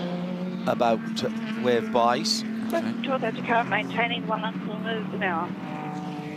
2 hours 36 to go. We're still not green. It's the green flag time to the end. 43 minutes after the hour and a lap after that. That was just literally a splash of fuel. But the 80-second transit time still in effect. That doesn't change. I don't mind this. I think it's smart. I mean, they didn't have track position, so they're not really giving anything up. Nope. They are still hopeful of the wave by. They're still waiting direction from Motorsport Australia Race Control on that. So why not be as prepared as you can be should it come your way? Yes, Get as much fuel in the car. Exactly so. At the moment, we're still counting down. Race control, attention all teams. From the stewards, the period of the race suspension, which does not count as driving time, was 55 minutes and 48 seconds. I repeat, the time was 55 minutes and 48 seconds of suspension. Understood. Thank you, JT. So that's all about driver time, that's Krilsey, isn't it? Because that time does not count towards any driver who's still in the car. Yeah, there was a few engineers up and down the front straight when the cars were parked up there going, oh, do you know what time the red flag came out? Yeah. Because that's actually quite critical. So Motorsport Australia Race Control clarifying the time, the duration, and now the engineers and the strategists can work out what they need to work out with regard to driving time. That's crucial. Absolutely crucial. So I've just been seeking a bit of clarification on the wave by. Now, the rule book says at the commencement of the 10th hour. However, because the race was suspended before that mark, they're going to do a wave by on this restart. I think that's fair. And I think it's sensible as well. I think that's fair and sensible. Good officiating. I don't know if the words force majeure are in the actual rule book, but you could argue that this is 100%, yeah, correct. Pragmatic race direction, isn't it? Yeah. To get the best outcome, which is great. So there will be a wave by, and that's going to elevate 3 more cars up onto the lead lap of the race, including that 222 who have elected to take that pit stop. So they're looking smart now, aren't they? Well, we're going to get, at least we're going to have a couple of people having a swing at this from a different perspective than those leading the race, which is great. Cam Waters aboard the 222 right now. He's going to have to pass some cars, so that's going to be worth watching as well. Now, let's just remind ourselves what happens on the wave by. When we get that to clear, it will be on Conrod Straight driver's left as the safety car is coming round to the end of the neutralisation. The BMW M safety car will stay across to the right with the Crocodile cars behind it. Everyone else will go left, who is eligible, and then they will clear off. But no overtaking on that wave by lap until they come back around, Garth. That's correct. So it was actually the wave by lap that caused all this drama. I said before, I wonder as well that Aston Martin, faced with a car that he was coming to, knowing he shouldn't overtake, there was a little bit of hesitation there. Jamek Racing in pit lane. So from 10th position, Chris Haase in the lane. So they're going to have a swing at this as well to do something a little bit different than those in front. That's a lead lap car. Yep. Lead lap car. So Chris Haase. Well, and it's a really fast lead lap car. Yep. As we heard from Race control Chris to safety car, reduce speed to 80 kph at turn 4, please. Safety car return to pit lane this lap. There will be a wave by. There will be a wave by. Cars from position 16, including 16, onwards are entitled for the wave by. So car 99 onwards, you're entitled for a wave by. So Christopher Haase only loses 2 spots as a lead lap car in this, so absolutely worth topping the tank up and opening up that pit window that now starting to become looking a little bit favourable with 2.5 hours left to go. So that pit window, if you cut it in half, the stint window, if you cut it in half, that's an hour and 15. So we're getting closer.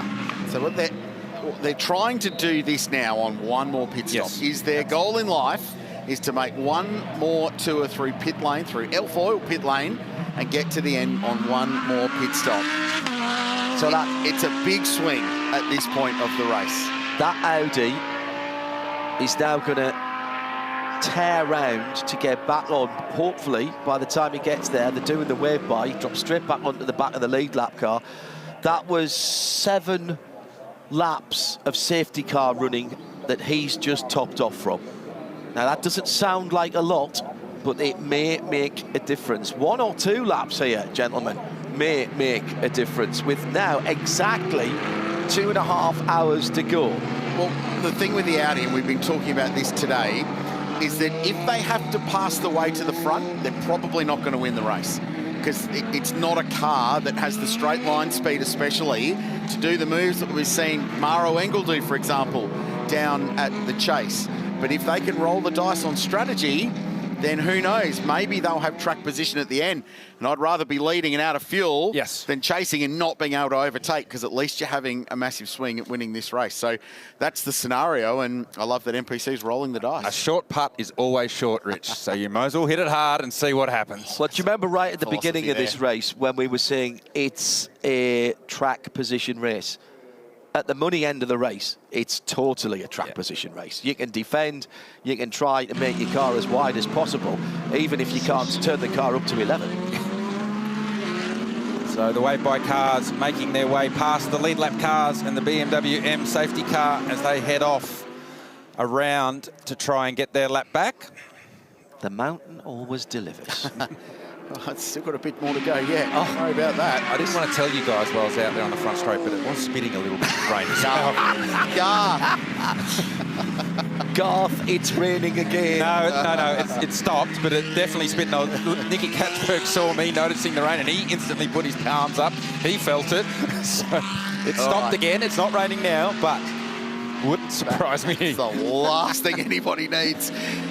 All right, it's Lucas Stoles, Maro Engel in second, Marvin Kirchhofer in third, Raffaele Marciello in fourth in the BMW, Matt Campbell is in the mix in the Porsche in fifth, then Lauren Heinrich, Nicky Katzberg is in the Corvette, he's next, Jordan Pepper, former winner of this race, and the car that won last year is in 8th position. Randle leads the bronze class, is in the top 10 overall, and Jackson Evans in the Ferrari. All that time made up, courtesy of the red flag. He is in this as well. We're back racing after more than an hour at the Meguiar's Bathurst 12-hour, and it is all to play for in the remaining 2 hours and 28 minutes. And Christopher Haase did get back onto the lead lap cars. It's the white and red Audi all the way back down the main straight. Now, is he saving and hoping to pull a fast one, or is he turned up and saying, come on, let's give it a go? We'll find out in the next 2 or 3 laps. Restarted as near enough, close enough to 2 hours and 28 minutes left in this race. So you split that in half, that's an hour and 14. The McLaren under pressure from Raffaele Marciello in the BMW. Tries to go around the outside at turn 2. That's not going to happen now. He has to run around the outside of the cutting. You're not going to get that done either. So the McLaren defending hard. Now we're too wide going into the cutting. It was the Alabama Motorsport car, wasn't it, that got out into the grey, and I don't think it went forward from that point. No, it was Heinrich and Jordan Pepper going side by side through the kink and through the cutting. They come out as they went in, luckily. So the first real run across the top of the mountain after the clean-up. Stoltz has got up the road by 0.7 of a second. Off Brock Skyline, under the Expel Bridge and down to the Dipper. Another great restart from the Mercedes-AMG duo out in front. The McLaren taking a little bit of time to fire its tyre up. Everyone will steer clear as much as they can of the quick dry that's been down there at the elbow, the BMW M elbow, and then down to Conrod Straight. McLaren versus BMW actually be a very interesting straight line speed comparison. I think we've seen those two nose to tail that much today. A little bit further back, there's Jordan Pepper chasing, and Jackson Evans now on Randle, the bronze class Porsche, who's up inside the top 10. Headlights ablaze there, as if everybody doesn't know that there's cars behind them. Renard in that number 21 car, it's Robert Renard, 9th position, but crucially leading the bronze class with a car between him and Lorenzo Patrese in the 193, which is his nearest rival. That's the Zigo Sport Tempesta tangerine shaded 296 Ferrari. And all of a sudden there's a battle brewing for Pro-Am as well, because getting the wave by has got the 99 Corvette back onto the same lap as Brett Hobson behind the wheel of the Ram Motorsport car. Side by side, the other Corvette, Nicky Katzberg having a run at Matt Campbell, looking to go the long way round at Visit New South Wales corner and gets it done. Wow. Corvette passed, and these two side by side again.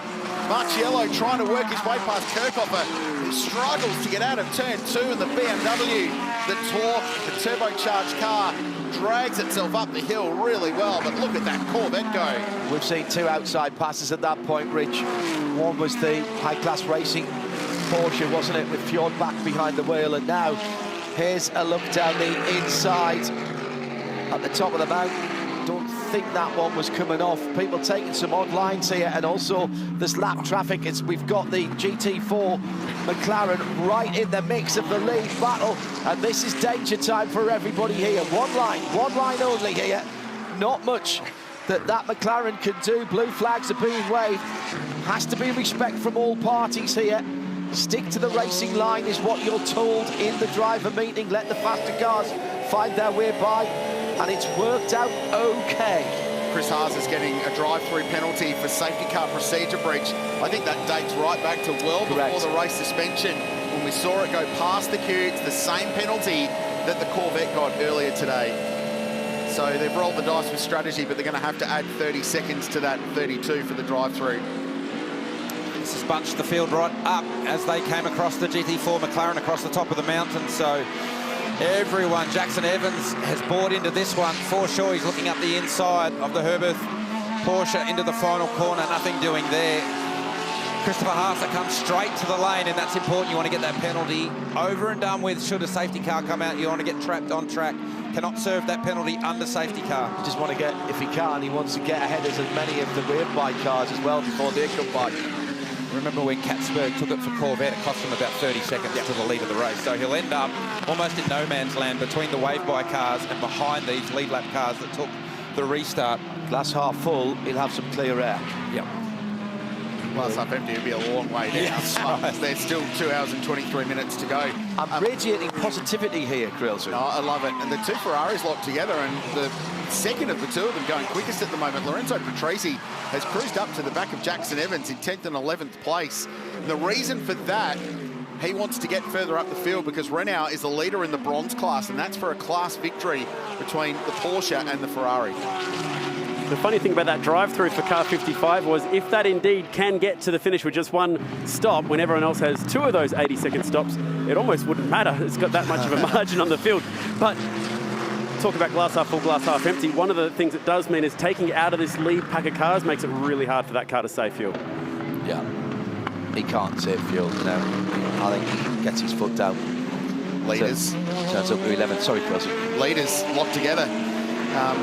So Maro Engel, as he's done on the last couple of restarts, just taken a little bit to get fired up, and then gets Maro Engeling, and he's now up behind Lucas Stoles. So nothing between them. And Marcello still trying to find his way past Kirchhoffer. This is Maro's corner. This is where he's been making all the moves, and he's been coming from a long way back. I've seen these two cars do this before. Yeah, one of them was bright yellow at the time, but it ended well for one and not so well for the other. Right. So that was a bit later in the race. Still 2 hours 20 left in this one. The 75 Express team that operate the Sun Energy One AMG Mercedes watching on. It's Kenny Habul, who drove this car right back early in the morning. Hasn't climbed back aboard it since, but it's his car, his operation, his dream. We were talking about that rule that says the AMP driver has to do a stint in the second half of the race. That's only if you're in the AMP class. He doesn't have to do that because he's in the pro class. He's done.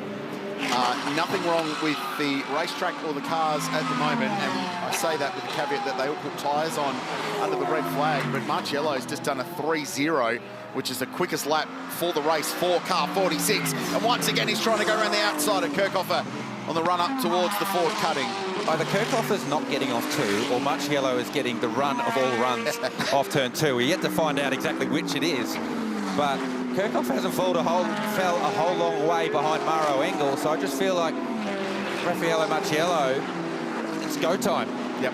For Lello in that BMW, and they sort of disappeared mid-race. They were up the front early, disappeared mid-race with this car, and now they're drifting back towards the front. It just happens to be papaya-coloured McLaren in its way, halting its progress towards the lead. 7th start in this race for the 31-year-old from Switzerland. In second here in 2018, second in 2025, third in 2019 and 2023. His strike rate here is remarkable. He's finished 2nd, 3rd, 5th and 6th in his 6 starts. Every single start has delivered a finish in the top 6, and guess what? He's right there again. I'm going to say that these restart laps and the 2 after tells us what we know. There's no fuel saving going on here, God. We are racing for the win right now. There's no point with these cars. They know that because they didn't take that safety car after the red flag resumption, they know they've got to do 2 more. And Katzberg's on a big one in the Corvette behind Marcello. He's likely to go fastest lap of the race here. And the reason we are 2:02.3, so there you go. The reason that they're going so fast is, remember, they put new tyres on these cars, but they didn't fill them up. So they've burnt a third of a tank out of them and then put a new tyre on. GT3 cars love being light with new tyres. Keep an eye on this battle as it goes up Mountain Straight. Watching on alongside Shay at the moment as we ponder. You were thinking the same thing I was thinking, Shay, as the movers on here at the front as they work their way through the traffic. Start thinking about finishing drivers. What are your thoughts and what have you seen up in the lane at the moment? There's a couple that are really obvious. I mean, if you have Jules Gounon, you're going to put him in at the end of this race no matter what. And that is what 75 Express is planning on doing. But now we've got a situation where, per the rotation, Earl Bamber should be getting in next and then Alexander Sims to finish. But if you've got Earl Bamber, you want to keep him in for the end for the Corvette team. The one that I'm most intrigued with, Maro Engel. He would be the guy that I would want at the end of this race if potentially there was a chance to win it, because he's been so close in the past, never gotten there. Now it looks like it's going to be either Maxi or maybe Mick. And ditto that car 46 as well, because you would want Lello in the end, but he's in the car at the moment. Now, the interesting thing here, guys, is we went green with 2.5 hours to go in the race. That is your maximum continuous driving time. So if these guys in the cars now want to finish the race, they're going to have to get out and get back in with a 2-stop strategy to go. And take an hour off. And take an hour off. Good point. Yeah, so that's the killer. They taking the hour off. We went green just before the 2.5 hours. What was 2:40, wasn't it? So to get getting someone at the end, we're in that now, 2:18. So you put someone in now, provided they've been out of the car for an hour, not including the race suspension, they're going to be fine. Guess which one of these combinations out in front doesn't have what I think might be their preferred finishing driver behind the wheel. It's Carl Lee. Yes, stop, because Jules Gounon will finish the race in that car. Correct. So once again, all of them, it's the car that's won 2 of the last 4 and then finished second and then finished third that could find themselves in an absolutely brilliant position. So a fair bit of defending going on here. Oh, Marciello's trying to go around the outside at turn 1. Whoa. He tried to go around the outside at turn 2 last lap. It didn't work there. It hasn't worked at lap 1. Nicky Katzberg, thank you very much. I'll take that position and get the run on the McLaren up Mountain Straight. So he says, if you can't make an outside move work at Griffin's Bend, what about me? This time he tries to sail around the outside of Kirchhoffer, side by side. McLaren holds on. Marvin's got used to this. He's all good. The Corvette gets good drive out, but it's not as good as the BMW is. And Kirchhoffer holds on. Opportunistic stuff from both Lello and from Nicky Katzberg. It was Katzberg the winner. That BMW looks super strong, even with that mistake, dirtying up his Pirelli tyres. He's straight back on the tail of the 2 mid-engine cars ahead of him. And I think there's frustration coming in here for Rafa Marciello, because he knows he's got a chance of this race. Put me before a jury right now, I would argue pretty convincingly, I reckon that the Corvette might be the quickest car. Oh, it is. I think it is. Yeah, I think it is. If it can get itself to the front.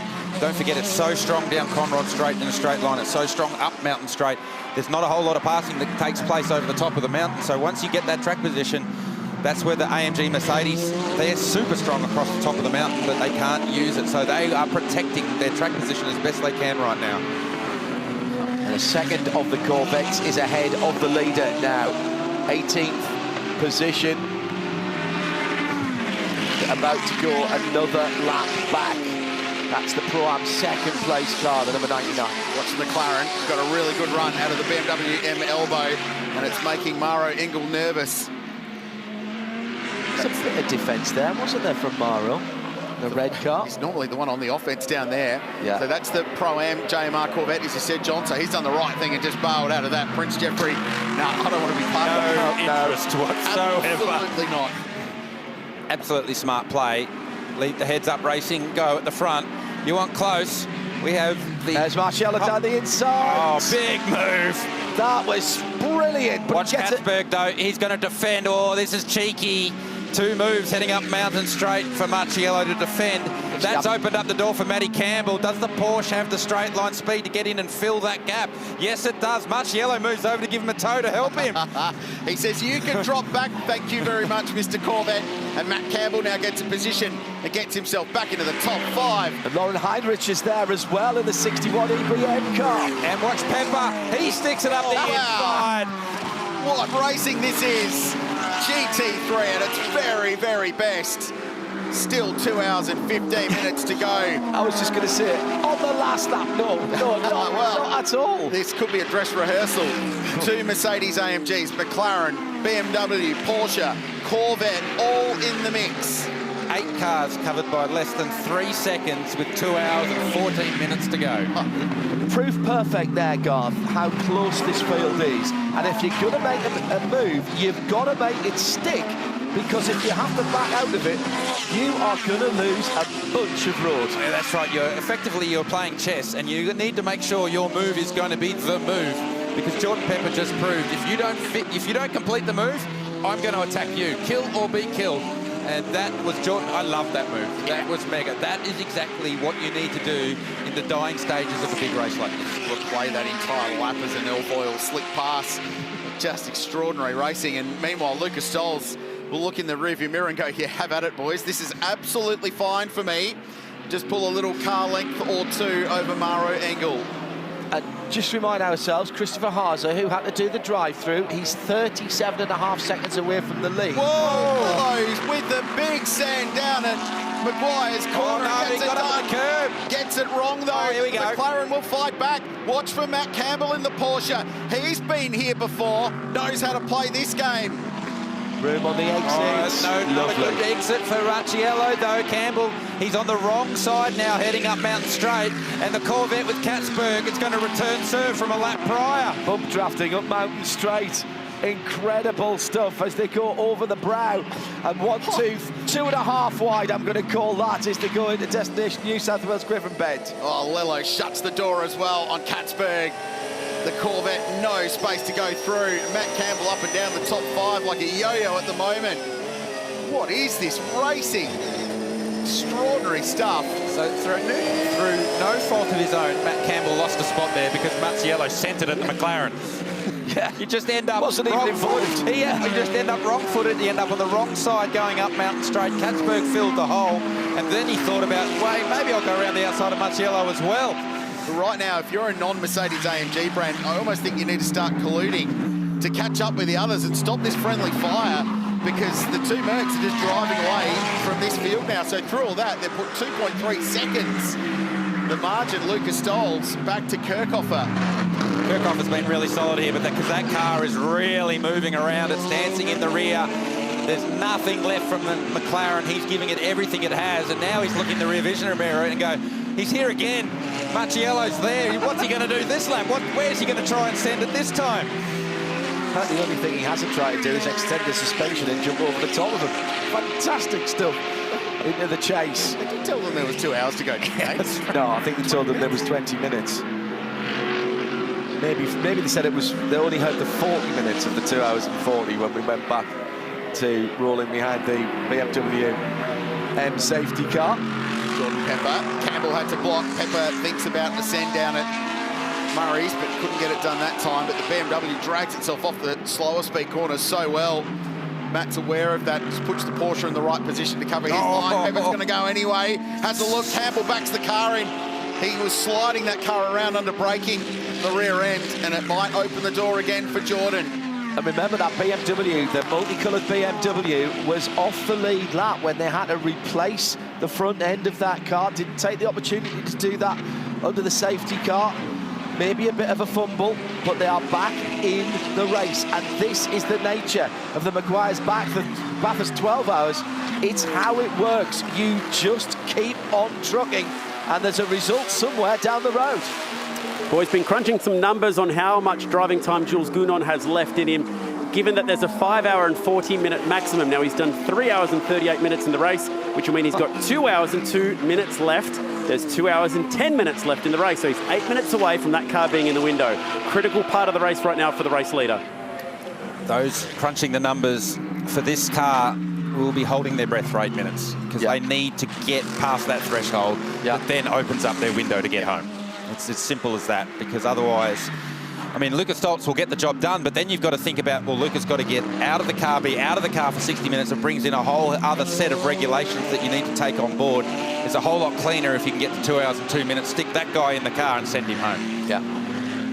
There he is. Lives in Andorra these days, in the Pyrenees between France and Spain.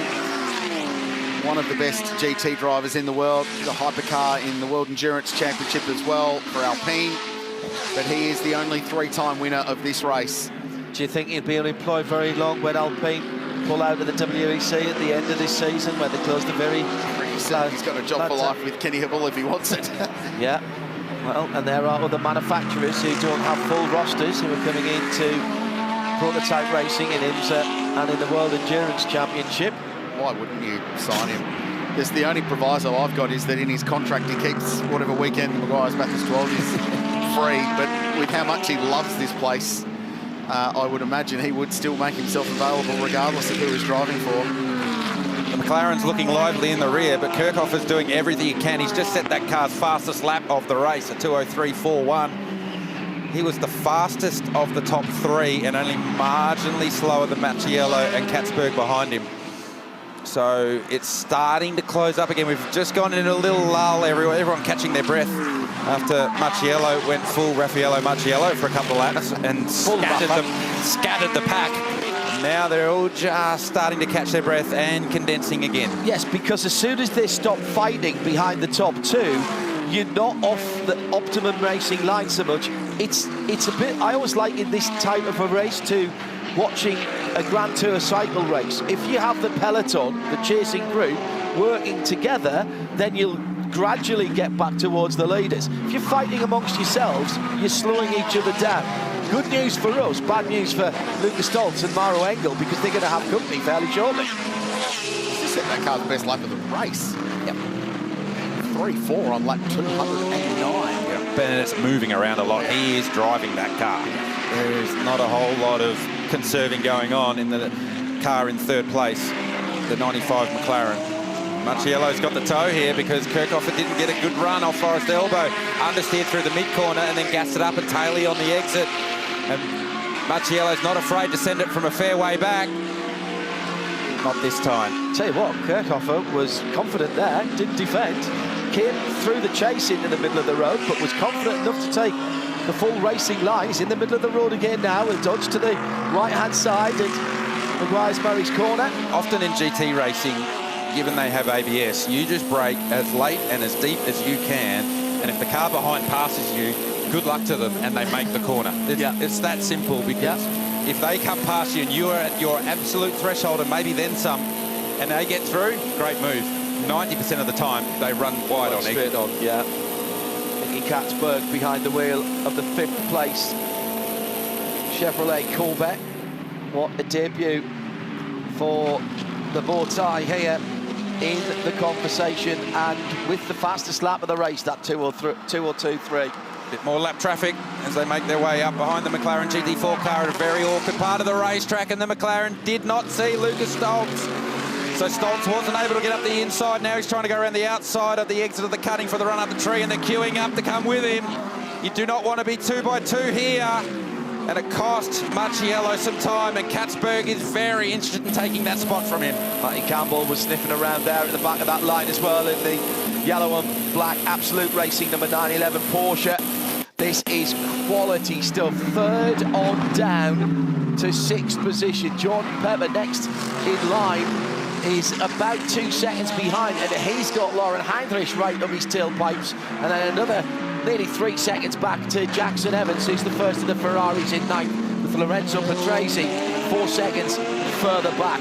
Then that's the battle, by the way, for the bronze class, 10th and 11th, with Robert Renard just 3/10 behind Lorenzo Patrese. That's a lead change.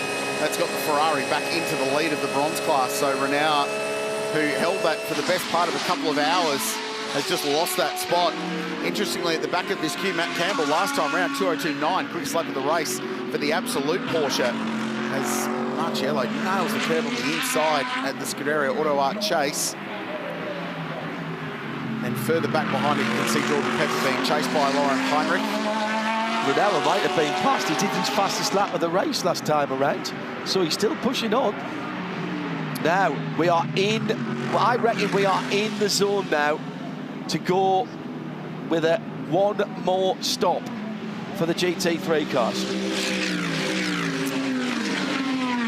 Dean Fiore into the pit lane. There'll be 2 stops, the end of this stint and then one more. Yeah. Yes, sorry. That's right. For these cars, for this bunch. Yes, correct. But we're keeping a casual eye on Christopher Haasar and Jackson Evans and who else? Triple two, Cam Waters. They're down in 17th, so no track position, but potentially a bit of strategy for that car that did get that last lap back that it needed. Yeah, 55 although on the leader, a long way away. Yeah. They need a bit of help. It's just outstanding, isn't it? And despite the fact we've had an hour's delay, there's very few people have moved from the top of the mountain, or indeed down here at the bottom of Mount Panorama, coming down to 2 minutes and 2 hours and 4 minutes to go. And what about the variety as well? All right, it's 2 AMGs at the front of the field. Then you've got McLaren, BMW, Chevrolet, Porsche, BMW, Porsche for Ferrari. That's how we roll here in GT3 racing, and particularly at the mountain. Everything we've been talking about is how the mountain shows off the differences of the cars. Now the drivers will know where their strengths lie, where they're not so strong, and they have to use it here. And this is as close as the BMW of Raffaele Marciello has been to the orange Martin Kirchhoffer McLaren. Kirchhoffer does defend slightly this time into the braking area at the chase. He missed the apex at the chase, so he's not going to get a good run out here. He will need to defend down to the final corner. He's defending that hard. He's in the grass. He's not giving Raffaele Marciello any chance to have the inside lane. Marciello tries to switch and get back to the inside, but Kirchhoffer did a great job there, just holding Marciello up high. He couldn't switch back under him again. Now Kasberg's going to send it. They're going to make contact, do they? No, they don't. But they're all on the grass. Wide. Hatchberg's going to get the boat. Yep, he has. The Corvette goes through. Marvin with a very stout defence, moving back across on his line. And Matt Campbell gets a spot through all of that as well. I think Kirchhoffer's struggling for rear grip here, Garth. I really do. Getting off some of those corners. You can see the rear end sitting down. Yeah, it's looking good, but then it's squirming around. So for Nicky Catsworth, pass one free. Yeah, that's important for the Corvette. That's important. Massive. That's track position, and now there's a couple of AMG Mercedes up the road that is going to zero in on. We need to keep an eye on the timing screen now. Now let's go back to this one. Kirchhoffer defending hard down into turn 1. Kasberg, thank you very much. I'll go up the inside. Raffaele Marciello, I'm going to try and hang on the outside. They both end up in the grass, and we know how strong that Corvette is in a straight line. This is Kasberg. The move back across, I don't think they'll like upstairs particularly much. This one right about now, which shuts the door on Marciello. There was still just a car width on the outside, but he went a long way back towards the racing line, and this is from Matt Campbell. So the Absolute Racing Porsche was miles behind all this happened. And then Lello's off the grass in the BMW. There's a hole there for the Porsche to slide on through. So the best view. It takes a special type of person, i.e. a proper racing driver, Garth, that when you've got a whole load of dirt thrown at your windscreen, he never lifted one iota. No, you don't lift, because that's an opportunity. Yeah, exactly. And you might not get many more opportunities with 2 hours left, so you need to take it any time it comes your way. So Matt Campbell drive through a hole that was exactly a Porsche width going up Mountain Straight. You guys are just wired differently. Yep. Oh, Marciello, the big send, but he's going to run too wide, and Matt Campbell, absolutely, thank you very much. I'll switch you and take that position back. Exactly what you said. If you think you can pass me when I'm on the ragged edge of adhesion, and here at Shannon's Hill corner to do it again, that's nicer, but still the Porsche got a better drive. Now, will the BMW out-drag it? Maybe get a little bit of a side draft if he can get up alongside him, but he's on the wrong side in that yellow and black car. He's going to have to be brave. We've seen Porsches go around the outside. He gets maybe a fender ahead, but then thinks, nah, I'm not sticking it up there. I'll give in on that. So that's why the move at turn 1 is a different move than it is in the final corner, because the car that tries to switch back and get the run on the exit of the first corner ends up on the outside going up Mountain Straight for turn 2. Then it becomes a game of chicken, and I would not engage in a game of chicken in the braking duel with Raffaele Marciello from the outside. Yeah, definitely not. Oh, Marciello really hanging it out, coming up past the tree and through onto the top of the mountain. Remember Chad Nalon's point of 10 minutes ago about Jules Gounon's critical time? I think we've just ticked over that. So he is now clear to get back behind the wheel of car 75 when they stop and take it to the checkered flag. But you're not going to bring that car in. Oh, no, you'll run it until yes, absolutely. At this point, you absolutely. are not giving, unless all things being equal, let's say that, all things being equal, you'll run it until you can't run it any longer, unless something happens on the track and you take the opportunity straight away. That car has only done 12 green flag laps, 13 green flag laps. We spoke about keeping an eye on the timing screen once Nicky Katzberg got clear in the number 2 JHR Corvette. The fastest 3 cars on track were the first 3 cars, but it was Engel that was fastest from Stoltz, Katzberg the 3rd fastest car on track on the previous lap. So the Mercs, once they've seen the Corvette get clear, they've put the hammer down. These leading group of cars basically know now that they can drive the thing flat out to the end, is essentially where we're at. So we think they're about 10 laps away from making a pit stop, which will put us at about an hour and 45 to go. Then they can pick where they want to make the final stop. It's entirely up to them, and they'll, I would imagine, hold out for as long as they possibly can. Yes. To hope for a safety car to get it, and then we'll see what happens from there. But there's no advantage in terms of how much fuel you put in, because it still has to be an 80-second stop. Let's just remind everybody that. And Katzberg has caught the lead. Well, you need flexibility still. Correct. In that final stint, because the safety car might not come for 55 minutes to go, and you want to nail that. Yeah, Correct. and what you do need is you need to pit last of all these cars because of the tyre warm-up.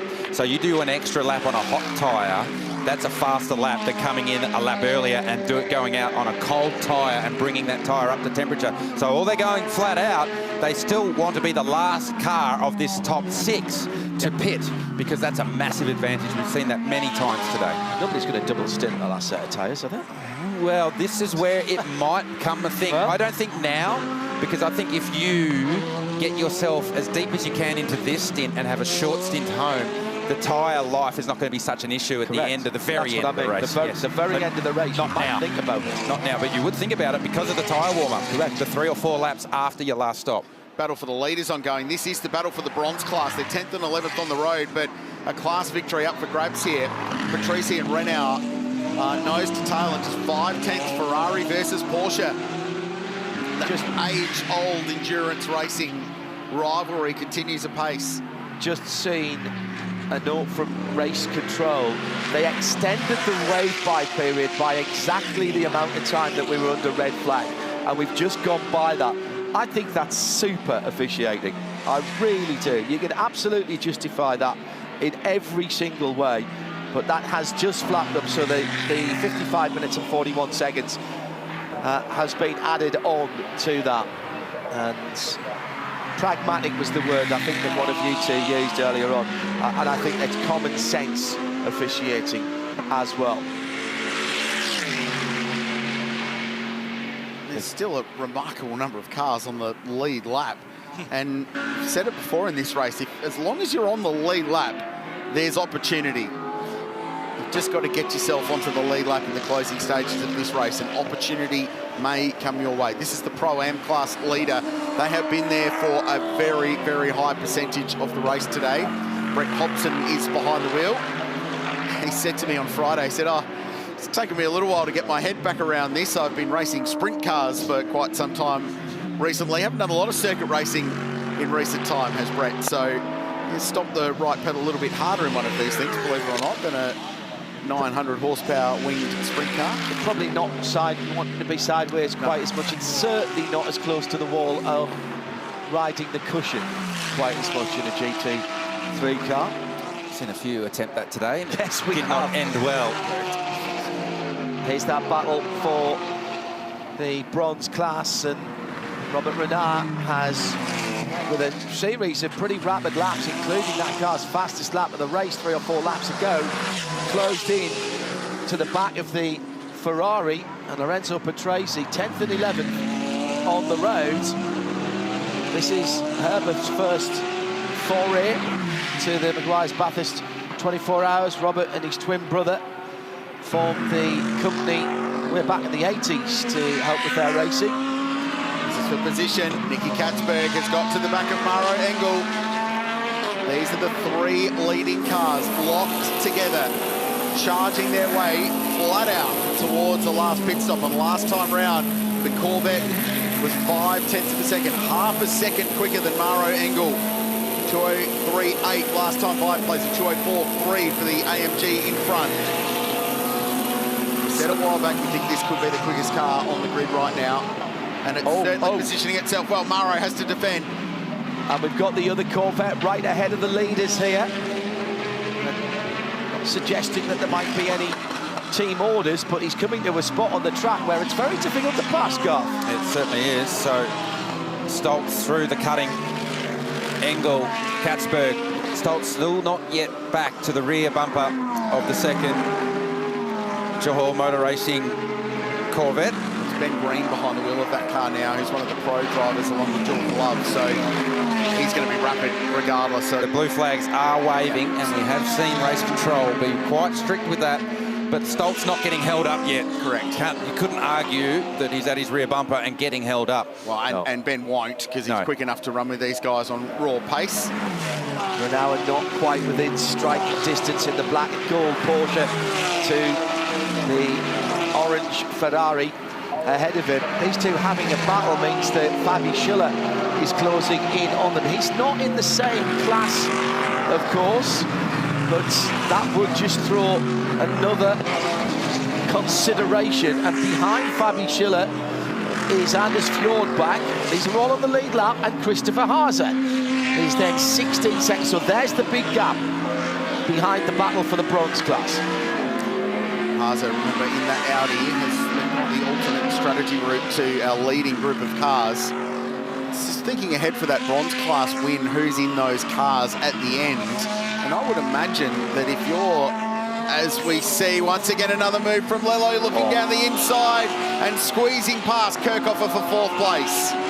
Kirchhoffer getting onto the dirt, coming out of Meguiar's Murray's corner, and here comes Matt Campbell. And there it is again, Garth. You lose a little bit of momentum, and all of a sudden you can be eaten up by a couple of cars, but that McLaren is very quick indeed in a straight line and very slippery. Certainly is. So now here's Katzberg having a look at Engel. They've lapped the team car. Ben Green did the right thing and got out of the way. Katzberg got a good run up Mountain Straight. Engel had to defend. Engel's not going to give him the inside here. To be a big move to send it on Maro Engel there. Campbell held on to his position, by the way, of fifth. Kirchhoffer didn't get the drag up Mountain Straight. First, second, third, then a lap car heading up the mountain under the VW Amarok Bridge. Then the gap back to the BMW, then Matty Campbell in the Porsche, and then Kirchhoffer making up the top six. Park my bronze class discussion that I was about to have, because that could wait until the end of the race. I was thinking about who was going to be in those cars at the end, and I would have thought Ryan Wood would be in that 193 Ferrari. We'll come back to that regardless. Stolz, Engel, Katzberg, top three. Jordan Pepper in the lane in the 32 BMW. So there you go, an hour and 52 minutes. One more stop after this one for the number 32 WRT BMW. They had more fuel in the tank than he's just burned. So there's an element of tactics that's taken them out of that. They weren't right there, they weren't on the pace, so they've made their stop right now. Yeah, they've reverse windowed it effectively to try and hopefully catch an opportune safety car at the end of this next stint that car's embarking on. So Kelvin von der Linde strapped into that car. I was just about to say, talk about putting your finishing driver in. Let's plug in the defending winner, the fast South African. So they're 15th, obviously track position a thing, but they're out of sequence. So that's the first roll of the dice of this leading group of cars. Top three still battling on as that battle back. Then 3.5 seconds back to the BMW number 46. Half a second, make that 8/10 back to Matt Campbell, who's so good around here in that 911 Absolute. The bumblebee coloured Porsche. Kirchhoffer struggling, I think, but he has. Well, I was just about to say, he's stopped the rot a little bit, but it was a 2:06 last time around for Kirchhoffer, but he was fighting a little bit there, and he's dropped a 1.5 seconds now and he's under pressure from Lauren Heinrich in the 61, the Elbamba Motorsports, the Kiwi silver and black car. Speaking of Elbamba, there he is, ready to go. Driver. So they've had him on ice for a little while, pulled him out, got his helmet on, ready to go. So stops not far away for the number 2 Corvette. They've all done about 28 or 29 laps, sort of, but of course there's a lot fewer than that in terms of green flag laps, so they've got a ways to go yet, should they want to. You just have got to... There's things that I don't think need explaining, frankly. I'd just say there's battles going on everywhere. They're just going to play battles everywhere. Battles going on everywhere. Looked like Victoria versus West Australia that I was watching last night there. Yeah. Sorry, Chad. So hard to explain the pressure of these types of races and these types of moments for Lukas Stoltz, Maro Engel, particularly when you're in a car that doesn't have the straight line. Those two blow up. Whatever they are, feel free to pile on to Chad Nailon. Yeah, I was coming to do a simple tyre update and I've been absolutely abducted here. At the moment, I'm going to fight my way through and I'm going to take you out for a little tyre update. Middle of a Godzilla movie out the back there, Chad. Never mind. I survived. Tyres, usually a very boring topic, and this isn't going to be overly exciting, but it is important. Now, all of the lead cars at the moment, the only group that we're looking at the moment is the 75 group of tyres. These are not new, you can see them, but they are just lightly roaded. We saw Shea Adam across the course of the weekend had been keeping a real look at that. Car 2, which is just in the lane right now, has 2 new sets, actually more new sets of brand new Pirellis to go. Everyone in that lead pack has brand new tyres, apart from the 75, who is the lightly roaded, but everyone's pretty armed with rubber for the end of this one. Yeah, well spotted, Chad, and brand new Pirellis going on this car. So they've come in a little bit earlier than the expected window, but then so too did that BMW. But they're certainly within the window to make and have that flexibility to get that final stop when and if they need it towards the end. So from here, it's about 55 minutes if you split it in half. We know they can do about an hour and 5, so you've given yourself a 10-minute extra run to take advantage of anything that might happen. As Garth said about half an hour ago, the longer you can go, the better off you are to catch that safety car. On the last stint, yeah, totally. And curious that they've got a very lightly roaded set of brand new Pirelli tyres for the 75 car. They did that way back in practice 5 on Saturday morning in preparation for this moment, because a very lightly roaded tyre will get up to temperature much quicker than a brand new shiny Pirelli when you put it on. So 75 Express already thinking about the end of the race and the tyres and the tools that they need to get the job done. Chad Nailon, I know you're near that number 2 Chevy pit. Can you go and have a word with them? Because I think they were a bit slow on their in-lap there. Whether they had an off or they had a cough or a splutter, I don't know. Yeah, they slowed on Conrad. They were quite slow. There you go. And there were 2 of them there because the Ben Green car's still there as well. And there's Nicky Katzberg going back to the bunker out behind the paddock. So we'll come back to that and bring you up to speed. But they definitely lost time. Campbell in the pit lane from 4th. So absolute racing into pit lane now, and tyres to go on this car as well, and a driver change. We're talking about the fact that the timing of the race suspension has caught some of these teams on the hop with who they might have liked to have in at the end of the car. I say that all these pro teams should rock up with 3 drivers that can do the job should they be required. There's just that hero moment of some drivers with that little bit of an X factor perhaps that could deliver it. The Lamborghini in, Tony D'Alberto, 19th position, 4th in the bronze class. They're in the lane for their penultimate stop of the race as well, with an hour and 46 to go. That slight splutter or whatever happened to the number 2 Chevy Corvette, not necessarily disastrous. Chad, what was it? Well, I'll get to Shea in a moment because I've seen Shea just jump next door. I wouldn't be surprised if that car coughed on the way in. We've seen it do that earlier in the day as well. Let's just check out what's happened since the restart here. Hour 10 has been fast, frantic, and green all the way through it, and it's been a Mercedes show at the front while the rest of the brands were left to battle it out. It's been an epic battle for 3rd, 4th, 5th and 6th, with just about every single car in that fight sharing each one of those positions at some spot. Raffaele Marcelli was right in the middle of that one with Nicky Katzberg down the inside on that occasion. Katzberg would fight back. Matt Campbell wanted a piece of that fight as well. He's in that bright yellow Aussie-looking Porsche. They were throwing some serious haymakers at each other. How about that one? The 46 slicing down the inside, only just about pulling it up, trying to cover across. Kerhofer was there. Campbell tried to go with him. Somehow Matty Campbell ended up losing a spot out of all this. It went on and on and on, multiple laps as they were all queuing up behind the McLaren, which was pushing so hard, but losing rear tyre life whilst it was doing so. Great fight, that one. Eventually, the Corvette would reign supreme and get its way to the front. It happened with a little bit of patience and a little bit of aggression as everyone ran off wide at turn 2. Finally, Katzberg was able to clear those cars and set his sights on the 2 leading Mercedes-AMG cars, which are doing a wonderful job at the moment. Further back, Marcelli still wanted to get past on that McLaren. So it's a Merc show at the front. It's looking pretty good again for Gounon, who's getting set to hop into this car, sharing it with Lucas Stoles. And of course, Kenny Habul. Can they do it? We're expecting a couple stops to go for them. So that's how the race has played out over the last hour or so. This is how it stands right now. Tiny margins up and down the leaderboard. Any one of these cars on this list could be a contender rolling into it. We are starting our final pit stop sequence though. So Matt Campbell just pitted. We saw the JMR Corvette just pit 13th, but that's not relative to where they should be in the leaderboard. Quinn are 21st and only 6 laps back, to be honest.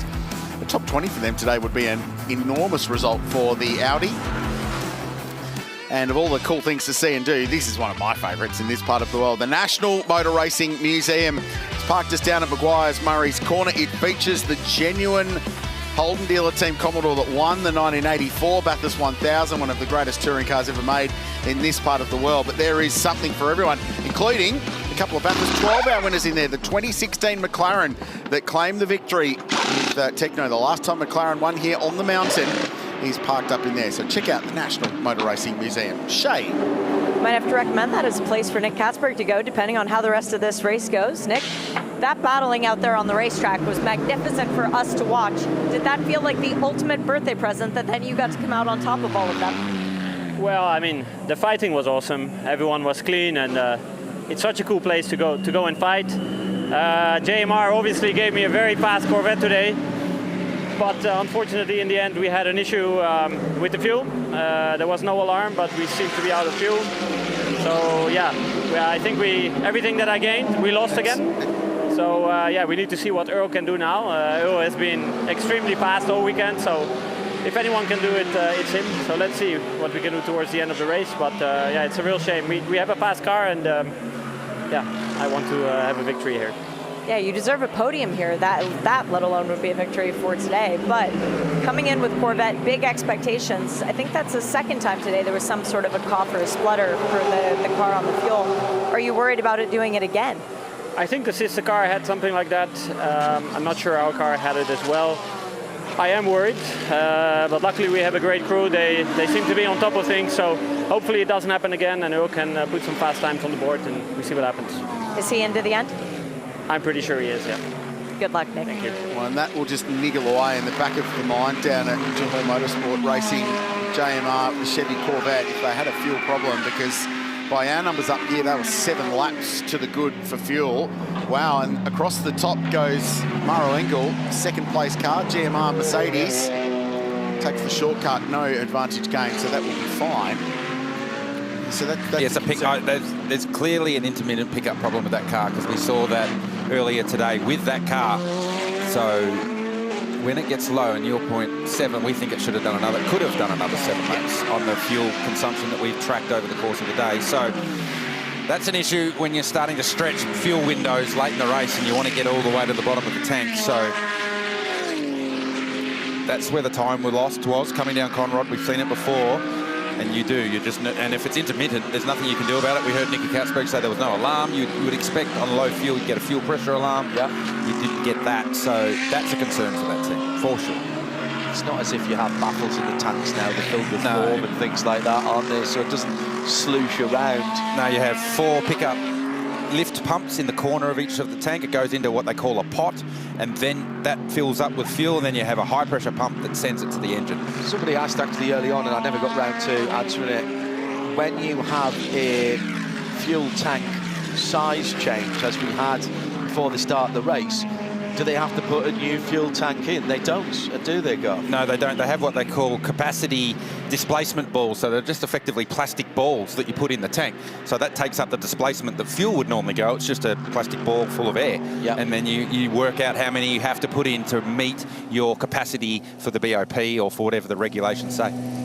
So Jackson Evans in the lane for ARGT, right up to pit entry there in garage number 1 this year, and smacks into his mark. He's going to jump out of this car for their race to the flag with Davide Rigon and Daniel Serra. They've got a wealth of options to plug into that car for the race to the finish if they need it for either one of those.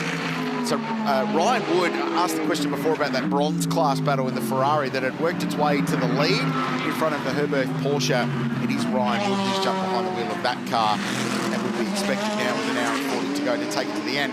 Unfortunately for Ryan, he's been caught by the cars that are at full temp and operating pressures, which are the 2 leading AMGs. And then the Pro-Am class GMR car, Corvette in behind. And catching them is Raffaele Marciello in car 46, the BMW. Now those two AMG GT3s, 33-32 laps respectively for the leader and the second place car, but 7 of those laps were under yellow conditions. So I think probably 3 or 4 more laps from those cars should they desire it, and that's going to take those guys down to something like an hour and 30 to go, somewhere near that. And that really opens the strategy for where they take what will be their final stop. In for the BMW from 3rd place, Raffaele Marciello and the BMW for WRT. Well, starting to answer some questions. Kirchhofer in, Heinrich in. So the McLaren and the Porsche from El Bamba Motorsport sail into pit lane.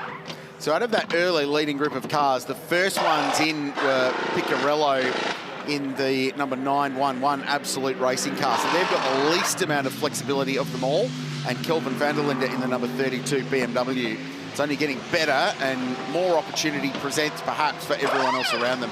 Renault in as well now, the bronze class leader in the Porsche from 6 on the road. There it is.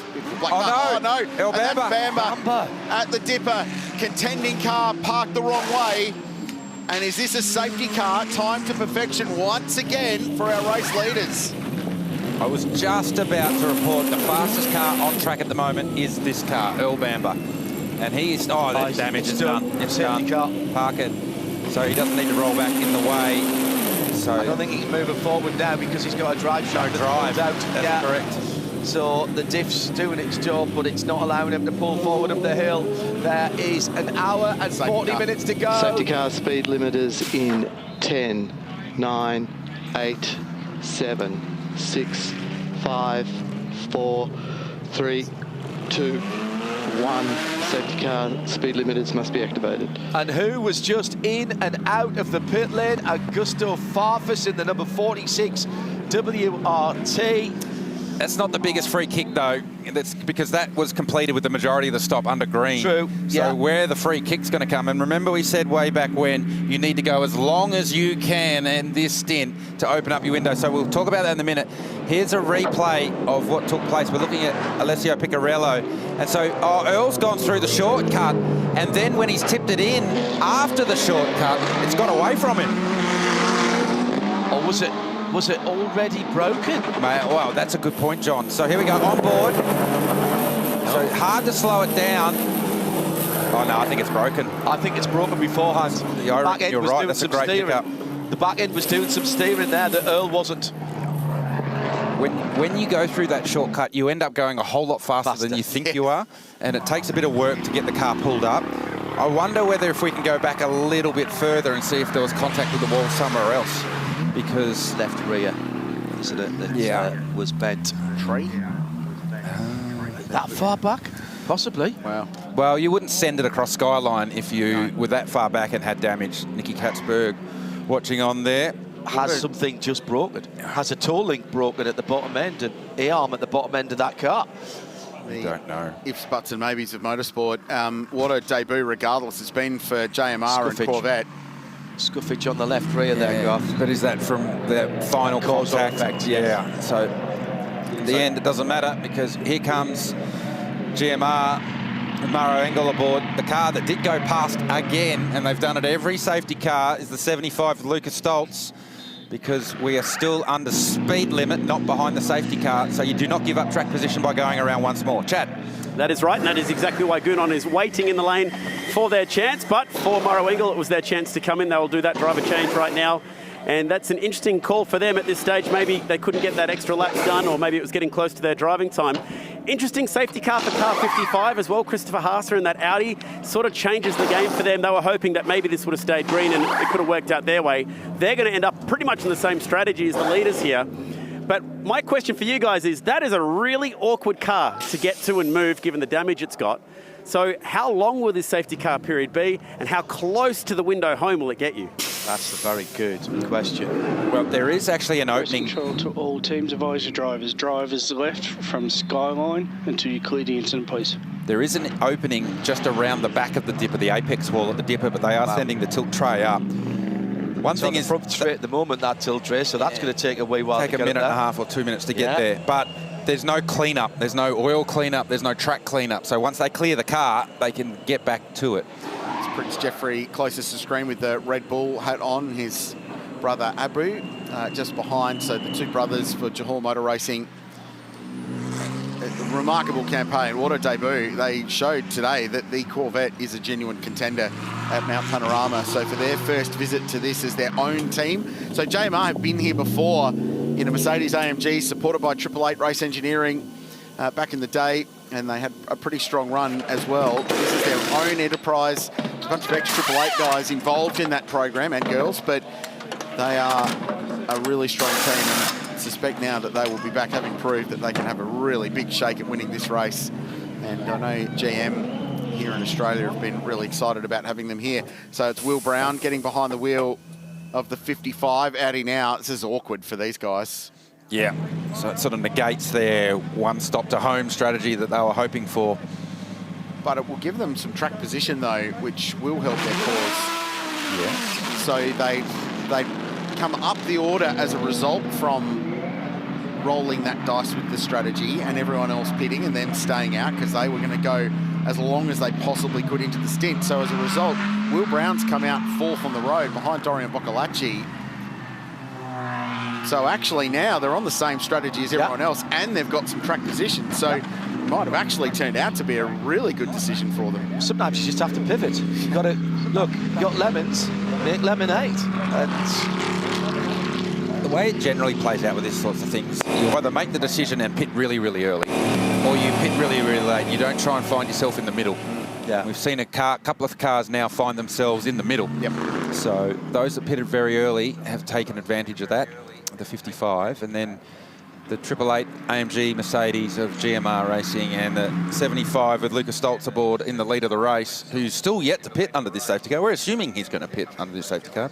Pretty sure he's going to pit under the safety car. Well, I mean, they're due to pit under this safety car.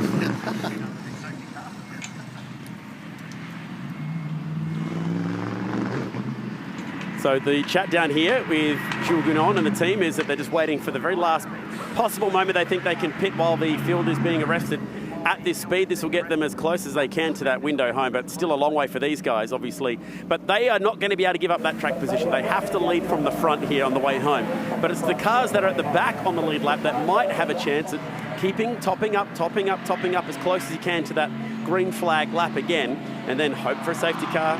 I mean, WRT won this race a few years ago with the Audi when it stopped early. You just never know. If you're still out there, you're still a chance. So watch for there's got to be at least 2 or 3 cars that come in and top up and just hope. Yeah, and hope at this place can be a real thing sometimes, and it can pay off. Confirming leader 75 is pitted. I will advise new leader as soon as time is confirmed. There's a very good chance that through this sequence, Lucas Stoltz may not lose the race lead. Yeah, correct. 80 seconds away for pit stop.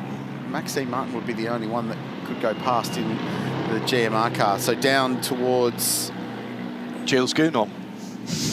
Well, yes, exactly. So Jules will be in. So there is Maxime Martin. Just going into the chase. It's going to be pretty close. Yeah, but don't forget, at 80k an hour, the 80-second time is less of a penalty. Yeah, correct. So it effectively halves halves the pit stop time, if you like, real time, relative to cars at speed, if you like. So still will be close. We're at 45 seconds now in pit lane for the 75 car. They're going to be right together, aren't Yeah, they will be. Well, they pitted right together. They started this safety car right together. They should, theoretically, if they both nail the 80-second transit time, exit right together. Yeah. 20 seconds to go. Here comes the 888 numbered car, Maxime Martin on the front straight now. It's 20 seconds to the pit exit, not to going. Chad? Just watch this rejoin, and a quick question for you, Garth. There is that 80k limit, but are there places on this track where you'd be below 80k's in these cars, even at pushing speeds? No, not in these cars. This is going to be real tight, Chad, real tight. So don't forget. He's out. Oh man. Oh wow. That's close. That is absolutely perfect. So don't forget, Goulnoen couldn't just flick the pit limiter off and go full speed. He had to flick the pit limiter off and go to 80k an hour. And critically, guys, is what happened in front of these two Mercedes. Another Mercedes passed them and stayed on the lead lap, or actually maintain the tail of the lead lap, meaning that they get to come back around and join the tail of the lead lap with the safety car, and that would be the 222, the STM car. Was it Garth or was it Chad who said that they were effectively out of it? Because this brings them right back in it. Oh, Chaz Mostert was giving me a hard time, so I just told him he was out of it. And maybe not. No, because they've got this lap back the old-fashioned way. Yep. And raced themselves into position at the tail end of, well, the first car effectively on the lead lap. Look at how close that was as well. Because they're, what, 50 metres, 100 metres up the road? Now, the big winner out of all of this is Dorian Boccolacci, who's shown in third position at the moment. So they were... Oh, wow, yeah. Yeah, so that's been a remarkable turnaround for high-class racing. So not only have they rocketed up onto a potential outright podium, but they've rocketed, perhaps even more importantly, to the lead of the Pro-Am class. They were off the lead lap as well earlier. Well, and with Boccolacci behind the wheel, that thing's every bit as quick as the cars around him too. He is a superstar.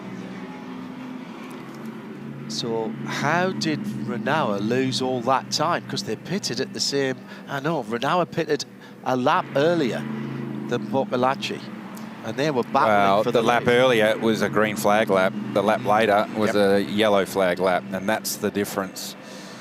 So, Chad asked whether there was any parts of the track that you end up going slower than 80k an hour with the speed limiter, and there's not in these cars. But what trick you can do is you shortcut the track as much as you can. Because if you're going at 80k an hour and you want to drive it in the straightest possible line and the shortest possible distance, so you shortcut the track, you do not weave, you do not do any of that stuff. You try every bit you can to drive from point A to point B in the shortest possible distance at 80k an hour. And I wouldn't mind betting that Maxime Martin has done a very good job of that. Hence, it was very, very tight at pit exit between those two cars. You don't have to take the racing line. No. Drifting out in the you tighten up some of the corners. Absolutely tighten it. Yep. And some tracks where you can, you drive over curbs. All the rest of it, you shorten the track as best you can. Hard to do across the top of the mountain when there's concrete walls in the way. But there are parts of this track where you can do that. 75 Express once again sitting in a good position to potentially win this race. Lucas Stoltz, you were just out there for the bulk of that. Did you have any idea what sort of battling was happening behind you? Well, I try to follow always the TV in T1, so before T1 I always try to follow. It was a really tough battle because the Corvette at some point was really closing, especially to Maro. So for me it was a little bit easier to stay in the lead and also do my fuel save. But nevertheless, it's really, really hard with the traffic. We saw 2 hours ago that it can be really tough and it can be over quite quick. So I'm happy we are still running and still going and fighting for the win. It's always a fight here for the win. Does it feel even more like you deserve it when it's a race like this and then you come out on top? Well, I hope we deserve it, but in the end, everybody who's there deserves it, and usually the best ones win. And I want to just jump in with Kenny really quickly because, Kenny, this has been a nerve-wracking race to try and follow. Where have you been following it from? I'm chewing Nexiums like Tic Tacs. I got heartburn. You just don't know. Like, you see there right at the end, the speed, the Corvette come out of nowhere. Slow all weekend, then bang. And that was a real worry for us. So they're not there anymore. But for sure, Maro's car has a lot of top-end speed, which is also unusual, more than more than anyone else. So that's going to be really difficult. And you just never know how this plays out. So, I mean, Luca did an amazing job, fuel saving, quick, stayed in front of Maro, and traffic did not go his way, you know, caught people at the S's and the Dipper and Forest Elbow and whatever. He still managed to use his brain and very, very clever tactically how he drove. So now we'll see. I mean, no one really knows, but I mean, our car's strong. I'll be worried about the straight line speed of the 888. You more than held your own too, my friend. Good luck the rest of the way. I did okay for an old guy. Thank you.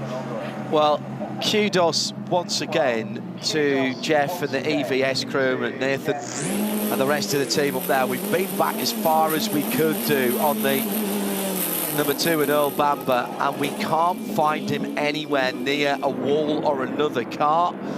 So all we can think of here, Garth, is that was a breakage. Yeah, well, no doubt when Earl Bamber gets back to pit lane, either Chad or Shay will grab hold of him and get confirmation of what took place. But yeah, our production crew have gone back as far as they can on that particular lap, and to see if there was any contact with any other cars or any concrete walls anywhere, and we can't find anything. So we'll wait to hear from Earl Bamber what took place. Chad? Just pondering some things on the timing screen, guys, and I think what we really learned from that last BMW safety car period that's still going on right now is how much disparity there is in sector times and lap times behind the safety car. Now, we might not get another one in this last run home, but it's likely that we could, and if we do, teams will have to come in and top up on fuel. We just saw how much time the 888 car made up on the 75 under safety car conditions. Could this race be won and lost, essentially, behind the safety car, nailing that in-lap at 80 k's an hour? It's a good point that you make, Chad, and I'm just looking at the timing screen, and although we are under safety car, but we were at the 80k an hour, the fastest car to do his 80k an hour lap was Will Brown, using all those tricks that the supercars drivers have learnt using this procedure. So that is a very good point that you make, and it was very nearly a pass for position as a result of that earlier. So we're measuring the cars on GPS rather than the microsectors to give an average time across? A combination of both. Right. Combination of both. So when that flicks to safety car and the speed limiters are activated, you get a report. If someone's gone through a microsector too quickly, there's an alert. Right. Microsectors will be timed down the middle of the road, though, rather than the... No, well, it's just when you cross it. That's why when you shortcut, you still do it. So there's a margin, a reference of error, if you like, in it. Got you. Into the lane come Mostert. So now that the queue has formed behind the BMW safety car, the 222 Mercedes comes to the lane. They'll complete their stop, fill it with fuel. I haven't seen any tyres come out yet. Well, this is what we were talking about before. They're not going to do tyres, are they? They're going to leave him on... So that's important because... They're going to leave him on hot tyres. Attention teams, just to remind you, we are no longer undertaking wave buys. All cars not on the lead lap must comply with Article 4.20.3 of the Sporting Tech Regs. Sorry, 4.20.4. Whatever that reg was that James Taylor mentioned, it means that lapped cars that are in the queue amongst lead lap cars must come through the pit lane and take themselves out of the queue. So it cleanses the field, if you like. So the Invitational IRC car, the GT4, the Penrite Racing, Mercedes, those three cars that are just going through shot now need to get themselves out of the way. So we get a clean restart here. 222 is rolling and will come back around. That's a helping hand for the 222 and Chaz Mostert. It will mean that some of the cars that he would have otherwise fallen behind will now not be in the safety car queue when we come back to the restart. An hour and 81 minutes. You're so close. So close. You're so close. 10 minutes, I reckon. And to that point, the number crunching has been going on up here in the commentary box with our Boffins. They've been working extremely hard. 75 earlier today, in a stint which had 3 green flag laps, went for an hour and 17 minutes. 3 yellow flag laps went for an hour and 17 minutes. They did 33 green flag laps in an hour and 8 minutes. So they got a stint in an hour and 8 minutes before they had to stop. So they are so close. I wonder if you're 222 and you're 16th, you brim the thing right now, I wonder if you just see what happens. 10 minutes though, what? That's 5 laps. It's another 5. Well, an hour and 17 and an hour and 20 to go in the race. That's not 10 minutes, that's 3. Yeah, the critical number is when we go green. When we go green. I've already got my notes ready to actually note down nobody's the time to go when we go green. Nobody bar a BMW has done more than 34 green flag laps, all green flag laps. An hour and 8 to an hour and a Corvette did a 134 lap stint. But yes, 134, but not more than that. Chad? Well, don't forget, guys, it's not an hour and 19 minutes and 52 seconds left. It's an hour and 19 minutes, 50 seconds and a lap. Yeah, and the way we're talking right now, that lap could mean everything right now. You're spot on, fella. That is an absolutely brilliant point that Chad's just made from the pit lane, because we are working to that 43 minutes past the next hour, plus 1 lap here at Mount Panorama.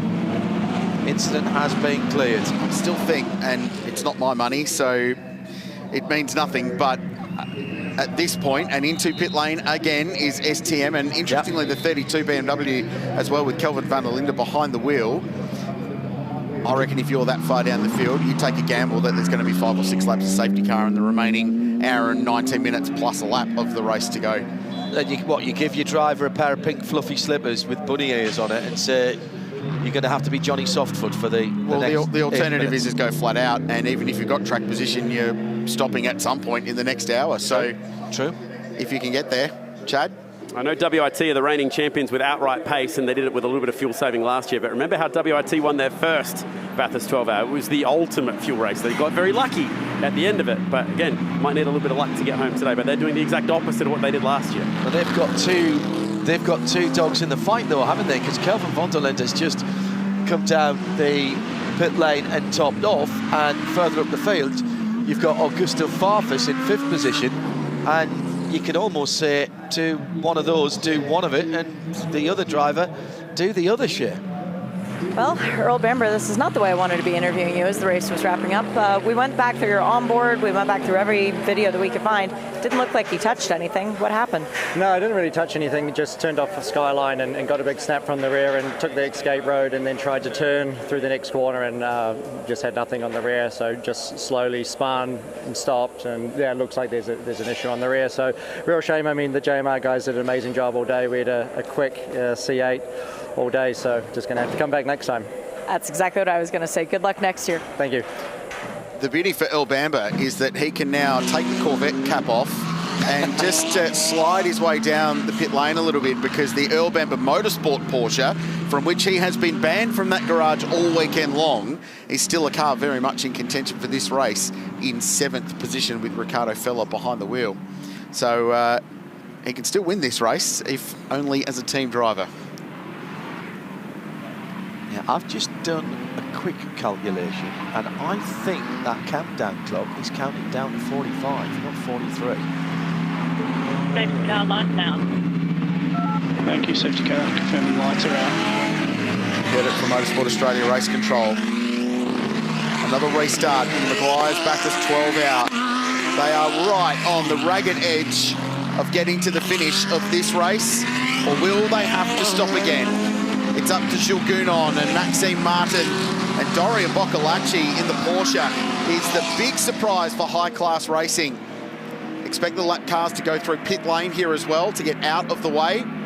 Tell you what, Krillsy, one more lap of yellow might have made it interesting.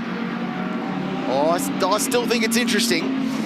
Will Brown in 55 in the Audi is next. Then it's Augusto Farfus in 46. Ben Barnicote in the McLaren, still in the top 6. There go the lap cars getting out of the way. And the order will be cleansed now as we go back to racing. 1 hour, 16 minutes on the clock. Good jump away by Gounon, plugged in to do the closer's job, but right in behind him. Maxime Martin, the 2 AMGs have jumped away from Dorian Boccolacci in the dark red and white. Porsche in 3rd. Will Brown right in the mix there as well. In 4th position, cresting the rise now. Here comes the BMW around the outside. Augusto Farfus having a look, and behind him, Krilsey, even more going on. Ricky Fella, it's Ben Barnicote behind the wheel of the McLaren. So that was wheel-to-wheel combat, and now Will Brown is having to defend from Augusto Farfus in the 46. So the Audi has found itself in contention all of a sudden. That was a pass-through position. Fella around the outside of Barnicote at turn 2. We've seen a couple of Porsches do that today. Fella looks like he's got great confidence on this restart because he's got up the road away from the McLaren and closing in on the rear of the BMW of Augusto Farfus. Oh, smoke from the Audi as it tipped in to McPhillamy. So something we'll keep an eye on. Strange, haven't seen that at all ever, if it was bottoming. So whether it's a bit of tyre debris that's got up in the guard and got out again, we'll keep an eye on it. Full tanks, low tyre pressures. Weird. Seen it to this point so far this weekend. So almost looked like it was catching part of the bodywork there, Kurt. Yeah, well, what tends to happen is if you get tyre debris build-up that gets caught in the guards, it creates a big ball and then eventually pops out. And when it pops out, it creates a lot of smoke. So potentially it was just that. Maxime Martin had a really good run out of the elbow and got some help from a tow from Jules Gounon and dragged up behind the 75 Express Mercedes-AMG. They're concerned about the top speed of that 888 AMG Mercedes compared to the 75. We heard from Kenny Habul say that they feel like that Mercedes in particular is very strong in a straight line, more so than just the toe effect in a straight line. So if Martin can be close, then he's a chance. Further back, that's Alessio Picariello in the Porsche. He's got Renault behind him, so he stayed behind the wheel of the Herberth Motorsport car. And then we go back and find Chaz Mostert, who's lost that battle to finish the race, or won it in our eyes, to drive 222 to the flag, their 14th position. Around the outside, Farfus on Brown. Not able to get it done. Oh wow, the Audi's sliding around. Yeah, moving around a lot. So Brown having to defend from Farfus in the BMW. Boccolacci's done a good job here. We haven't seen him at the front end of the field all day, and right at the end when it matters, he's there and he's going toe-to-toe with the AMGs in front and Will Brown behind. So, and this goes back to the point we've been making throughout the weekend that it doesn't matter what class you're in a GT3 car.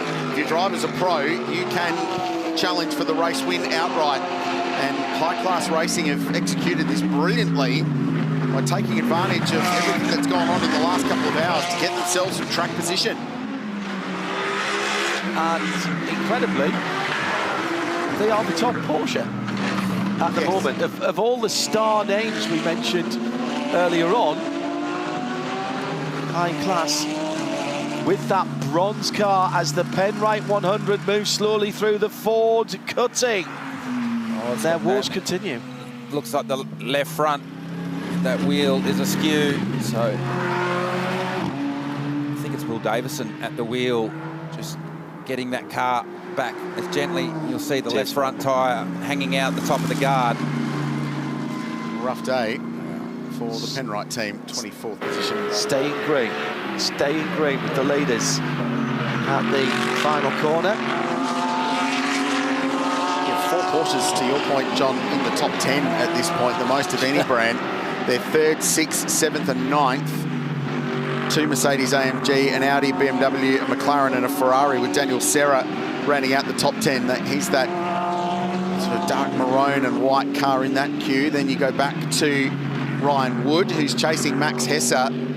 All of a sudden, that car was leading the Pro-Am class, and all of a sudden, Ryan Wood finds himself not even on the podium in class, just with the way that the strategy's played out and that track position game we've been talking about. The other story here is Dorian Boccolacci is catching the 2 Mercs. He's pegged that margin back. And Fella is catching as well. He is certainly catching Augusto Farfus. Took half a second out of Augusto Farfus on the last lap. So Ricky Fella, the pro for this car, they're all pros in that car, but the gun, if you like, that they've strapped in for the final stint, the old Bamba Motorsport Porsche, closing in on the top 5. Really impressed with Max Hesser. Oh, yeah. Mega job. Yeah. That BMW youth team initiative, as I said earlier on in the week, took 3 guys, Dale Verhagen, from the US, Dan Harper from Northern Ireland, and Max Hesse.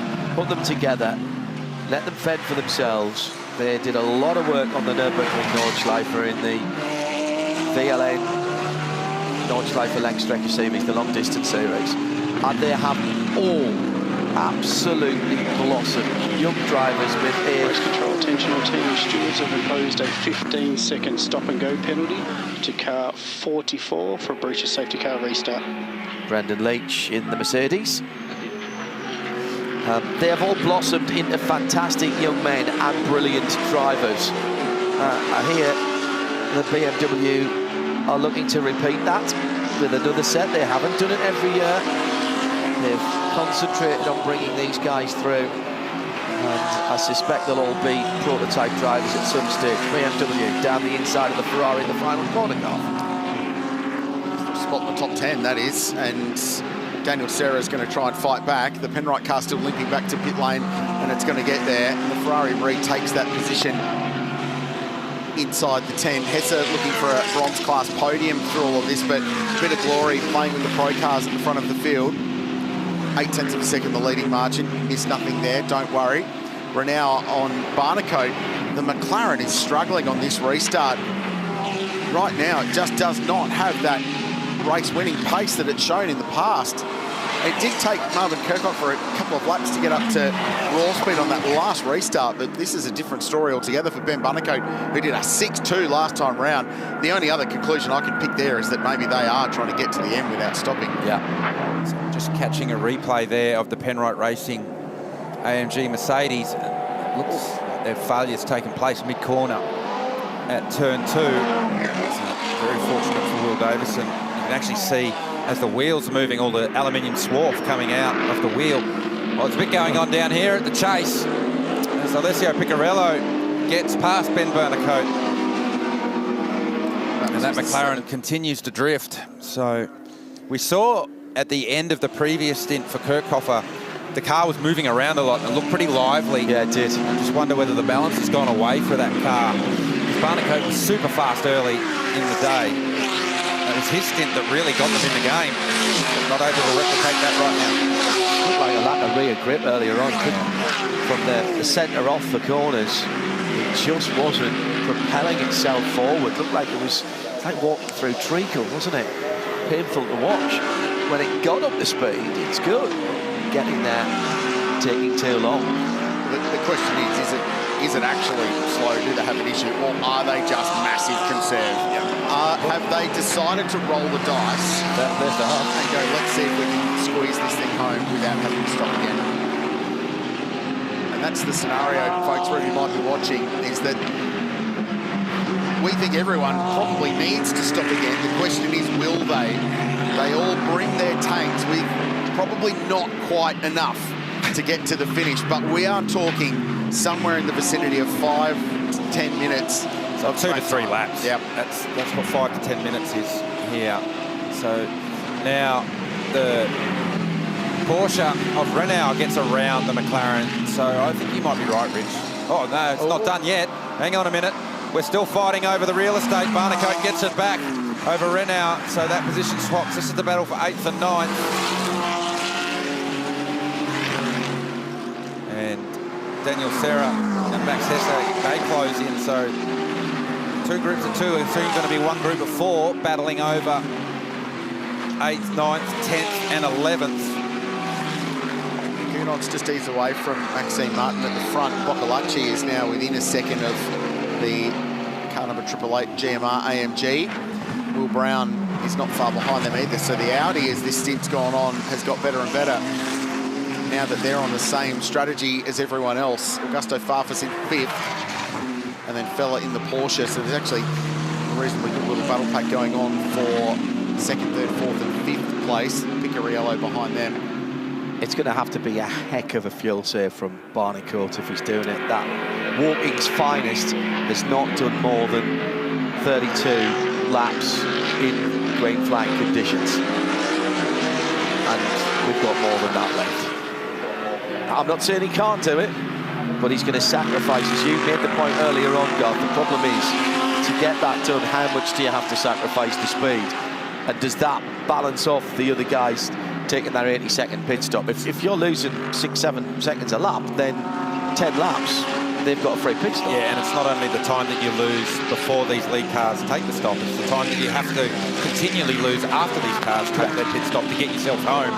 So then you become a bit of a sitting duck as they chase you down. So he's doing sixes. Yeah. So 2:06 consistently last couple of laps, 6:3 for Ben Barnicote. 2.5 to 3 seconds off the pace of the leaders right now.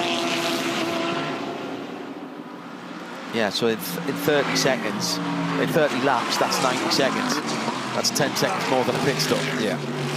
That's the simple maths don't work. Yeah. Really. Fastest car on track last lap by was Ben Green in the second JHR Corvette. Here's Max Hesse and Daniel Serra continuing to fight, and Hesse around the outside. There's nothing wrong with the braking stability of that BMW, because we saw Raffaello Macchiello having big sends on braking duels to win that battle earlier. And Hesse gets around the outside. Good racing from the two of them, give each other just enough room for that pass to take place. I was making the point about the remaining Corvette. That was the fastest car on track on the previous lap with Ben Green driving, so the car certainly has the speed at this end of the day to get the job done.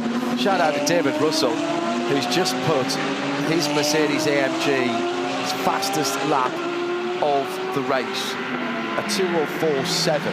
That car at the moment is the frequent flyer pit lane visitor, 15 times down the pit lane for the number 47 from Superpark Tigani. David Russell continuing to prove why he keeps coming back here. Still has speed in him and that car. Front of the field, Gunon down to Meguiar's Murray's corner, leading the motor race, with it by no means over and done with. Don't you dare think of drifting away with just over an hour and 3 minutes to go. 55 minutes of neutralisation, of stoppage of the race earlier on. So drive times adjusted for that. Now it's Herbert and Porsche versus BMW going up Mountain Straight. The black and gold car is Alfred Renard, one of the twins, going past the Aston Martin. Max Hesse having a good look up the inside at turn 1 as they go lap the Aston Martin from Valente Rosso. But Hesse, now that he's dealt with Daniel Serra, has the Herbert Porsche in his sights, and a curious case of the McLaren and his lack of speed just up the road from him. I still think this high-class racing story is outstanding. You mentioned the frequent pitter program. Yeah. For David Russell and the Honduras AMG Mercedes. Second for the amount of pit stops is the high-class racing Porsche with 14. Yeah. So they played strategy, found themselves at the top end of town when it mattered.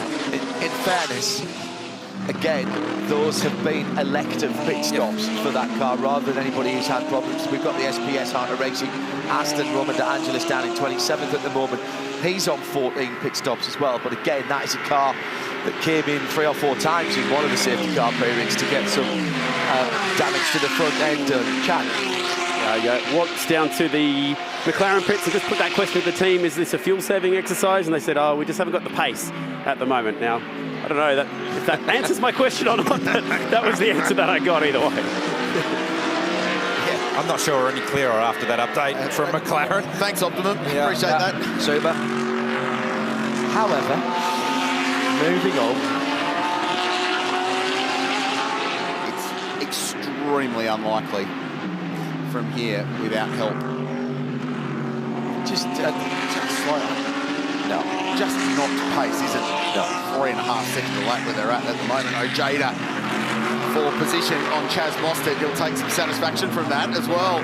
So he gets past the 222 car. So that started at the Scuderia Auto Art Chase. They're battling over 13th and 14th position. Banging panels. Merc on Merc through the chase. Remember, the 222 car didn't take tyres when they went and topped off. So potentially Chaz Mostert just struggling with a bit of tyre grip right now. Last pit stop for the Audi R8, the Purple People Eater number 101, and Ryder Quinn will take that car to the finish. 3 generations 4 Quins, 20th position in that car. And that purple paintwork is still immaculate.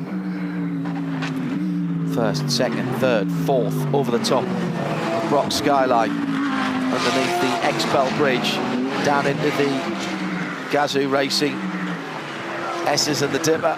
Fantastic to see these cars working so hard. And how about Ricardo Feller in the conversation too, with the Earl Bamber Racing black and silver fern Porsche sitting in 6th position at the moment.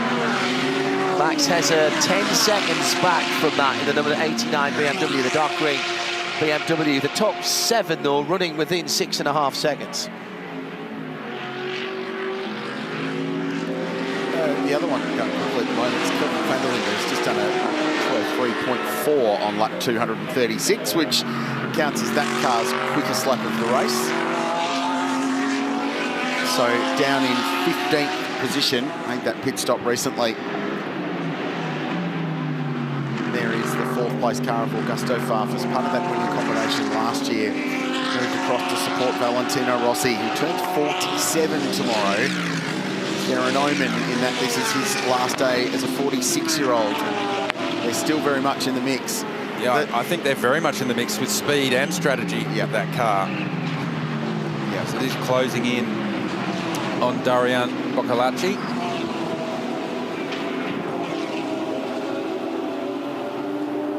There's Max Hesser, who's up to 8th.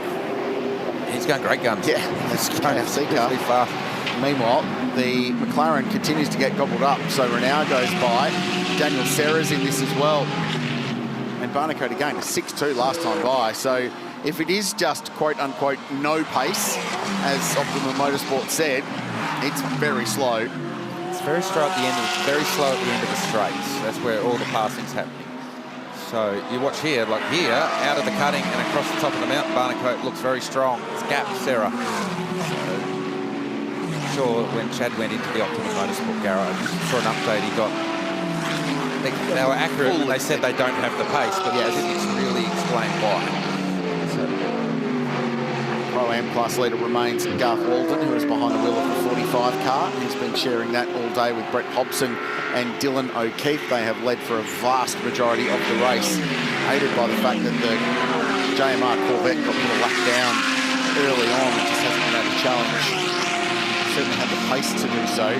Their quickest lap's actually 1.8 seconds quicker than the GWR car, but track position, as we've said, everything in this race. The other car that I think's rolling the dice here, we mentioned splitting the strategy when you have 2 cars in the mix, is Kelvin van der Linde, the WRT, the multicoloured number 32. They waited until the last warning moment after the problem with Earl Bamber's Corvette, the number 2 car. In that safety car period, the brim filled the car, and with Kelvin behind the wheel, he's sitting solidly in the low to mid 205s at the moment, sitting 26 seconds behind the leader. Oh, hello, this is getting feisty on pit wall. 13th and 14th together, Craig. Sorry, Mossy wants his spot back. That just took a lap ago. So 13th and 14th position for those two in the triple two. There's a bit more to 13th and 14th, I think, going on right here. Yeah. I think there might be a bit of bragging rights going on here. Maybe round 1 of the Repco Supercars Championship starts next weekend, and I think these guys may have started a week early. Oh no, they got into each other. The wall broken. Ojeda has got into the wall. They're both gone. They're both badly damaged. Wow. And if this is a safety car, it changes the day. Yeah, it will be. Ojeda can't get going. I'd say it's pulled the drive shaft out of it. Mostert slow as well. He's gone down through the gearbox. He might have got that car going, and just nipping through without any contact, Kelvin van der Linde. Safety car boards and flags, safety car boards and flags. With 56 minutes to go. Hey, Shay and Chad, you're going to be busy in a minute. In 10, 9, 8. Because you can pit now and you can 6, get to the 5, end. 4, 3, 2, 1. Safety car speed limit must be activated. Right. 2 points I want to make here, guys. I was standing at WRT when that came out. And the cheer and the celebration here at BMW was huge. And I reckon it's because they're thinking they've just played the 32 back in. I wonder if we're going to see those cars maybe try and stay out and take the extra fuel that they'll save under this safety car period and finish this race without stopping in this period. So that's one thing. Watch out for both of those BMWs pitting. That's one interesting point here. The other one I wanted to raise is we talked about time that you can save on this in-lap, remember, even though it's 80 k's an hour. The other thing we haven't talked about yet as we check these replays out, and these two supercars boys having at it, we'll just quickly talk you through this. It was all the way to the exit of 2, both bouncing off each other, both doing damage, heavy damage, and no chance of getting those cars back. Just Van der Linde sneaking on through. Remember what that pit stop limit time is in pit lane. It's 80 seconds, yes? Yes. Yeah. Now, does anyone want to be brave enough and try and do 79 seconds? Because if you can save that second, it is legal. You cannot go a millisecond under 79, but it's so close at the front. Maximize that in lap under the safety car, pinch that extra second back. That might be enough to get you to the lead. Yeah, that's a really good point. And by the way, Kelvin van der Linde, on that lap where we went to safety car, had just done that car's fastest lap of the race in the 32 to get a bit of track position. So you've got 2 cars in the fight. The 46 WRT is in, will be fueled, turned up to 11. No tyres. Is it going to be tyres or no tyres? There's tyres for the Absolute Racing Porsche, pitted ahead of it. Can't quite see what's going on at WRT. And they're putting Matt Campbell back in the Porsche for the finish. Yeah, I did do tyres, I'm hearing. I think you would do tyres given we're under safety car, so you can bring the tyre up to temperature under safety car. Given how tight it's going to be, you're going to want to have everything at your disposal to fight. So, it looked like they dropped the 55 Audi before the wheel was done up, so hopefully that's all okay at JMEC Racing MPC. Did you say Matt Campbell was going back in? It was a rhetorical question, as did they shape? Did not see for that pit stop, but more interestingly, down on the other end of pit lane, guess how many Mercedes have dived into the pit lane? That would be 0. As they're true to form, they'll wait till the next lap and come. That's been their modus operandi so far. So here we go. This is the replay of, so they've dropped it. You can see they took the air spike out and the wheel wasn't even close to on. That was really dangerous. So thankfully, no issue for the mechanic there that was swinging the wheel into position. So here's the replay. Jaden Ojeda in the lead car. Chaz Mostert behind. Ojeda not giving Mostert the inside. And then Ojeda carries a huge amount of entry speed into turn 2 and understeers wide, ends up getting up on the curb and then bounces it out of the wall and then comes back in and collects Chaz Mostert. So right there on the curb, bang the wall. Mostert's got nowhere to go. They make contact. By that stage, Ojeda's car's over and out with the rear wheel hanging out of it and then damage to Mostert's car as well. And this is Barry Ryan just going down to the Tigani team to have a little frank discussion about life and how that all played out. I don't think... It's a Bastian Buus, just to answer the question and put a full stop on the Porsche thing. Bastian Buus is behind the wheel of the 911 Porsche. That's because Matt Campbell, even if he had time left to give, he couldn't get in. He'd been only out for 51 minutes. 51 minutes. So they were 9 minutes short of being able to potentially put him back in. Good clearance by the team on top, and the 222 is out of the way, Chad. And Bastian Buus, guys, they lost 3 seconds in that pit stop somewhere as well. Check it out, they went 83 seconds. Everyone else is pretty much on the button at 80. Check out these sector times. Boccolacci, he went a full second quicker just about than the race leader through sector 1 behind the safety car, and he's just done it again. He just got 2 seconds back on this lap. Yeah, and the delay, Chad, was that Porsche exiting its pit box. There was a hesitation getting out. It was very tight with the car that was parked in front of it. So there was a hesitation. That's where that 3 seconds disappeared for Bastian Buus. Just a quick chat about what do you make of that situation that happened out on the track? Look, it's just disappointing with Ojeda. He's a factory driver, and there was another AMG trying to pass him, and he's blocking with that much time left in the race. And we had 2 laps on him, and we could have just made it. We were really trying to save fuel to get to the end without another stop.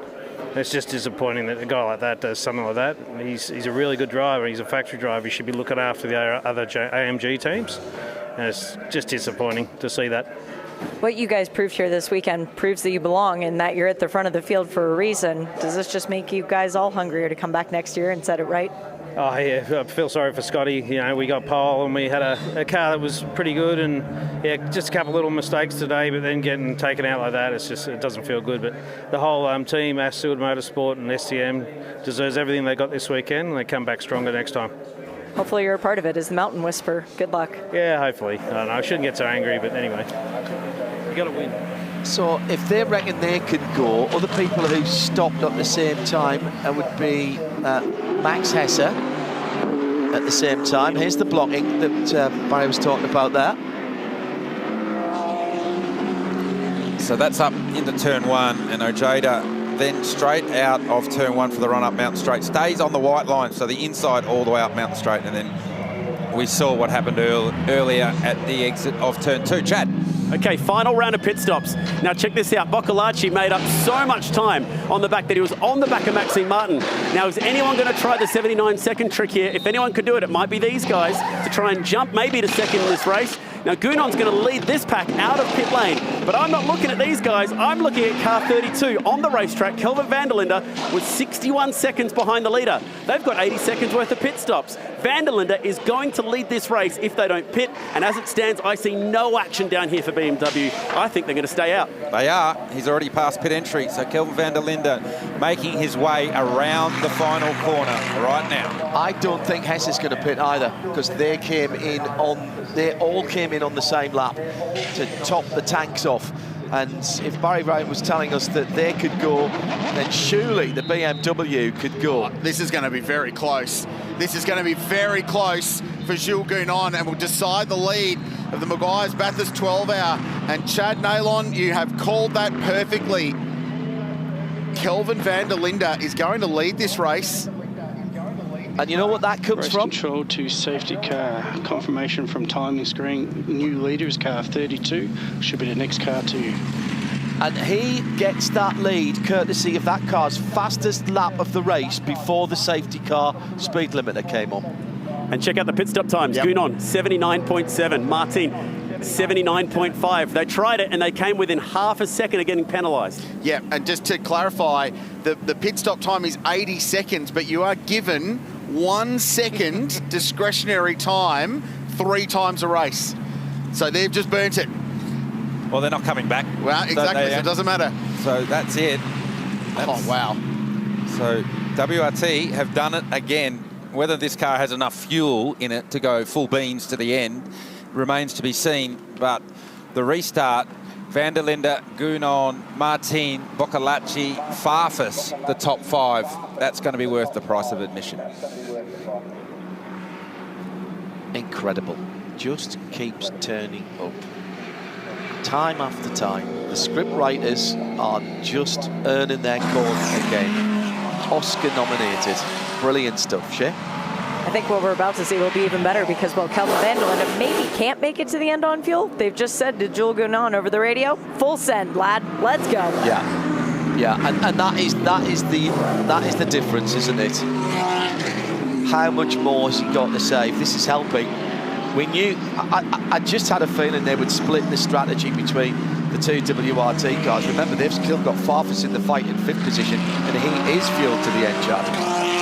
Yeah, what an incredible 11 hours we have had so far in this race. We've got 3/4 an hour to bring this home, and we are set for a grandstand finish. Let's just recap exactly how we've got ourselves into this position. Meguiar's Bathurst 12-hour inside the last 2 hours of the race.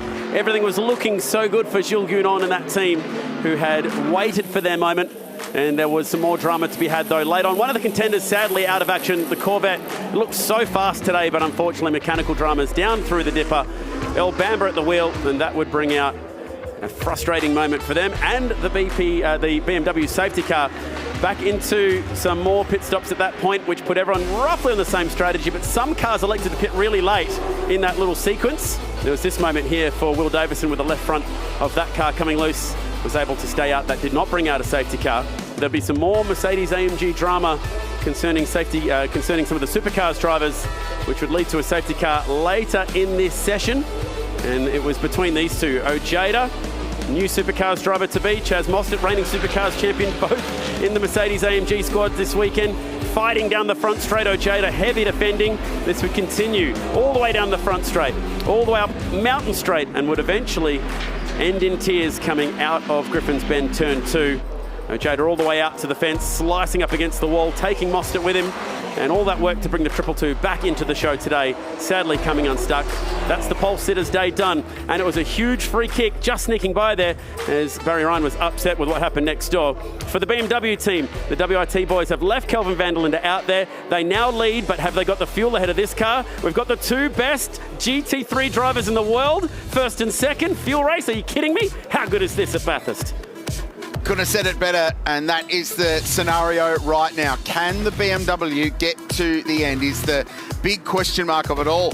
What else goes on in this? We've seen the restarts have been utterly captivating and intense in this battle so far. The bronze class is still very much up for grabs. Pro-Am still a lap to the good. The 45 car has got a real opportunity here to win at Bathurst.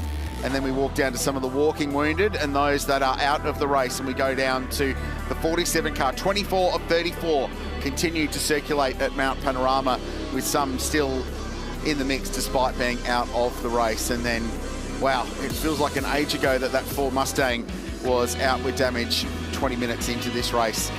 Well, the sun is close to setting here in the Central West, and when it sets over Sydney, it is absolutely stunning. The harbour comes alive, the restaurants fill up, and it is one of the most iconic destinations anywhere in the world. Place to go racing this is, and it's a massive fortnight of motorsport in this state, with the opening round of the Repco Supercars Championship next weekend at Sydney Motorsport Park. So the scenario is this: there is 43 minutes plus change to go. Kelvin van der Linde leads the race for Team WRT. That's the car that won last year. They're looking to go back-to-back. Hasn't happened very often in Meguiar's Bathurst 12-hour history. In second place, a guy that's won it 3 times, arguably the best that's been here from overseas in Jules Gounon. And in third place, a car and a team with drivers that are all desperate to win here on the mountain. Maxime Martin behind the wheel of the GMR. And then a little wild card. How about the Frenchman, Dorian Boccolacci, who's 4th. He leads the bronze class, so he could win his class. But, hey, there's a Bathurst win outright on the cards here for high-class racing on their first go. And then BMW, once again, have engineered 2 cars to the front of the field. WRT have got 2 aces at the front of this, with Augusto Farfus, car number 46. Behind them, Will Brown, the Audi team have got themselves back into this. The leading Porsche is Ricardo Fella in Earl Bamber Motorsport, followed by Bastian Buus, who's 8th. Max Hesse is 9th, and Randle rounding out the top 10 in the other Porsche. So BMW, Mercedes, Porsche, Audi, all inside the top 10. The Ferraris and the McLarens just outside of it. 40 plus minutes to go. Everyone, we think, filled up, good to go. The question mark is over the race leader. Now, just to put a full stop on that, John and Garth, is that earlier on in the race, they got very close to replicating what they're trying to do now, both on time and laps, and it came with 5 laps of safety car. This is the 5th lap of this safety car period. So they have achieved, team number 32, what they're trying to do now. They've achieved that earlier in the race. But it's the 5th lap of this safety car, but it's only the 2nd lap since they came out of the pits. But I think he's okay. I think he can go. Well, but what Kelvin van der Linde has to do is he has to hold track position and save fuel to achieve that time that what they've already done in the past, because he was saving fuel back then. What Jules Gounon, Max Martin and the rest of the field behind you don't have to do is save any fuel whatsoever. So van der Linde is going to fight tooth and nail to stay at the head of this field, because if any safety car intervention happens now in the next 41 minutes, he'll get the fuel save that he needs under safety car to get to the end of the race. So don't give up the track position now by saving the fuel. Oh, yeah, absolutely. Fight tooth and nail to stay at the head of the field. Gounon's going to get that and disappear up the road to create some safety so he doesn't get attacked by Martin behind. So it is going to be on when we go green. Yeah, and this is all sort of back of the envelope sort of thing, but he has done 9 green flag laps. Kelvin van der Linde has done 9 green flag laps since he came out of the pit. So that's something over 18 minutes, not quite 19 minutes. And we've got 41. We've got 41 minutes to go. Safety car confirming lights are off on the safety car. We've got 41 minutes to go. So even I can work out that's going to be somewhere near an hour and 9 minutes. And I think that's doable. I really do think that's doable. If there's one thing we've learned over the last 4 years since WRT first turned up to Mount Panorama with the BMW, is that they are extremely good at winning major endurance races. Chad? There's all the small issue as well. Those 9 laps mean 9 laps extra on those tyres as well for Sheldon van der Linde. He has to hold off the very best in the world with not enough fuel potentially and a little tyre disadvantage too. This is box office. I wonder what Sheldon is thinking. The brother who teamed up with Kelvin last year to try and win this race, he'll be watching somewhere from the couch, watching his brother go to work. Van der Linde, Gounon, Martin, Boccolacci and Farfus. The fight to the finish in the Meguiar's Bathurst 12 hour for our 9th race restart. The BMW M safety car disappears and it is a shootout to the finish on Sunday afternoon. Who wins this? Is it BMW? Is it Mercedes? Or is it a wild card? Is it someone else? Here goes Gounon. Contact between them. Van der Linde push wide. Martin goes through and gets them all. Contact. Triple Eight leads the race. Over the airborne for the 61 and Ricky Feller as he avoided the schmozzle in front of him. A bit of blocking, a bit of chrome horn there. The race direction will be looking at the beneficiary of all that is Max Martin. Well, it's not done yet now. Van der Linde racing with Will Brown as they exit turn 2. Gounon got a great restart off the final corner, slightly better than Van der Linde, and Gounon absolutely sent it. They'll argue whether there was moving under brakes and all the rest of it, but ultimately at the end of the day, the guys that were leading at this restart find themselves in 4th and 5th, both with damage. And the seas parted for Martin. I think the front split is coming apart on Gounon's car. Looks to be some smoke from the right rear as well, and the back of the BMW starting to blow. This car's already had one black and orange mechanical flag earlier on. Remember, we questioned why and how that wasn't done under safety car. Looks like the 75 Express car's got damage at both ends. It's rubbing the right front Pirelli, isn't it? I mean, they've just got to drive this thing as hard as they possibly can now, and if it gets worse, race control will give them the mechanical black flag and they'll have to bid to fix it. If it stays as it is, it may be okay. How about Boccolacci to second and Farfus to third? The second of the BMW running a different strategy. Kenny and Bull, we would not be able to put a microphone under his nose for what he's saying right now. You don't have to be a lip reader to know that Kenny's not very happy. Well, this is busy. Van der Linde on the outside, sending it down the inside. Will Brown and Bastian Buus, former Porsche Super Cup champion in one mate racing. And Hesse in the KRC BMW fighting into this one as well on his Bathurst debut. And Ricardo Feller for El Bamba Motorsport is there as well. Wow. Big moment there for Buus, having to go to the inside. Hesse's going to go to the outside here and might get this. The Porsche will go deep. The BMW, we know, has got good twist off the slow speed corners. He'll go side by side.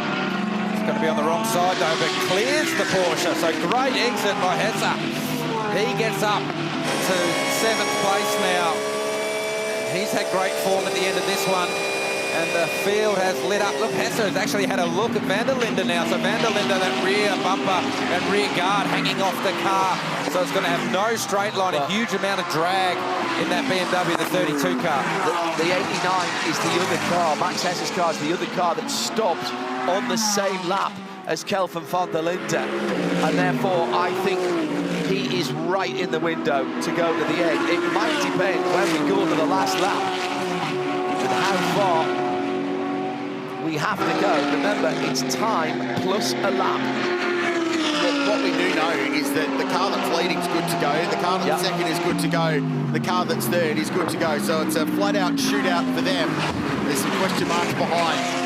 The question mark right now is can Bastian Buus work his way past Max Hesse, the young German making his Bathurst debut, charging his way inside the top 10 in a team that has made its Bathurst debut this weekend and made such an enormous impact. Told the story early today, Tony Ruan, who's the the man behind this squad liked driving Bathurst so much he raced it on iRacing and came here to play. Even I wouldn't have turned in that early, and I'm rubbish. So that's the exit of turn 2, and have a go at Ricky Fella motocrossing his way out of turn 1 for the run-up Mountain Straight. And New Zealand there. So on here, board here with Bastian Buus. Will Brown just showing Ricky Fella where the exit curve is, the exit of turn 1. That Porsche's been off the road there 3 times today, and almost exactly the same equation every time. It has stayed there with 100% throttle. Oh, Kenny's up and about saying it's okay, it's okay. And the pace would indicate that maybe it's not, because it was about 4/10 slower than Augusto Farfus last time around, car 75. The story of this car in second place is extraordinary. Yeah. Bronze class car that nailed the strategy right and got a free kick for track position. And they put the 27-year-old Frenchman who's a Carrera Cup champion in France. He's a Porsche junior. Believe it or not, he's actually got Andros Trophy ice racing success as well in his background. So he is a very fast, very experienced young man. And with Anders Fordback, who I think has been one of the surprise packets of this race on debut, coming without much of a profile in this part of the world, and Kerong Lee, high-class racing on debut, have been spectacular. And right now, they're second in Australia's International Enduro, but he's got to deal with Augusto Farfus, and he's going to have to hold him off for 34 minutes. And at the front of the field, the battling is great for the bronze category. Last step on the podium, Alfred Renard has now got Ryan Wood right up his tailpipe. To be added to the race time for car 99 for an unsafe pit rise. So that's the JMR Corvette Ben Green unsafe release. So that would be a 15-second time penalty get added to their time at the end of the race. They're second in Pro-Am at the moment, and they've got a couple of laps up their sleeve over the next car. So it's not really going to change their world. This is a pass down the inside of the Porsche on an ailing Kelvin van der Linde. So Bastian Buus will work his way up to 7th position now, and looming like a shark in the background is the Alabama car of Ricky Fella. So we think that the aero on the back of that BMW is a bit suboptimal there to be going into the chase. It's got an art car parachute hanging out the back of it right now, with that rear guard hanging off it. Don't think you have to be Adrian Newey to spot that, do you? No. So, Ricardo Fella working over what's left of the rear bumper of the 32 BMW, trying to fight back and get some position lost at that safety car restart when he found himself out in the grass. It's the whole of the left rear guard there. That's a big piece of bodywork for that to come free. You can say this about a bunch of teams today, but it feels like a missed opportunity for the Works Pro Porsche teams this weekend. Chad's making friends. It's very easy to get to know like Chad as a mate, and he's just found a new one down there, making friends in the paddock down at WRT. Now, the 2 Pro Porsche entries, it feels like a case of what could have been, and race control has decided that enough's enough, and this car is going to have to go to pit lane, and that will rule them out of contention for the Meguiar's Bathurst 12 Hour. And he has to do it this time by the next possible opportunity. You can't argue with that, can you? A big piece of bodywork like that could potentially end up on the racing line. What you're starting to see develop is a crack in that rear guard as it's flexing more and more as the wind gets hold of it. So you can see it's starting to move further and further away. So as that's race control, we're monitoring it, and you can see that it's getting worse and worse. So, and it's the full rear 3/4 panel. It goes right up to the bottom of the C-pillar and right the way along. Just get the power saw out, create a new bit of memorabilia, get rid of it. So that would be the quickest way to fix it. But ultimately, it'll take that car out of the race for any chance of a result. The amount of damage it now has. Strategise their way into the lead of the race. The pit team and the management did their jobs, and then side-to-side contact. Well, Max Hesser, meanwhile, is putting the pressure on Jules Gounon. I'm sure that was a sentence utter in this race, but nevertheless, they that's the way it is for 5th and 6th position. Gunon was the 21st fastest car on track on the previous lap. Max Hesse was the 4th fastest car on track on the previous lap. So there he goes, straight through. So Gunon knows that he's fighting with one hand tied behind his back right now. And Hesse continues this march forward in this KRC BMW. What a debut he has had. Really impressed with him. He's gone toe-to-toe with some of the real big guns in GT racing. Never been here before. And continues his fight back. See, I told you they'd just cut it off, John. Yeah. It's like literally all gone. I think they've just pulled the whole thing off. There is it is that part. So the line that is left, you can see the white chassis members underneath. That's the original body of the BMW M3. And that whole rear wing 3/4 panel guard and part of the rear bumper, that is all one piece up to the bottom of the B pillar and about just underneath the rear window level. Jordan Pepper, who's co-driving with Kelvin Van Linder this weekend. I can see the disappointment. You just had that little bit of hope there, and it's the hope that kills you, hey? Yeah, I mean, insane call by the team to get us in that position. We knew it would be tough, and that's what's frustrating. I think it was pretty clear that we had to save fuel, so I don't quite get the move that got put on there. It's not like it's last corner, last lap type of vibe. There was still 40 minutes to go, so it's just a shame to end our chances that way, to get taken out of what potentially could have been a win, a podium, a top 5, just a much better result than what it was looking like. So yeah, just a shame that that's how it ends with 40 minutes to go. Super proud of the team, super proud of Kelvin and Charles. Kelvin's done a hero stint there to get us in that position, so it's just a shame for him as well, so just got him for. You've won here with Jules before, obviously, so you've been teammates before, and now you've had a chance to see Kelvin. They're two very aggressive guys. What did you make of Kelvin's defense as well? Yeah, for sure. I mean, I get it, but at the same time, it's just, for me, the way I see it is Jules basically put himself in a position that if Kelvin moved, they were crashing, and it's cost him his race as well, if you look at the damage he's carrying as well. So, you know, it takes two to tango for sure, but at the same time, he was the one who was basically in control of it, and I feel he overstepped the mark today, but yeah, it's what it is. We're all racing, we're all trying to win this amazing race, and yeah, we obviously got to come back and try again. Hard luck, mate. It's been great to have you back this year. Thank you. Yeah, thanks, man. Thank you. And great to have him back indeed. Jordan Pepper, the first South African driver to win a major endurance race at Mount Panorama, and back in 2020 with Bentley, ironically, with Jules Gunon as his teammate. Yeah. So with one car dispatched, now Bastian Buus is putting the pressure on Jules Gunon. He's back down to 6th place in a clearly quite wounded Mercedes-AMG. Porsche looking to get into the top 6 again. 10 seconds separate that top 6 at the moment. Krillsey with just under half an hour to go, 27.5 minutes. The other interesting stat that's turned out of this race by virtue of the race suspension and the way this has played out is that there's an amazing number of cars still on the lead lap of this race. There's never been more than 8 cars on the lead lap to finish at the Bathurst 12 hour in its entire race history. And right now there's 13 of them. The depth of this field and the way that the safety cars and indeed that suspension have played out today as the two Porsches now get into it. So Ricardo Feller is going to take advantage of that little moment from Bastian Buus and friendly fire perhaps between the two of them. It's the off-road, it's the Dakar edition of that car. The Porsche's won on the Dakar before, he's going to try and do it again. And watch out for Daniel Serra in here in the Ferrari for a Rise Racing GT, more side by side. That's the 4th time it's been off and ski jump through there. This isn't the Winter Olympics, but he's doing a pretty good impression, and that's going to cost them massively.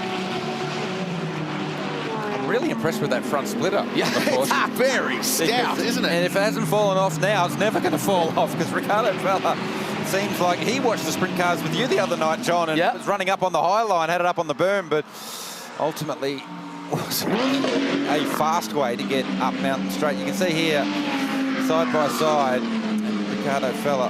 He's about the 4th time he's done that there. He's going to complain there that he was run out of road, but as you said earlier on, you put yourself on the outside, you put yourself in danger. Well, you put yourself at risk. Yeah. So you expect and hope for some racing room from the driver on the inside, but ultimately you put yourself in a dangerous position.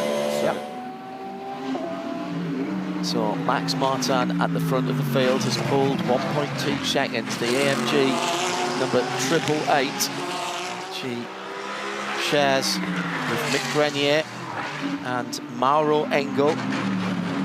What a trio of drivers that is. Well, and that's the big story here, isn't it? That while Maxime Martin has been here 4 times now, and Meguiar a couple as well, it's Maro Engel who is probably the most well-known international that has come to these shores, and he's been coming here since 2014 and spent a season in Australia as the Porsche is going to have another look at Gilles Gounon. Remember, he's a supercar driver full-time for a year for Erebus Motorsport, so there's a connection here, a deep connection with this part of the world, and Bathurst has tempted and taunted Maro for so long. Is the opportunity here for him today to win it. He's got to watch his co-driver to do the job, and usually it's Maro behind the wheel in the closing stages of this race, and here goes Bastian Buus. This time it's a textbook pass on Gilles Gounon, and the Absolute Racing Porsche moves himself into the top 6. See if he can chase after Max Hesse, who's a little bit further up the road.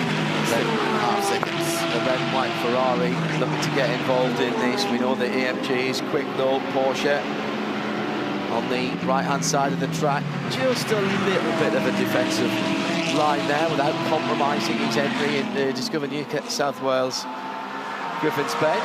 6th position then for Absolute Racing, the number 911. Now, how far is Max Hesse up the road? That's 7.5 seconds, because Max is now only half a second behind Will Brown, who's 2 behind Augusto Farfus in 3rd for BMW, who's 2 seconds behind Dorian Boccolacci, who's 1.1 behind Maxime Martin at the front of the field. So the top 6 now 13 seconds apart. Don't think that Dorian Boccolacci hasn't given up on the dream. No. He was the fastest car on track on the last lap. Only took 100, so the fastest 2 cars on track were the first 2, but it was the car that's in second right now that just took 100th of a second. And the last 2 laps in a row, Boccolacci has set that car's personal best sector across the top of the mountain. So he is having a big dip right now, a big go at the lead of the race. Martin still holds 1.2 seconds back to the Porsche in second place, and they have gapped Augusto Farfus in the 46 BMW. Boccolacci is not going to be content with just a bronze win and a second on the podium. He's daring to dream. Sarah now takes up the cudgels on the number 75 Sun Energy Gilles Gounon car. Then he has to defend from Ricardo Fella down to the final corner, and again it's almost a bit of dirt tracking. Does he not learn? I mean, honestly, Ricky. I'll tell you in 5 seconds. Yes, he does. Well, that time. He actually, that's a really good exit, actually. Sarah did a really nice job at the last corner. He got out wide, but then he exited tight as well, so he didn't allow Ricardo Fella to get up the inside and do the crossover move. So now Fella is going to move to the outside because there's no chance. Well, he has, actually. Sarah gave Fella a look at the inside, but backed himself that he was going to brake late enough that Fella wasn't going to get up the inside. Well, we've seen Porsches going round the outside at Griffin's. Not there. Even I know that. No, he was fine. There's nowhere to get in the dirt there at the cutting, so that wasn't going to be an option. Wow. The absolute, total, complete and utter commitment of these internationals never ceases to amaze. 250 laps completed in this race. We posed the question earlier on today, what would our target be in this one? Well, with 20 laps remaining, it's going to be somewhere in the 260s, which certainly is at the top end of the scale when it comes to Bathurst 12 hours. Consider the distance record in this race is 323 laps. 1.2. And to your point, there is absolutely no reason why Dorian Boccolacci should not give up, because he has every bit an opportunity to win this race for high-class racing, and that is Keron Lee watching on. He, of all of the unheralded performances today, and I feel like there's a lot of stories that have flown very much under the radar, his is perhaps the strongest as the bronze driver in that combination to put them in a position to get to where they are. Anders Fjordback was in quite a bit of action inside the top 10 on quite a few occasions today. And then Boccolacci's got the hero stuff going on at the end, but full credit to that team to get themselves into that position.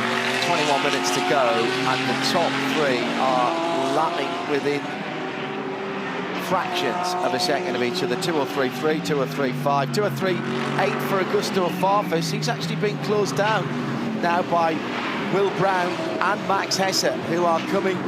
They're about a second and a half behind the third place. That third step on the box, guys, is far from secure. Well, and to that point, there's history around that too with Team MPC, because a couple of seasons ago, an MPC Audi with a bronze driver and two pros, one of them Christopher Haase, very close towards the end of the race, scored themselves a top three outright finish. So it is definitely not out of the equation for Will Brown to get car 55 onto the outright podium. And meanwhile, for Augusto Farfus, he is hoping that Dorian Boccolacci can engage with Maxime Martin for the lead of this race so he can draw himself nearer, because right now he's 4.2 seconds off the race lead, just drifting back a little bit from those two race leaders. Can I rewind everybody back to the start of our coverage, in fact the start of our broadcast on radio as well, from here on Thursday morning, when we said the bronze cars are bronze because of the drivers, not because of the potential performance levels of the cars. Two bronze class cars in the top five, with drivers who are moving forward towards the front of the field. Paid off absolutely perfectly. That means, by the way, that they have done their strategy and that their bronze drivers have, Garth Tander, done exactly what they needed to do. Yeah, absolutely. Heralded the fact that if they play their cards right and keep themselves clean, keep themselves on the lead lap using whatever methods they need, whether it was the wave by or just outright speed, that if they put the right driver in the car at the end of the race, there are red-hot chances to get on the podium. High-class racing. They've done 15 pit stops to get themselves to where they are right now on the second step of the podium. And so a whole lot of strategy, topping off with fuel, buying track position in the mid part of the race, where we didn't actually take a whole lot of notice of what they were up to, and then all of a sudden they cleansed themselves to the top of the field, and Boccolacci has done everything he needed to do to keep himself there. Yeah, and they've done everything right in making sure as well that they've got their fastest driver in the car at the very end, and a pro driver who absolutely has belief that he can go with the best in the world, and that's who he's racing at the moment. So Maxime Martin, a guy who's won all of the big GT races on the planet. Dorian Boccolacci's a one-mate Porsche champion, and touched on some of his success behind him. Repco Supercars champion Will Brown is one of the best in this part of the world. And then the young gun from BMW, Max Hesse. They're the two leaders. That's Farfus. That's Will Brown. 1.1 seconds the difference between the two. Is there a twist in the tail for the Audi team? Let's jump on board with Will Brown and a tour of Mount Panorama, Garth Tander.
That's a lap with Will Brown in the JMAC Racing Audi. Had a big moment through Visit New South Wales corner, and last time by, Farfus actually extended that margin back out to 1.3. 2:04.2, plays a 2:04.5 for the man from Toowoomba. Max Hesser's not far behind this group either, so there's still very much an opportunity. 3 cars playing it out for the final step on the podium. 1.7 seconds is the leading margin, and this race is traditionally decided by tiny margins. In the last 4 years, the winning margins have been 8.7 seconds in 22, 0.9 seconds in 2023, and an utter thriller. 2.6 seconds for Porsche in 2024, and a relatively massive 10.2 seconds after 12 hours of flat-out racing and 4.5 hours of green flag running in 2025. So traditionally tight margins and still less than 2 seconds between our 2 leaders. 15 minutes remain. That is it. That is the leading group of cars. So 1 and 2, and there is Farfus and Max Hesser closing on Will Brown.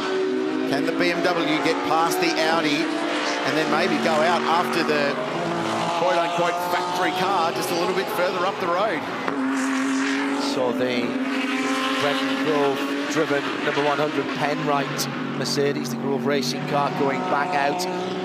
They will get in place actually in 1 lap's time, both in class and overall, as they'll go past the retired Chevy Corvette Earl Bamber.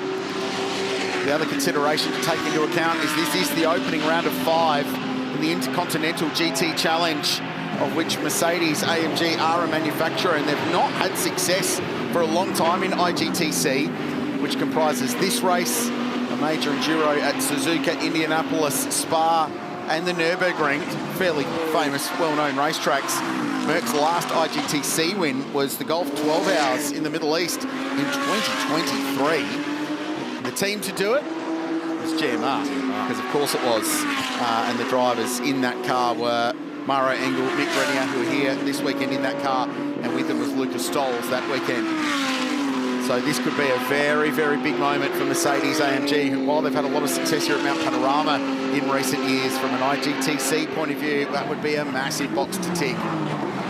They loaded the deck with 10 cars, but they have played it extremely well. You've got 2 in the top 10, but you only need 1 to win. You need 1, correct. Yeah. One of those 2 is right where you want it to be, right at the head of the field. The gap, Maxime Martin back to Darian Boccolacci. There it is on screen, and that's what 1.4 seconds looks like as they head down Conrod Straight. The gap back to Augusto Farfus, 4.3 seconds. And here's the battle pack with the wounded Jules Gounon battling Daniel Serra and Ricardo Fella. This is 7th, 8th and 9th. Serra still hasn't been able to get past that wounded EM2, albeit with Jules Gounon, who is very difficult to pass. Is this the opportunity? Gets a good run through the chase, goes to the outside. Is he going to get racing room? No, but that's fine. He's going to lose a position actually as Ricky Fella in the black and silver car goes through for Bamber Racing. So, again, proving that if you're going to make a dive, you've got to make it stick. Yep. So Fella tried to go around the outside at the chase.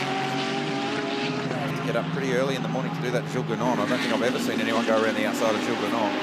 So this is the battle between Brown and Hesser as they make their way up to the cutting, and Hesser finds himself on the outside. You don't want to be wide there. We've seen plenty of cars carry too much speed through the kink, run wide and get the wall at the cutting, and he pulls in behind Will Brown's Audi. So they both live to fight another day. Just over 11.5 minutes left in this one. I feel like this spot inside the top 5 is the one that is still up for argument. Well, they've dropped back just a little bit now from Farfus. As soon as they've started fighting, of course, that's cost them a wee bit of time. And it was just under a second. It's gone up to 2.1 seconds as Augusto Farfus is by no means coasting. 2:03.9 last time around, 2:03.8 for the second place.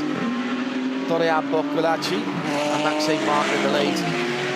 with a 2:03.7. Top three are 6 seconds apart. There is a second and a half between first and second.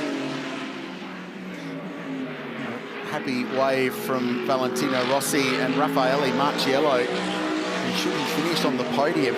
He's 5th from 7 starts at this racetrack in this race, which is just an amazing strike rate. Yet to win, of course. Who knows? Still 10 minutes to go. Here's Shogun on 7th. Ricky Fella in the Porsche next, and Daniel Serra. So the Ferraris have crept up a little bit in the closing stages of this, and a good stint from Ryan Wood has elevated the Zico Sport Tempesta car back into 3rd place in the bronze class.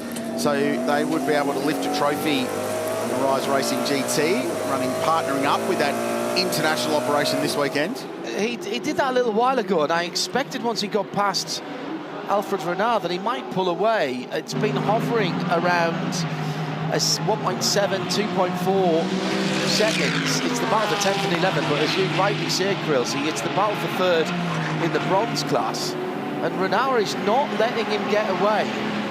2.3 seconds sounds an awful lot, but round here, that is literally one braking point missed.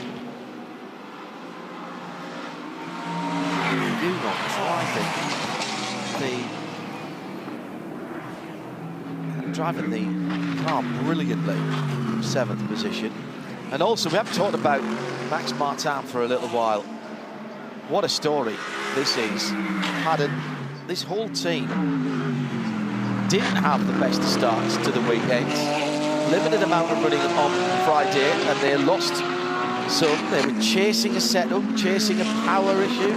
Didn't get the car qualified. If they win this, they will have come from 29th position.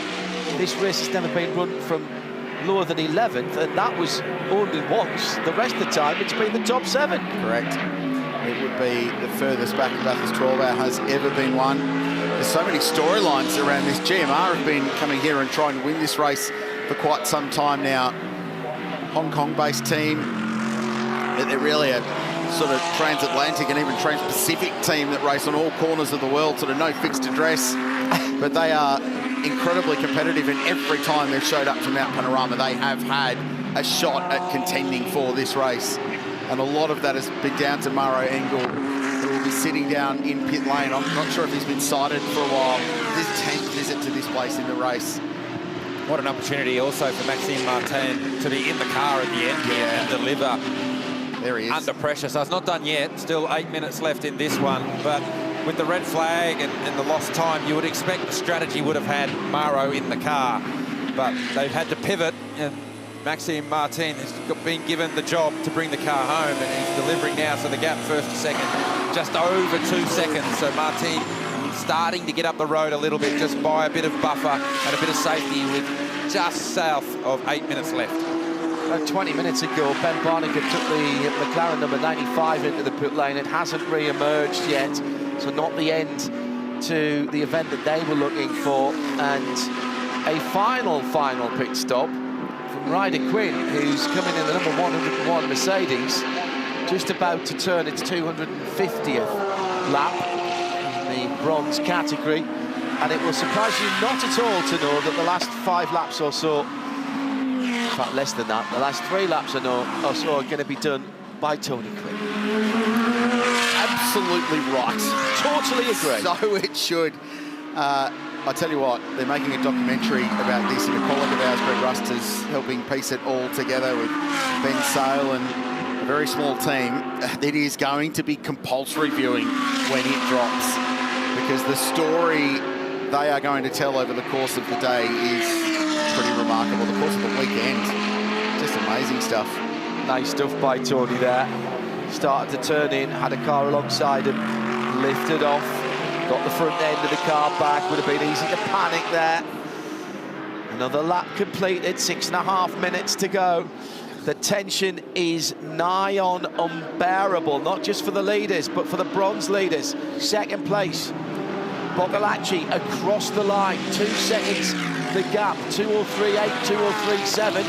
Let's wait for Farfus, Augusto, and the form of his life, the Brazilian.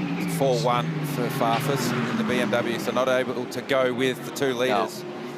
The next generation of Farfus racers already underway. Vicky, his daughter, a highly respected karter, and picked up by the Iron Dames organisation. So keep an eye out for that. Her birthday is always around Le Mans, so Augusto's greatest issue is he never gets to spend her birthday with it because he's at Le Mans racing. So he said, I have to win Le Mans for Vicky as a birthday present, which I think is lovely.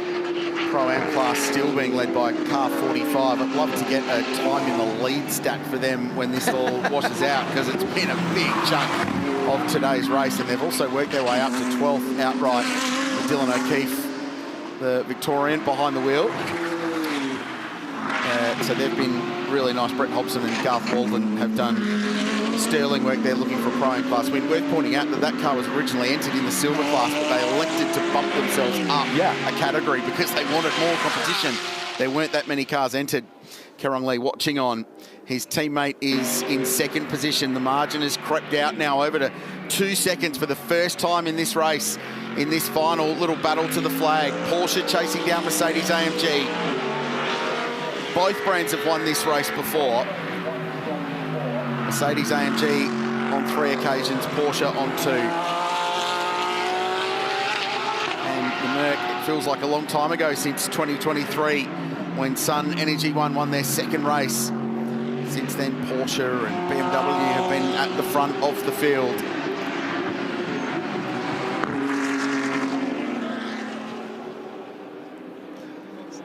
So, as a thank you, Nathan, our boss in the truck, for confirming my very rudimentary base 60 maths earlier on. Here we go. Max Hesse having a look. 4th position. Looks around the outside at Griffin's Bend. Will Brown has had plenty of laps around this place, knows how to play it. Smart by Brown, he pulled it right, stopped the entry speed so he didn't overrun the entry and end up out of position leaving turn 2.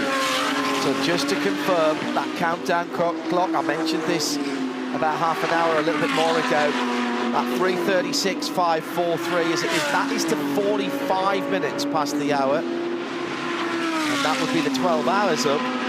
Race control will give us a last lap board after 43. So 43 plus 1 lap is the calculation. It's 2 or 3 laps depending on when this gets to the line. Correct. Essentially about to complete 260 laps of Mount Panorama. That margin 2.1 seconds, and it's just crept back a little bit. The Porsche has been very good across the top relative to the GMR Mercedes. Thunders through the Scuderia Auto Art chase, the baritone of the AMG and the howl of the Porsche, and 2 normally aspirated cars, which is a rarity in motorsport these days. First and second, the turbocharged BMW in 3rd position. So 3 different brands in the top 3, 4 in the 4 when you count Will Brown in the Audi. So 2 laps remaining in the Meguiar's Bathurst 12 out. And it's an utterly compelling story, this winning team, that have been coming to try and win this race for years and haven't quite got there. But more so the drivers. We talked about Maxi Martin and Maro Engel. We didn't talk about Mick Grenier. Grenier, the Canadian driver who first came here as an AMG driver with 888 Race Engineering and has just been rock solid. But he's not the third wheel on this date. He has been a massive contributor to their success today. Leader heading into going up the mountain through the Ford cutting and now across the top. I'm just checking for any traffic that may yet be in the way. The next car along the road, which has made up that position, I said it would, is Brenton Grove in the number 100 Penrite AMG, 27th position now. And he is just heading through the dipper now as the leader, through the S's rather, as the leader comes down through the dipper.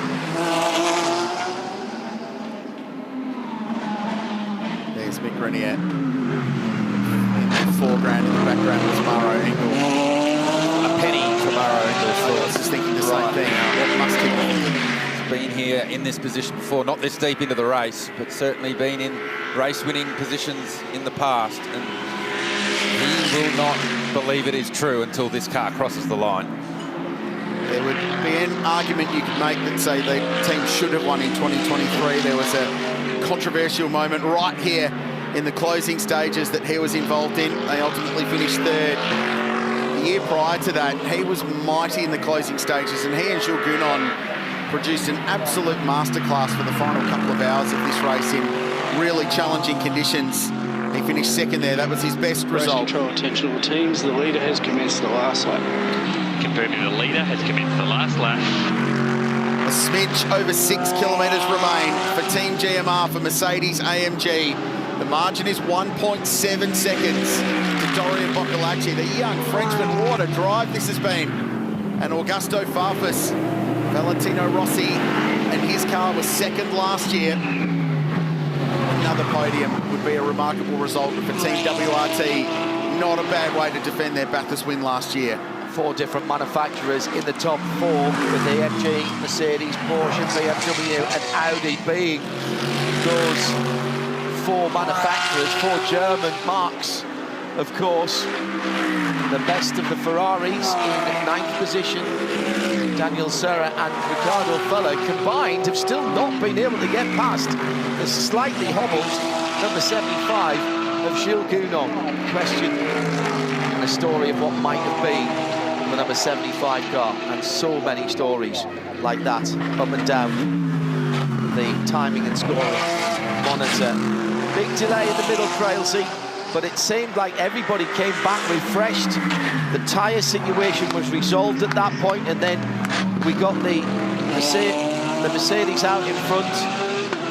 The BMW M safety car made the fuel calculations a lot easier, but this has not, Richard Crail, been a simple race. It hasn't, and the debrief will go long into the night in Bathurst town. But what we can tell you that should they survive the final few corners, we're about to welcome 3 first-time winners to the Bathurst Club. The margin closes down, a bit of show at the end.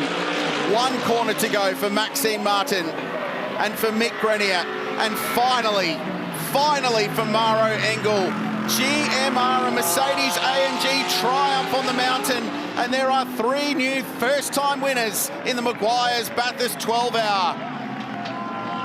High-class racing in second. Fabulous finish for a car that was off the lead lap earlier on, and they take the bronze class in style. It's WRT again on the podium in third, ahead of the number 55 Audi. Will Brown anchoring that home. And a little word as well, I think, Garth, for the guys at Team KRC and that green BMW, second in the bronze class. Well, it started green, it ended the race black with a lot of new panels on it. So just want to point out the 2 cars that finished first and second started this race 29th and 30th from the 15th row of the grid, plus 28 spots for both those cars. That's a mega effort. It's the furthest back anyone has ever won this race from at Mount Panorama. GMR is celebrating on the right of the screen. On the left, we're about to see the Pro-Am winner. The little team from Sydney that could, with Mike Sheargold, who's the Ram Motorsport component of this, watching on from the sidelines, cheering his boys home. It's a class victory, a Bathurst victory for Garth Walden, for Brett Hobson and for Dylan O'Keefe, who brings the 45 car across the line. The Mercedes-AMG wins outright and wins the bronze class as well. Pro-Am class as well, so bronze going the way of Porsche. 3 different manufacturers in the 3. Audi home in 4th place. They might be retiring the Audi R8 at some point in the near future, but it is still a very handy GT3 machine. Waiting to see the number 101 of Tony Quinn coming to the Scuderia Auto Art Chase right now, and the family story has the happy ending. 3 generations brought together by a stalwart supporter of motor racing in this area of the world. They are going to the pit wall, as they rightly should. The most pristine looking car crosses the line in 18th position, and Tony Quinn has the legacy and has the memories he wanted. Finished in the top 20 in a world-class field. That is an incredible story. Team GMR for Mercedes-AMG. They win the Intercontinental GT Challenge opener as well. And Maxime Martin, it would be easy to argue this could be the biggest win of his career. At 37 years of age, the Belgian driver has brought the Mercedes-AMG home and has won Bathurst with Mick Grenier and Maro Engel on his 10th attempt at conquering Mount Panorama, has finally got the Bathurst win he so desired. This place has thrown everything at him, and on occasion he's thrown everything at it as well, and it's paid off today. What a race, what a day at the office that has been. Mercedes-AMG win the Meguiar's Bathurst 12-hour high-class racing. Kerong Lee, Anders Fordback and Dorian Boccolacci second outright and win the bronze class. Augusto Farfus, Raffaele Marciello, who scores his 5th podium finish from 7 attempts. And Valentino Rossi, who turns 47 tomorrow. He said if he won, he'd shout the town. Maybe he'll just shout the bar instead for a podium finish. The Pro-Am winners finished 13th outright in the end, with Dylan O'Keefe behind the wheel, just behind last year's winners.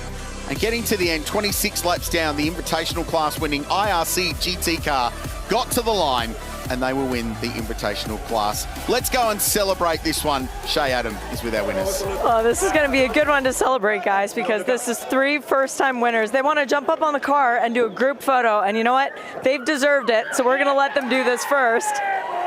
Mick Grenier, Maxime Martin, and Maro Engel, your Meguiar's Bathurst 12 Hours winners for 2026. Amazing drive from all 3 of these guys. And you can feel the emotion coming through. Now, I want to start with Max because he brought the car to the checkered flag. You got a little bit of a joke there from Raffaele Marciello saying, now you can stop crying about this one. How much does it mean that you're finally with tears of joy in your eyes crossing the finish line? Yeah, it's amazing. I mean, to be honest, starting the weekend, I don't think we were expected to win. But the last restart, I was just patient. They were quite hot, and yeah, at the end, my teammates, the team, we did 0 mistakes, fantastic race, and first victory for us 3, so thank you, everyone. And for Mick Grenier, when we talked at the end of practice 1, it wasn't looking so good. Did you ever think this was going to be possible? Yeah, I mean, we knew we would be in the game, but we never expected that, honestly, especially after qualifying, because we had something with the engine, and then we started, I think, almost from last, so we knew it would be a tough race. But we had some really good strategy call. Maro and Maxime were amazing, as always. It was a big fuel game the whole race, but we did it, so super nice. Yes, you did. And Maro, finally, we're here. We're standing under the podium. What does it mean to get this one checked off the list? Yeah, I've waited a long time for this, and it's every bit as special as I dreamt it would be. It's amazing. It's not at all the weekend and the run plan we had planned. Lots of improvisation, starting obviously with qualifying, but the end result, we won the race. So so happy. Big thank you to Mercedes-AMG team GMR, to my fantastic teammates. They drove their hearts out, Mick and Maxime, and it feels really good. It's time to celebrate and make it official. Congratulations. Thank you. Maxime Martin, Maro Engel, and Mick Grenier, Bathurst winners. Records broken right throughout. The winners coming from the furthest back in the field ever, first and second, both coming from the 15th row of the grid. We've had more cars on the lead lap at the end than ever before, 13 for those of you who are counting, and we've had the first ever 3-generational driver squad from one family getting a finish in the top 20. I think Tony Quinn might have to add another chapter to his book, 0 to 60, and just get that legacy written down. Incredible, Grillsy. I think this is another book in its entirety. Just for this race? Yeah. Mercedes-AMG Team GMR celebrate the 4th closest racing finish in Bathurst 12-hour history at 1.03 seconds. So pretty sporty race. Record 3-day attendance of over 55,000 this weekend here at Mount Panorama. 13 cars on the lead lap, as you said, which is by far an event record. On the flip side, it's the shortest Bathurst 12-hour in terms of laps and distance run since 2015. Oh, wow. Where we had about 300,000 safety car periods. So that lengthy 54-minute race suspension in the middle of the day. Maro's going to celebrate with everybody in Bathurst tonight. He has been working towards this moment. Maybe he's going to shout the town. He might be shouting the town. It seems a long time ago in some respects when we got things underway in the darkness this morning. It was the usual bun fight up Mountain Straight. I'll say what you said last year. Guys, it's a 12-hour race. Yeah, they didn't seem to care, did they? And it was on very, very early. And as the dawn woke, there was dramas for the Ford. Yes, there was a Ford Mustang in this race. It lasted about 3 laps. And for Chris Meese, unfortunately, collected some wildlife in the early hours. This one, they got away with somehow. And it was the story of the day in some respect. There were many close calls, some of them not quite so close. Yeah, the IRC car losing its rear wing.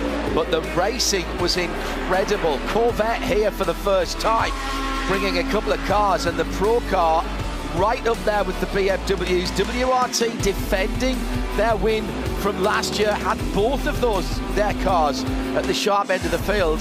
And of course, Valentino Rossi doing a great job as always. Then the big accident at the top of the hill brought out the BMW M safety car. That brought things back together, and a bizarre incident for the 222, which had been on pole position. Heart-wrenching stuff for Thomas Randle, who was distraught after that moment that cost the 222 a shot. They kind of clawed their way back in, but ultimately it would be for naught. That was James Golding, an enormous impact on the run up towards McPhillamy Park. Having already had to crash this car earlier on in the race, so they were on the comeback trail. James was A-OK. Then this was arguably the biggest moment of the race in terms of an incident. Tapped around into a spin. Following a race restart was the 79 car, and then Craft Bamboo Racing, Rolf Aron, the Estonian driver, was behind the wheel.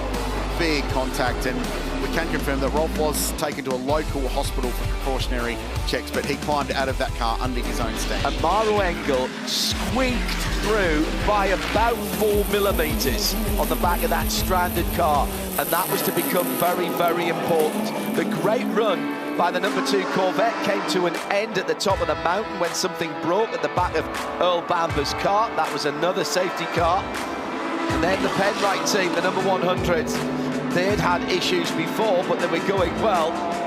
And more AMG on AMG action than you could have hoped for.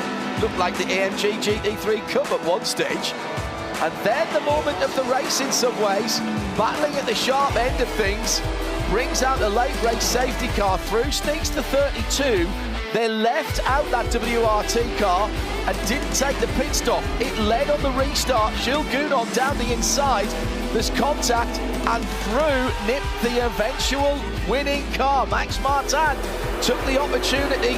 Thank you very much indeed. Dorian Boccolacci also going through, and Augusto Farfus into 3rd position. That is where the top 3 positions were decided. And from there, it was just pressure from Dorian Boccolacci.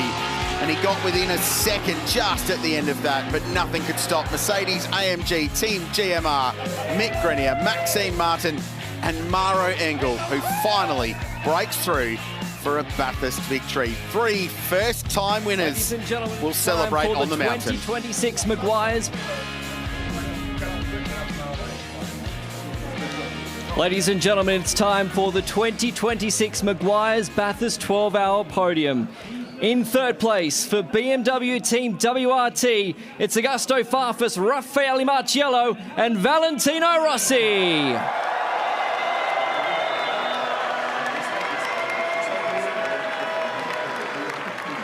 In second place for high-class racing, Caron Lee, Anders Fordback and Dorian Boccolacci.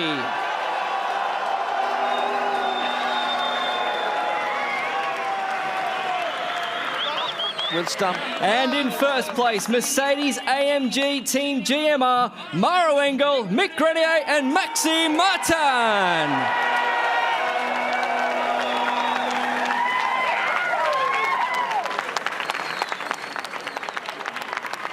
Presenting the medals for the Intercontinental GT Challenge, it's Series Manager, Abby Hay.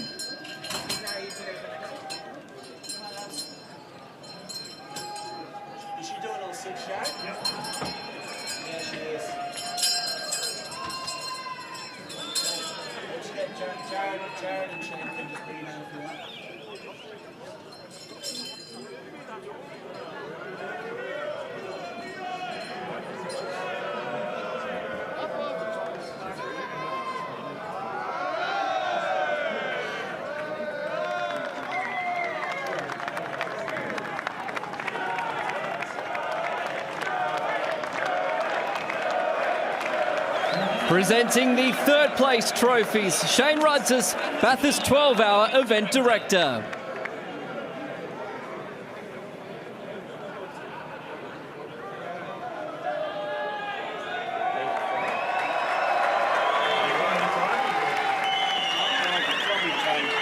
Presenting second place trophies, Bathurst Mayor, Robert Taylor.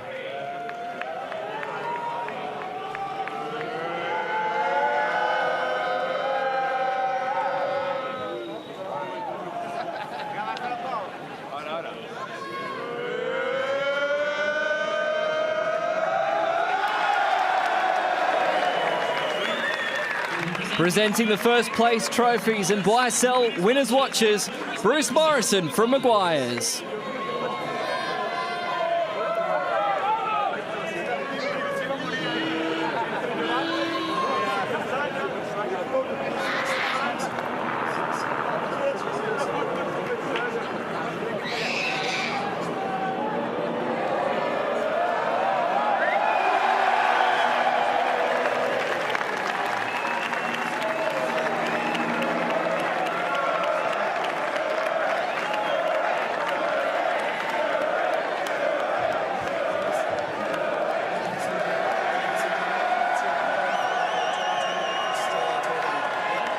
Ladies and gentlemen, that is your podium for the 2026 Meguiar's Bathurst 12-hour podium. Let the celebrations begin.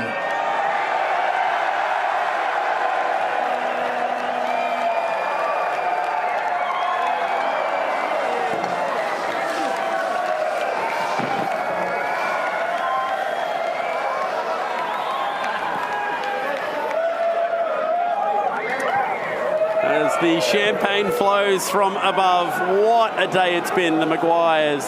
Bathurst 12-hour, Shay, Garth, time to dissect what's been an awesome day. The celebrations happen literally above us right now. How much fun was that? Oh man, what a race. This always delivers. But for me, the biggest thing, what could have been and what is coming for next year, because the number of interviews that you and I both had where people said, I just got to come back.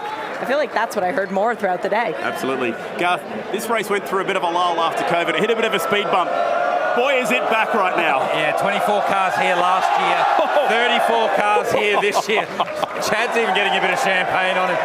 A massive lift in the number of cars that turned up and what quality cars came to race today. Great to have the Ford Mustang here for its first start at Mount Panorama, to have Corvette here for their first start. They're going to come back bigger and stronger next year. Yeah. How about some highlights from the day? I know there was a lot of crazy stuff happening early on. Oh no, we've lost the bottle. It's a goner. Drop the catch. There might be another one coming here. Yeah, that's how you do it. It's just, we've had enough drama today on the mountain before we need any more crashing going on beneath us right now. Yeah, I think we've got enough damage. We don't need more champagne bottles coming down on us.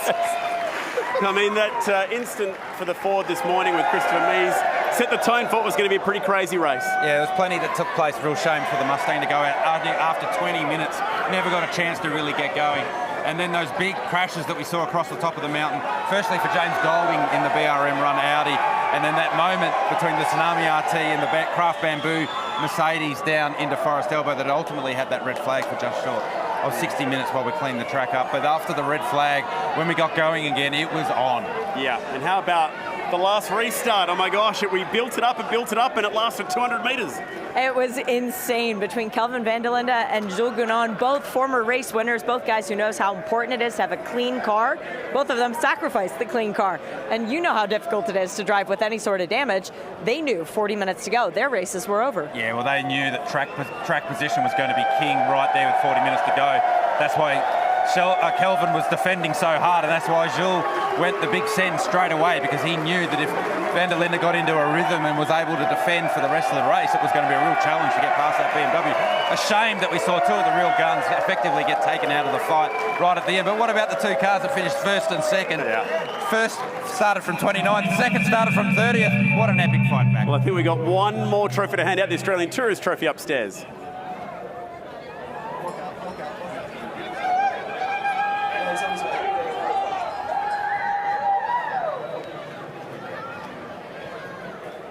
There is a trophy with a bit of prestige behind it.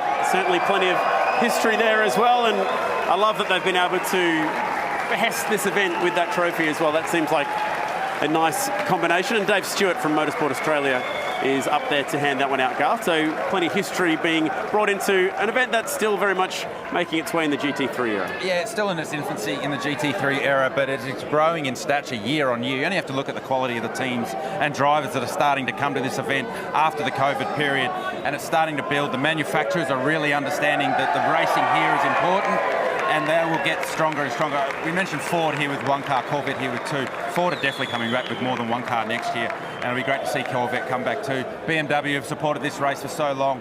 AMG, Mercedes with 10 cars this weekend. It continues to grow in stature and importance on the world stage. Now, what a way this is to lead into what's going to be a huge week of motorsport here in Australia.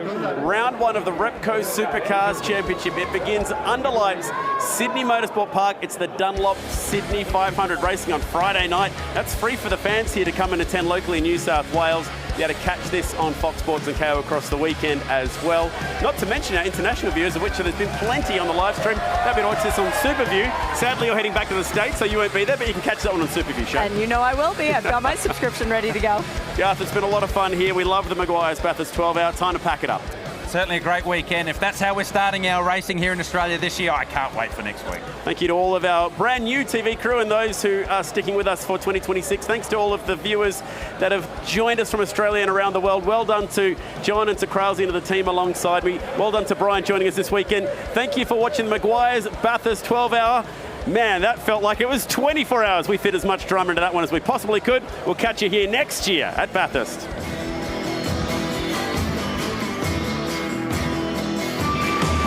This is where the world comes to race. And for 2026, Australia's international enduro bursts into life at Mount Panorama